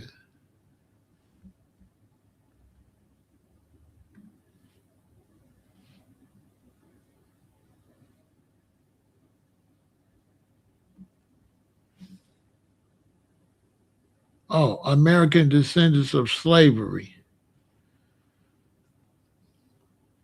Yeah, I see it. American descendants of slavery. I don't like that either, though. I don't like that because I'm the descendants of the people that went into slavery.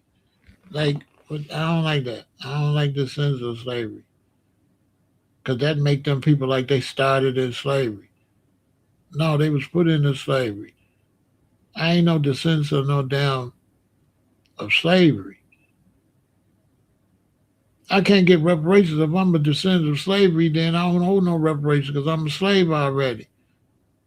I want reparations because they put us into slavery. If they put you into slavery, how you a descendant of slavery if you went into slavery?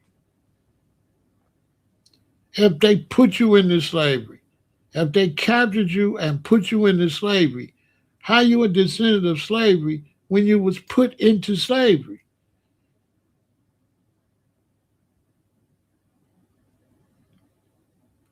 When you sell slaves, them people ain't no descendants of slavery. The slaves ain't no descendants of slavery. The slaves ain't no descendants of slavery.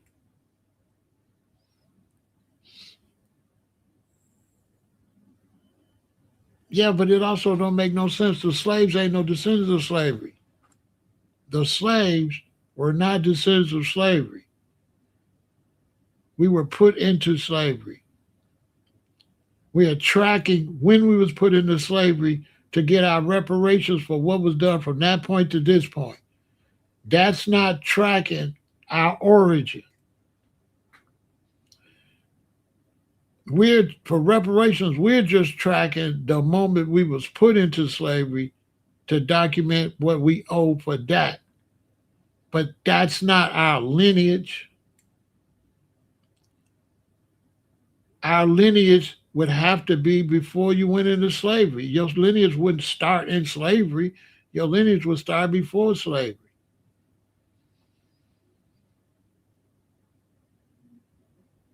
So you how's you a descendant of slavery when you was put into slavery? You were a descendant of the people that was put into slavery.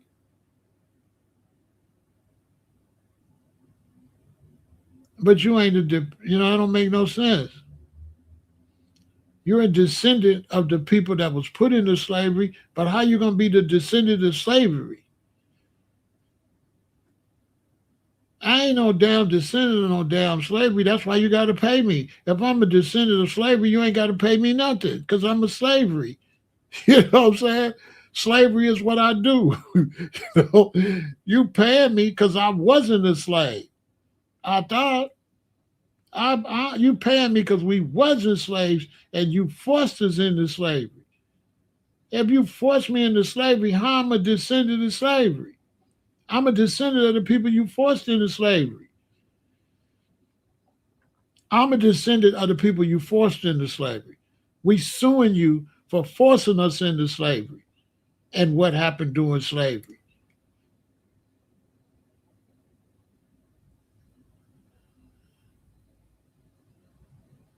Yeah, we was led into captivity. But you can't say I'm a descendant of slavery. That don't even make no sense, really. That don't make sense. That don't make no sense. Well, who was the slaves a descendant of? What the hell? Yeah, FBA includes the freedmen and all that. See, FBA includes all that. That whole period. Wherever you was.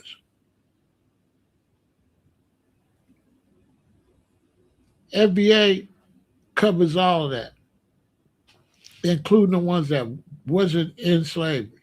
You know what I'm saying? But I ain't no descendant of no damn slavery. I ain't gonna call myself that for no check.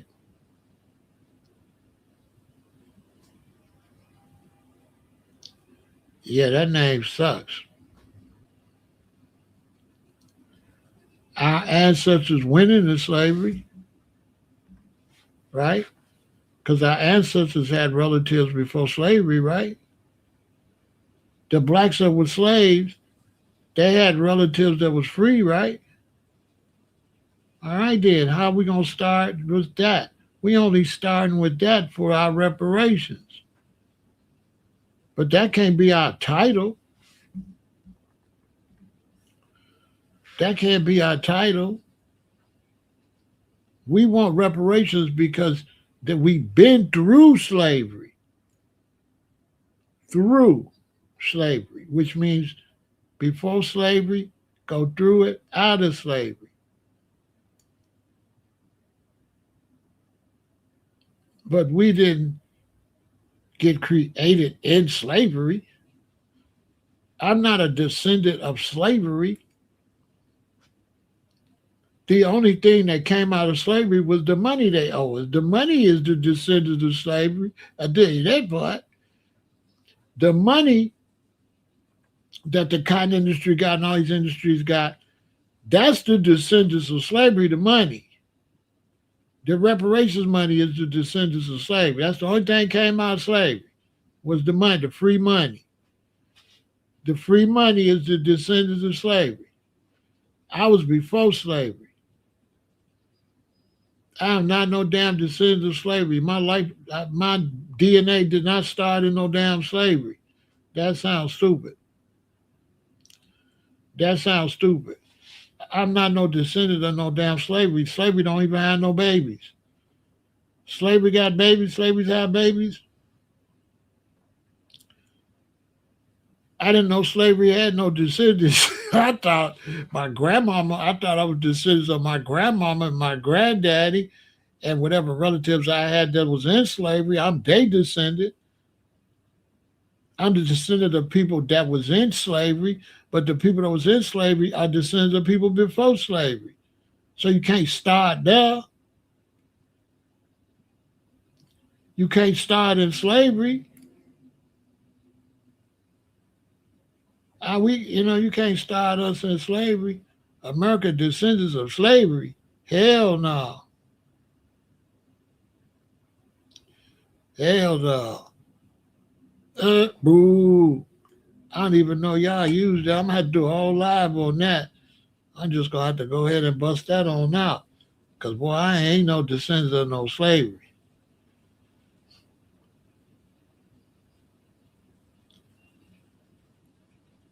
I ain't even know slavery had kids.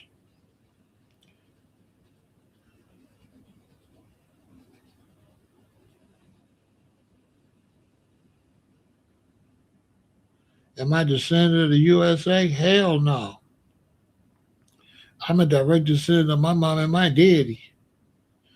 The USA have babies?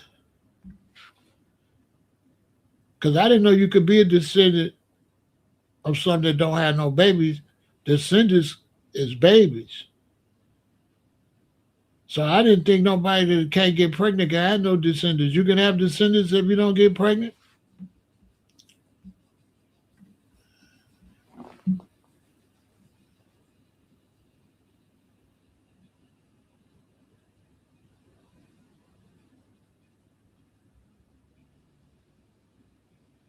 Yeah, we definitely was prisoners of wars. 100% correct. Coletta ain't playing no games. Colette, yes, we was prisoners of wars. But the only way you could be a descendant is a bloodline. How you gonna be a bloodline of slavery? What is a descendant? What is a descendant?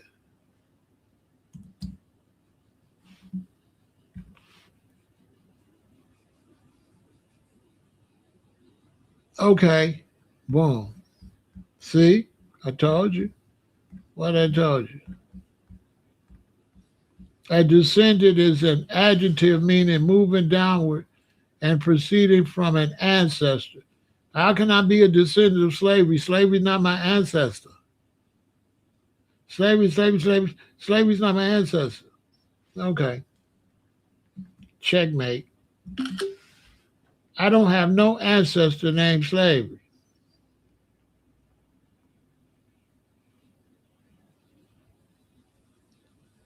I don't got no ancestor named slavery.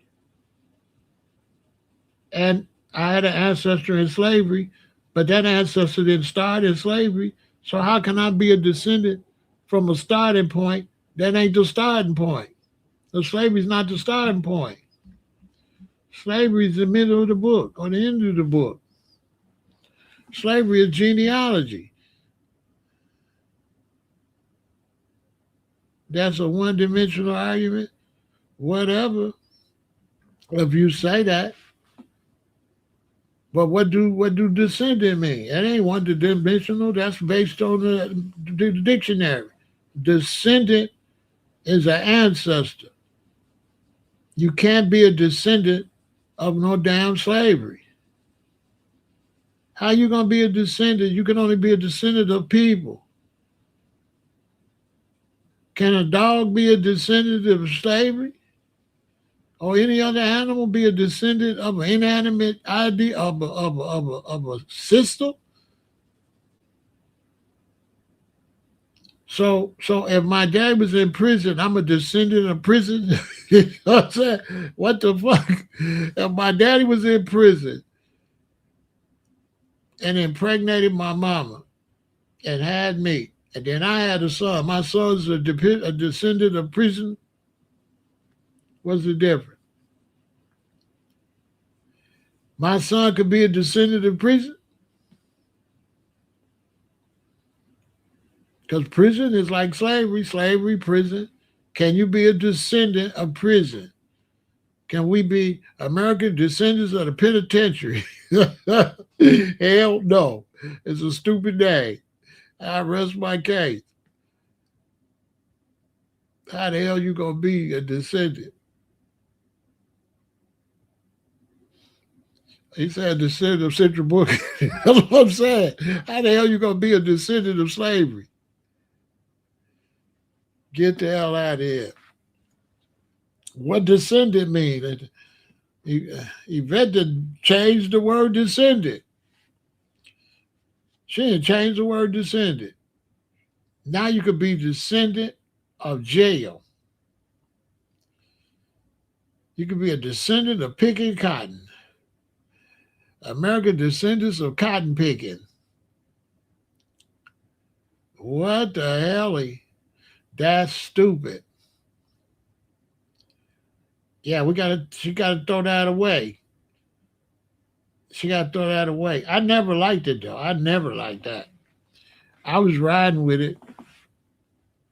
I was just riding with it, but it always sounded funny to me. As soon as I heard FBA, Foundational Black Americans, I was like, yeah, I'm FBA. I ain't no descendant of no slavery. I ain't finna wear that. I ain't finna wear no shirt say descendant of slavery and demote myself and demasculate myself. Yeah, y'all, I'm slave. I used to be a slave. I come from a slave. Hell no. I'm not. That's why we want reparations. We ain't proud of that. Now, foundational Black American, I'll be proud to be a foundational Black American, the black person that was here, the foundation of this bad boy, yeah. But I'm not wearing no shirt say slavery. Oh, it didn't start with her? That's your friend? That must be your friend.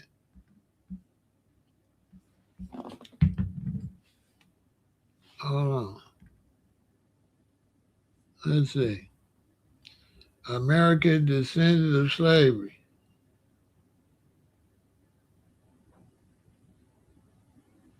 The American descendant of slavery movement was founded by Yvette Carnell. Checkmate. You don't know what the hell you're talking about. You don't know what you're talking about. Please be quiet. She said it didn't start with Yvette. Well, Founders' Views. The American Descendants of Slavery movement was founded by Yvette Carnell and Antonio Moore. According to this, her and Antonio started it. You're okay. Let me just move on. Because you've already shot yourself. You don't have no more credibility. You know what I'm saying? Your credibility gone. Yeah, you're not credible. Let me move on. Yeah, whatever.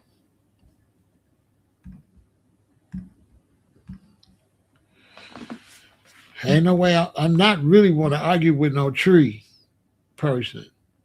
You know, I can't really argue with a fake character. You know what I'm saying? To be honest with you, you don't want to debate me because you can really see me. I'm really a person. Debating you, I'm debating a fictional, social media character, basically.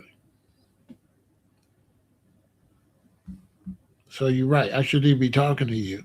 To be honest. You know what I'm saying? I shouldn't even be talking to you. I shouldn't be arguing with no tree, no picture of no tree. Anyway, when I'm really here with my real face, it's a Mitch Mac patty where I give a dog a bone. You know what I'm saying? Come back tomorrow, though.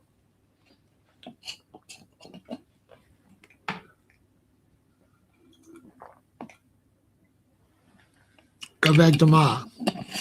If you want to debate, get a real face on and a real name. So at least be even. This ain't even. I don't even know who I'm talking to.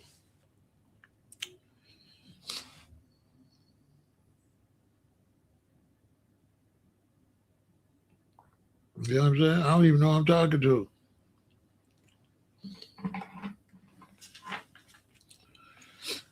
Sure.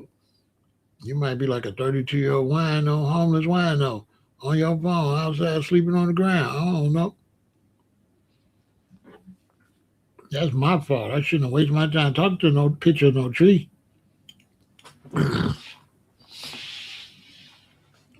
You got a picture of a tree. Shit. That's how legitimate you are and how accurate, that's how accurate your internet personality is. It's a picture, a weird picture of a sparkling tree. And you got all the facts on everything except your picture ain't got no facts.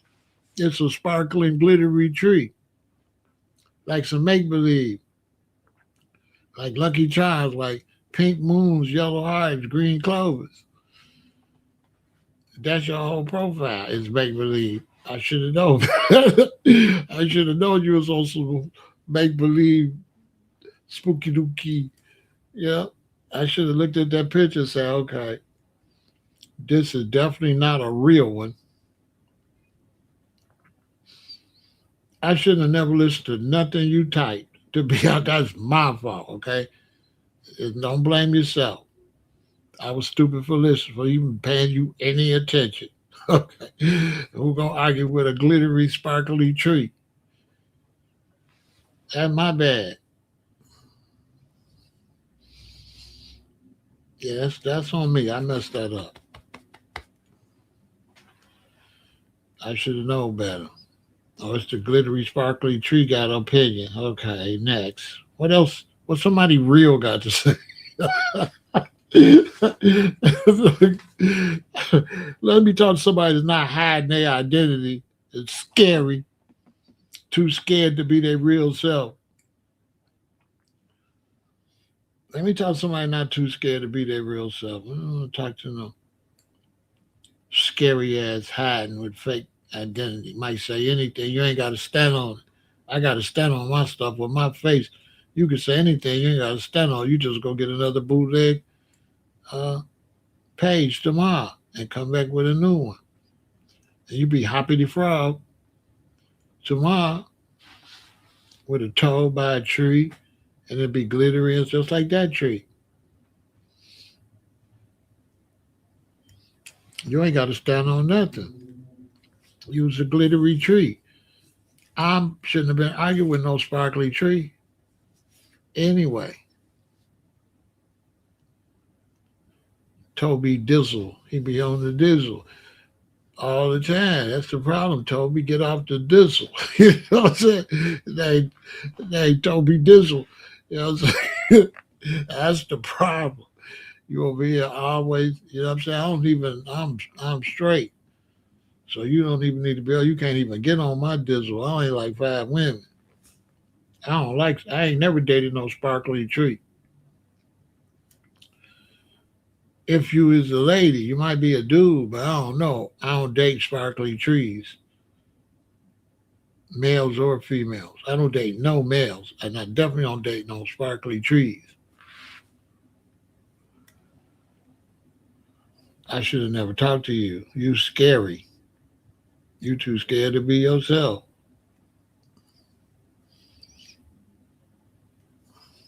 So that's that. Tomorrow's a big day for the Haitians. Bye, Haitians.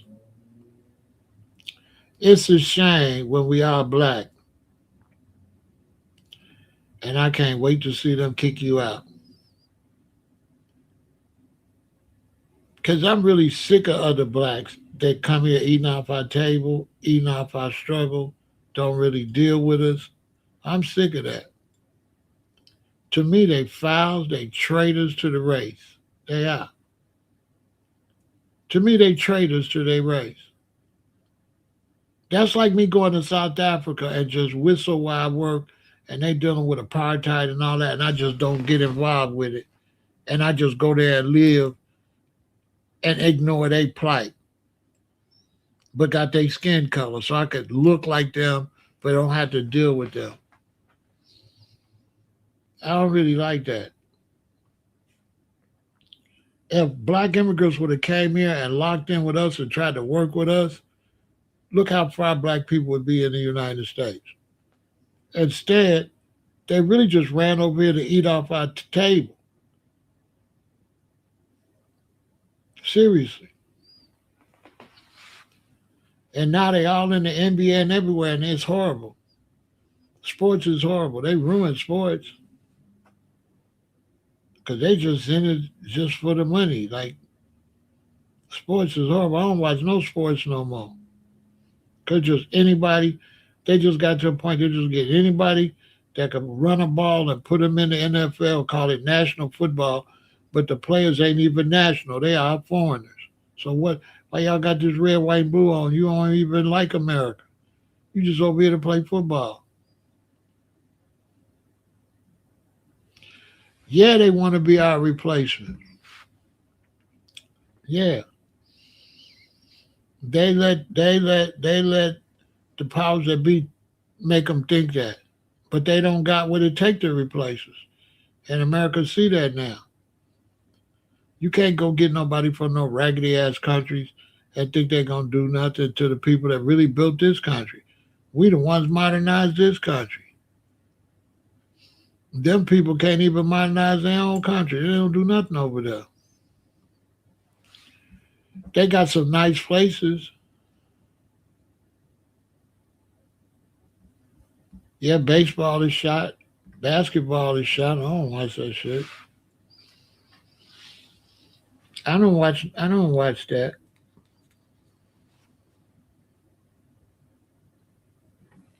I don't watch sports like that. It's all messed up. They'll just get anybody. They'll just get anybody, put them out there. Okay, you don't come on, put them out there, put them in the NBA. They not even American. They ain't really pledge allegiance to America or nothing. But you playing with the national this and the American this, and they got the red, white, and blue flag on you. You don't even like the country. That's where America's making a mistake. Is thirsty. It's putting a lot of people in the country that don't like the country. And when America need people to stand up, it's gonna be a bunch of people over here that ain't gonna stand up. They're just eating, but they ain't gonna. You know what I'm saying? That's why they shouldn't get nothing unless they join the military. How you let some people come over and get stuff don't join the military? But my daddy was in the military. They come over here, they ain't in nothing. I'm just saying. How you let people come over here, but they ain't been in the military. They ain't served the country none. And let them compete with people that put their life on the line for the country. That's foul anyway. You ain't did no sacrifices for the country. Foundational Black America's been here from the Revolutionary War, the Civil War, World War One, World War Two, Vietnam, Iraq, Afghanistan, Panama invasion. I go on and on. You come over here, you ain't did nothing to keep the country free. Here go my daddy in Germany. And then you come over here hating me on the low low.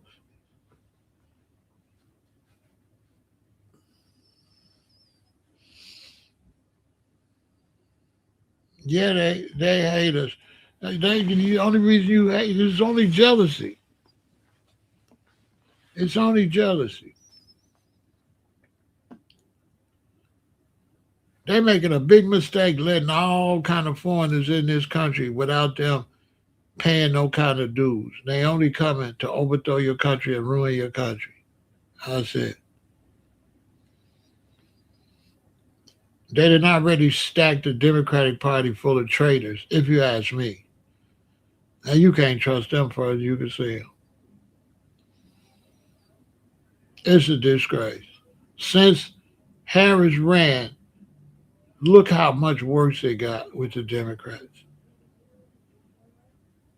Seriously. Since Biden stepped down, look at it. They just giving the country away.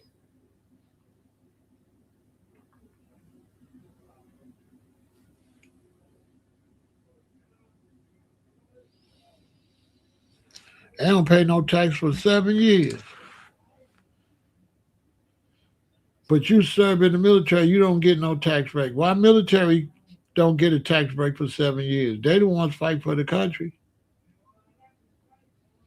They come in, they buy a little meat shop, a little bodega, 7 years up. They change the name of it, give it to a relative. He keep it 7 years. Change the name, give it to another one. And they just keep doing that. They never pay nothing. And they just keep those stores. And they just pass them down and don't pay nothing.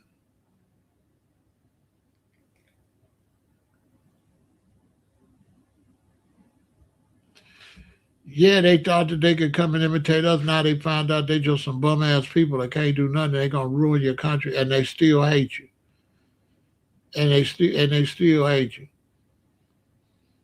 They don't like Americans, none, white ones or black ones. You let them people over here,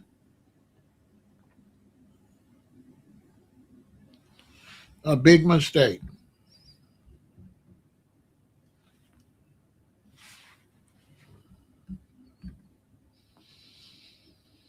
I hear you. I'm glad I don't got to deal with them, but I know down in Florida they running rampant. They running rampant down there around Miami and down in there. It don't make no sense.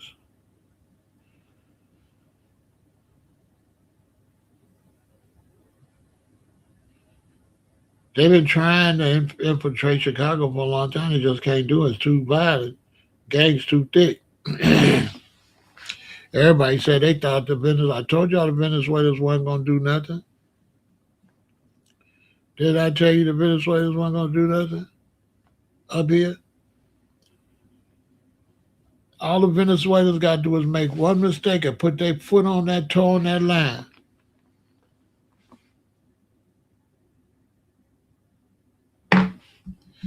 He said, I graduated from the United States Naval Academy and served 25 years in the Navy. And they come here and eat for free. I know the rock. I know. It's a slap in the face.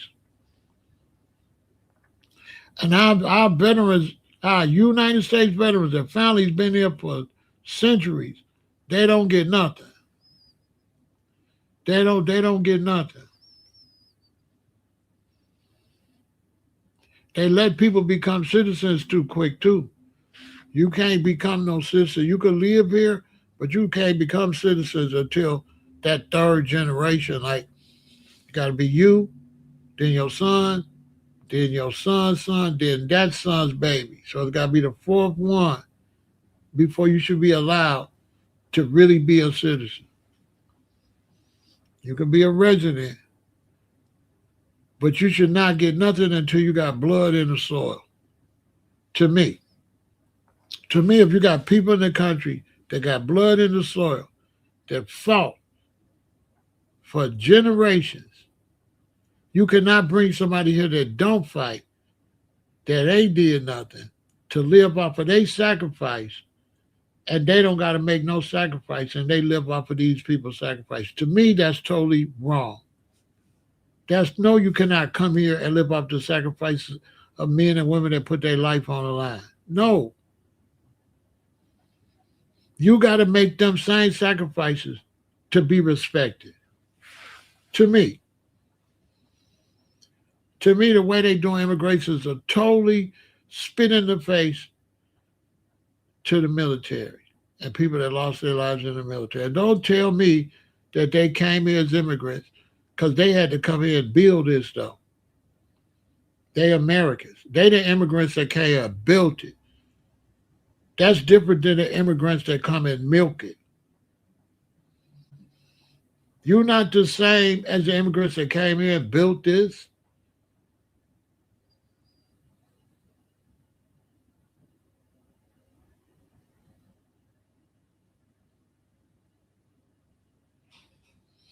Serious. It's a bad thing. Look at California. California has been turned to trash since I lived out there. It's so messed up. California is messed up. They didn't let them people overrun California. I'm telling you, that governor in California, he ain't doing nothing but collecting the check. Sure did. Sure did. Yes, they did. Yes, they did. And now they ain't got no money for this. They ain't got no money for that. They can't do this. They can't do that. They can't. No, because y'all constantly giving money to people that's just freeloaders.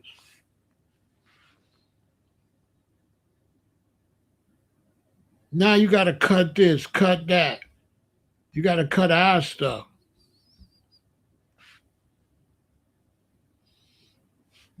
Yeah, they left. They been left. They left. They left L.A. right after the Rodney King riots.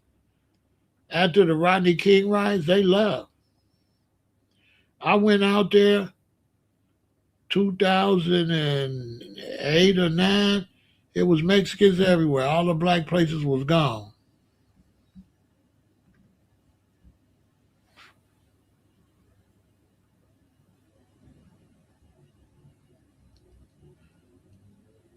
It's so bad in Cali, they could take a driver's license test in a foreign language.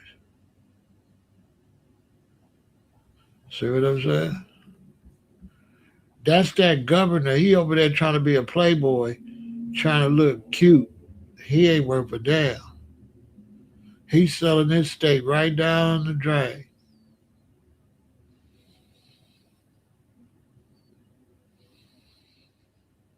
California gonna go broke. Watch. California gonna be broke. You'll see.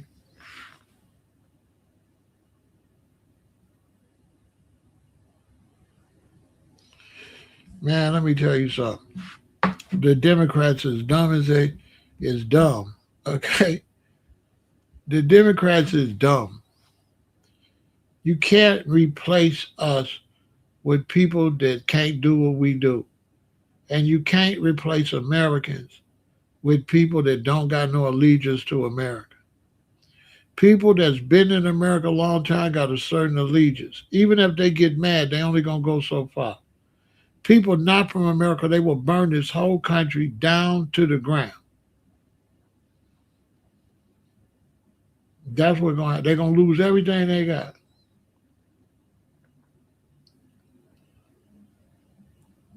Because dummies run the country. There's no way in the world Gavin Newsom going to win presidency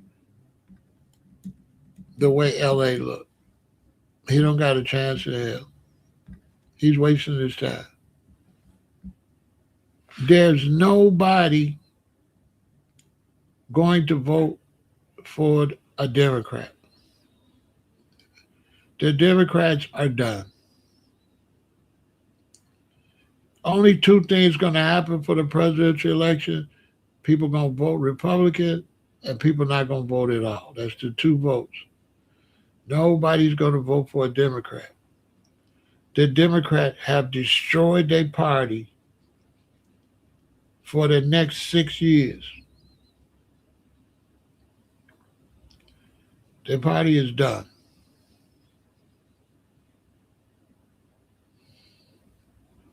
They won't win nothing. Nobody's going to vote for them. They're done. They're going to try to win some midterms, but it ain't going to do no good. They're going to lose the presidential election. Nobody's voting for a Democrat president.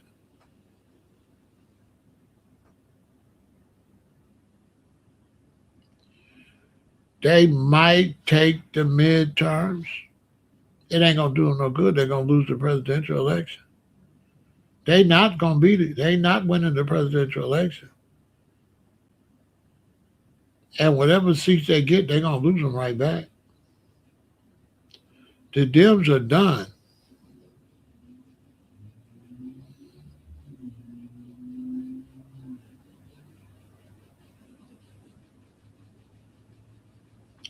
If the war get out of hand and people get mad at Trump and then they run and a Democrat run president, the country's over. The country will be over for 8 years if they do that. because the Democrats are soft. The Democrats believe in letting a bunch of immigrants and immigration take over their country. And immigration is great, but immigration has to happen at a slow rate, a little at a time. I'm definitely for immigration, but it's the difference between immigration and flooding. And what they're doing is flooding. You're not giving the immigrants no time to acclimate and get into the system. If you let too many immigrants come, they turn your place into where they live. You got to let a few come so that they live the way you live. So if you let a few in at a time, they got to adapt to how you live. But if you let a bunch of them in, they'll turn this into wherever the hell they from, a hellhole. Just like the Somalians did up there. They let too many Somalians up there, right? And look at the place. So they might win the midterms because of the war, because of Trump's help and stuff like that. They might win the midterms.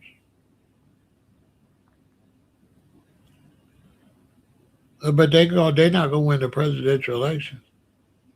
Ain't nobody gonna vote for none of them Democrat presidents. Because a lot of us, if we could vote, them Democrats wouldn't win where they winning at. And a lot of reason they winning because because Mexicans vote, illegals is vote. You let some people that's not citizens become citizens, and now they don't take over your whole country. They're gonna vote. Okay, you can't let no whole bunch of Mexicans, a whole bunch of foreigners come here, get them citizenship, and let them vote. You know,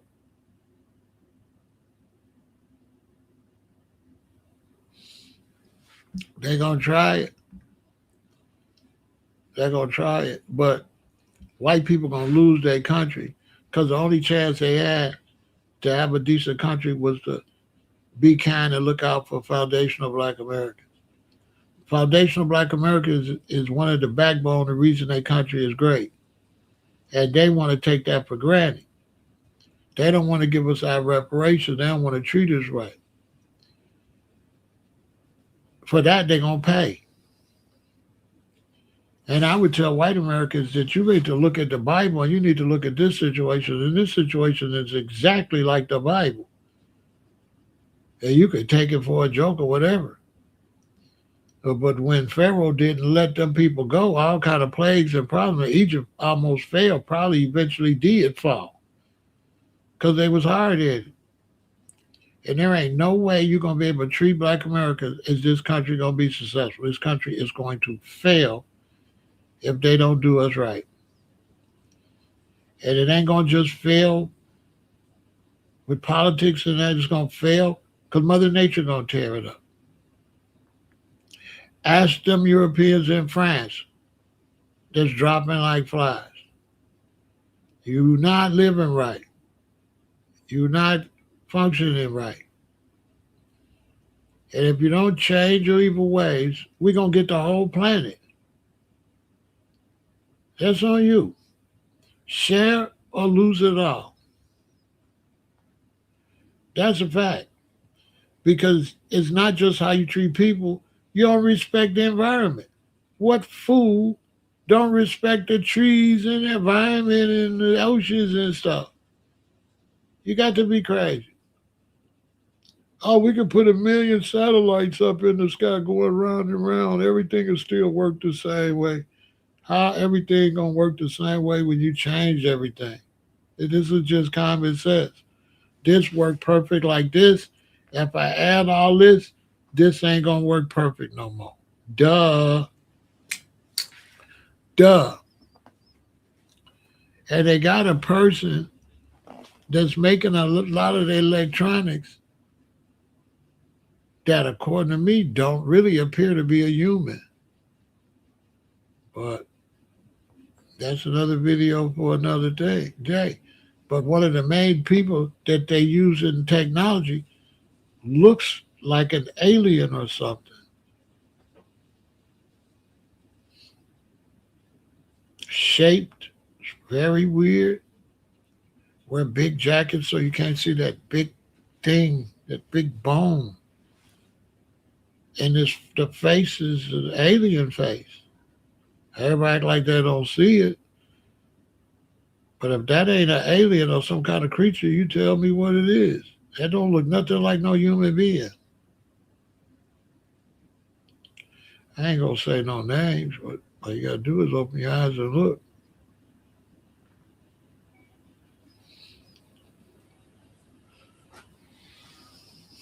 So it's gonna get to the point we're gonna have to circle the wagons as foundation of Black Americans, and we're gonna have to look out for ourselves so we can survive all this foolishness. As far as the other blacks, bye. You didn't play your cards right. The Haitians didn't play their cards right. And then here go the thing. The Haitians never deal with us. Never got nothing to say about us. Watch tomorrow. Now all of a sudden, Black Americans, Black Americans, Black Americans. You never thought about me. You never said nothing about me. Now they're going to throw your ass out. Now, here we go. Black Americans, Black Americans, Black Americans. Watch, watch. That's why I did this early. It's going to be Black Americans this, Black Americans that. That's what it's going to be on everything. That's what it's going to be. Keep your eyes open. We'll talk about this tomorrow. You know what I'm saying? And reparations is a must.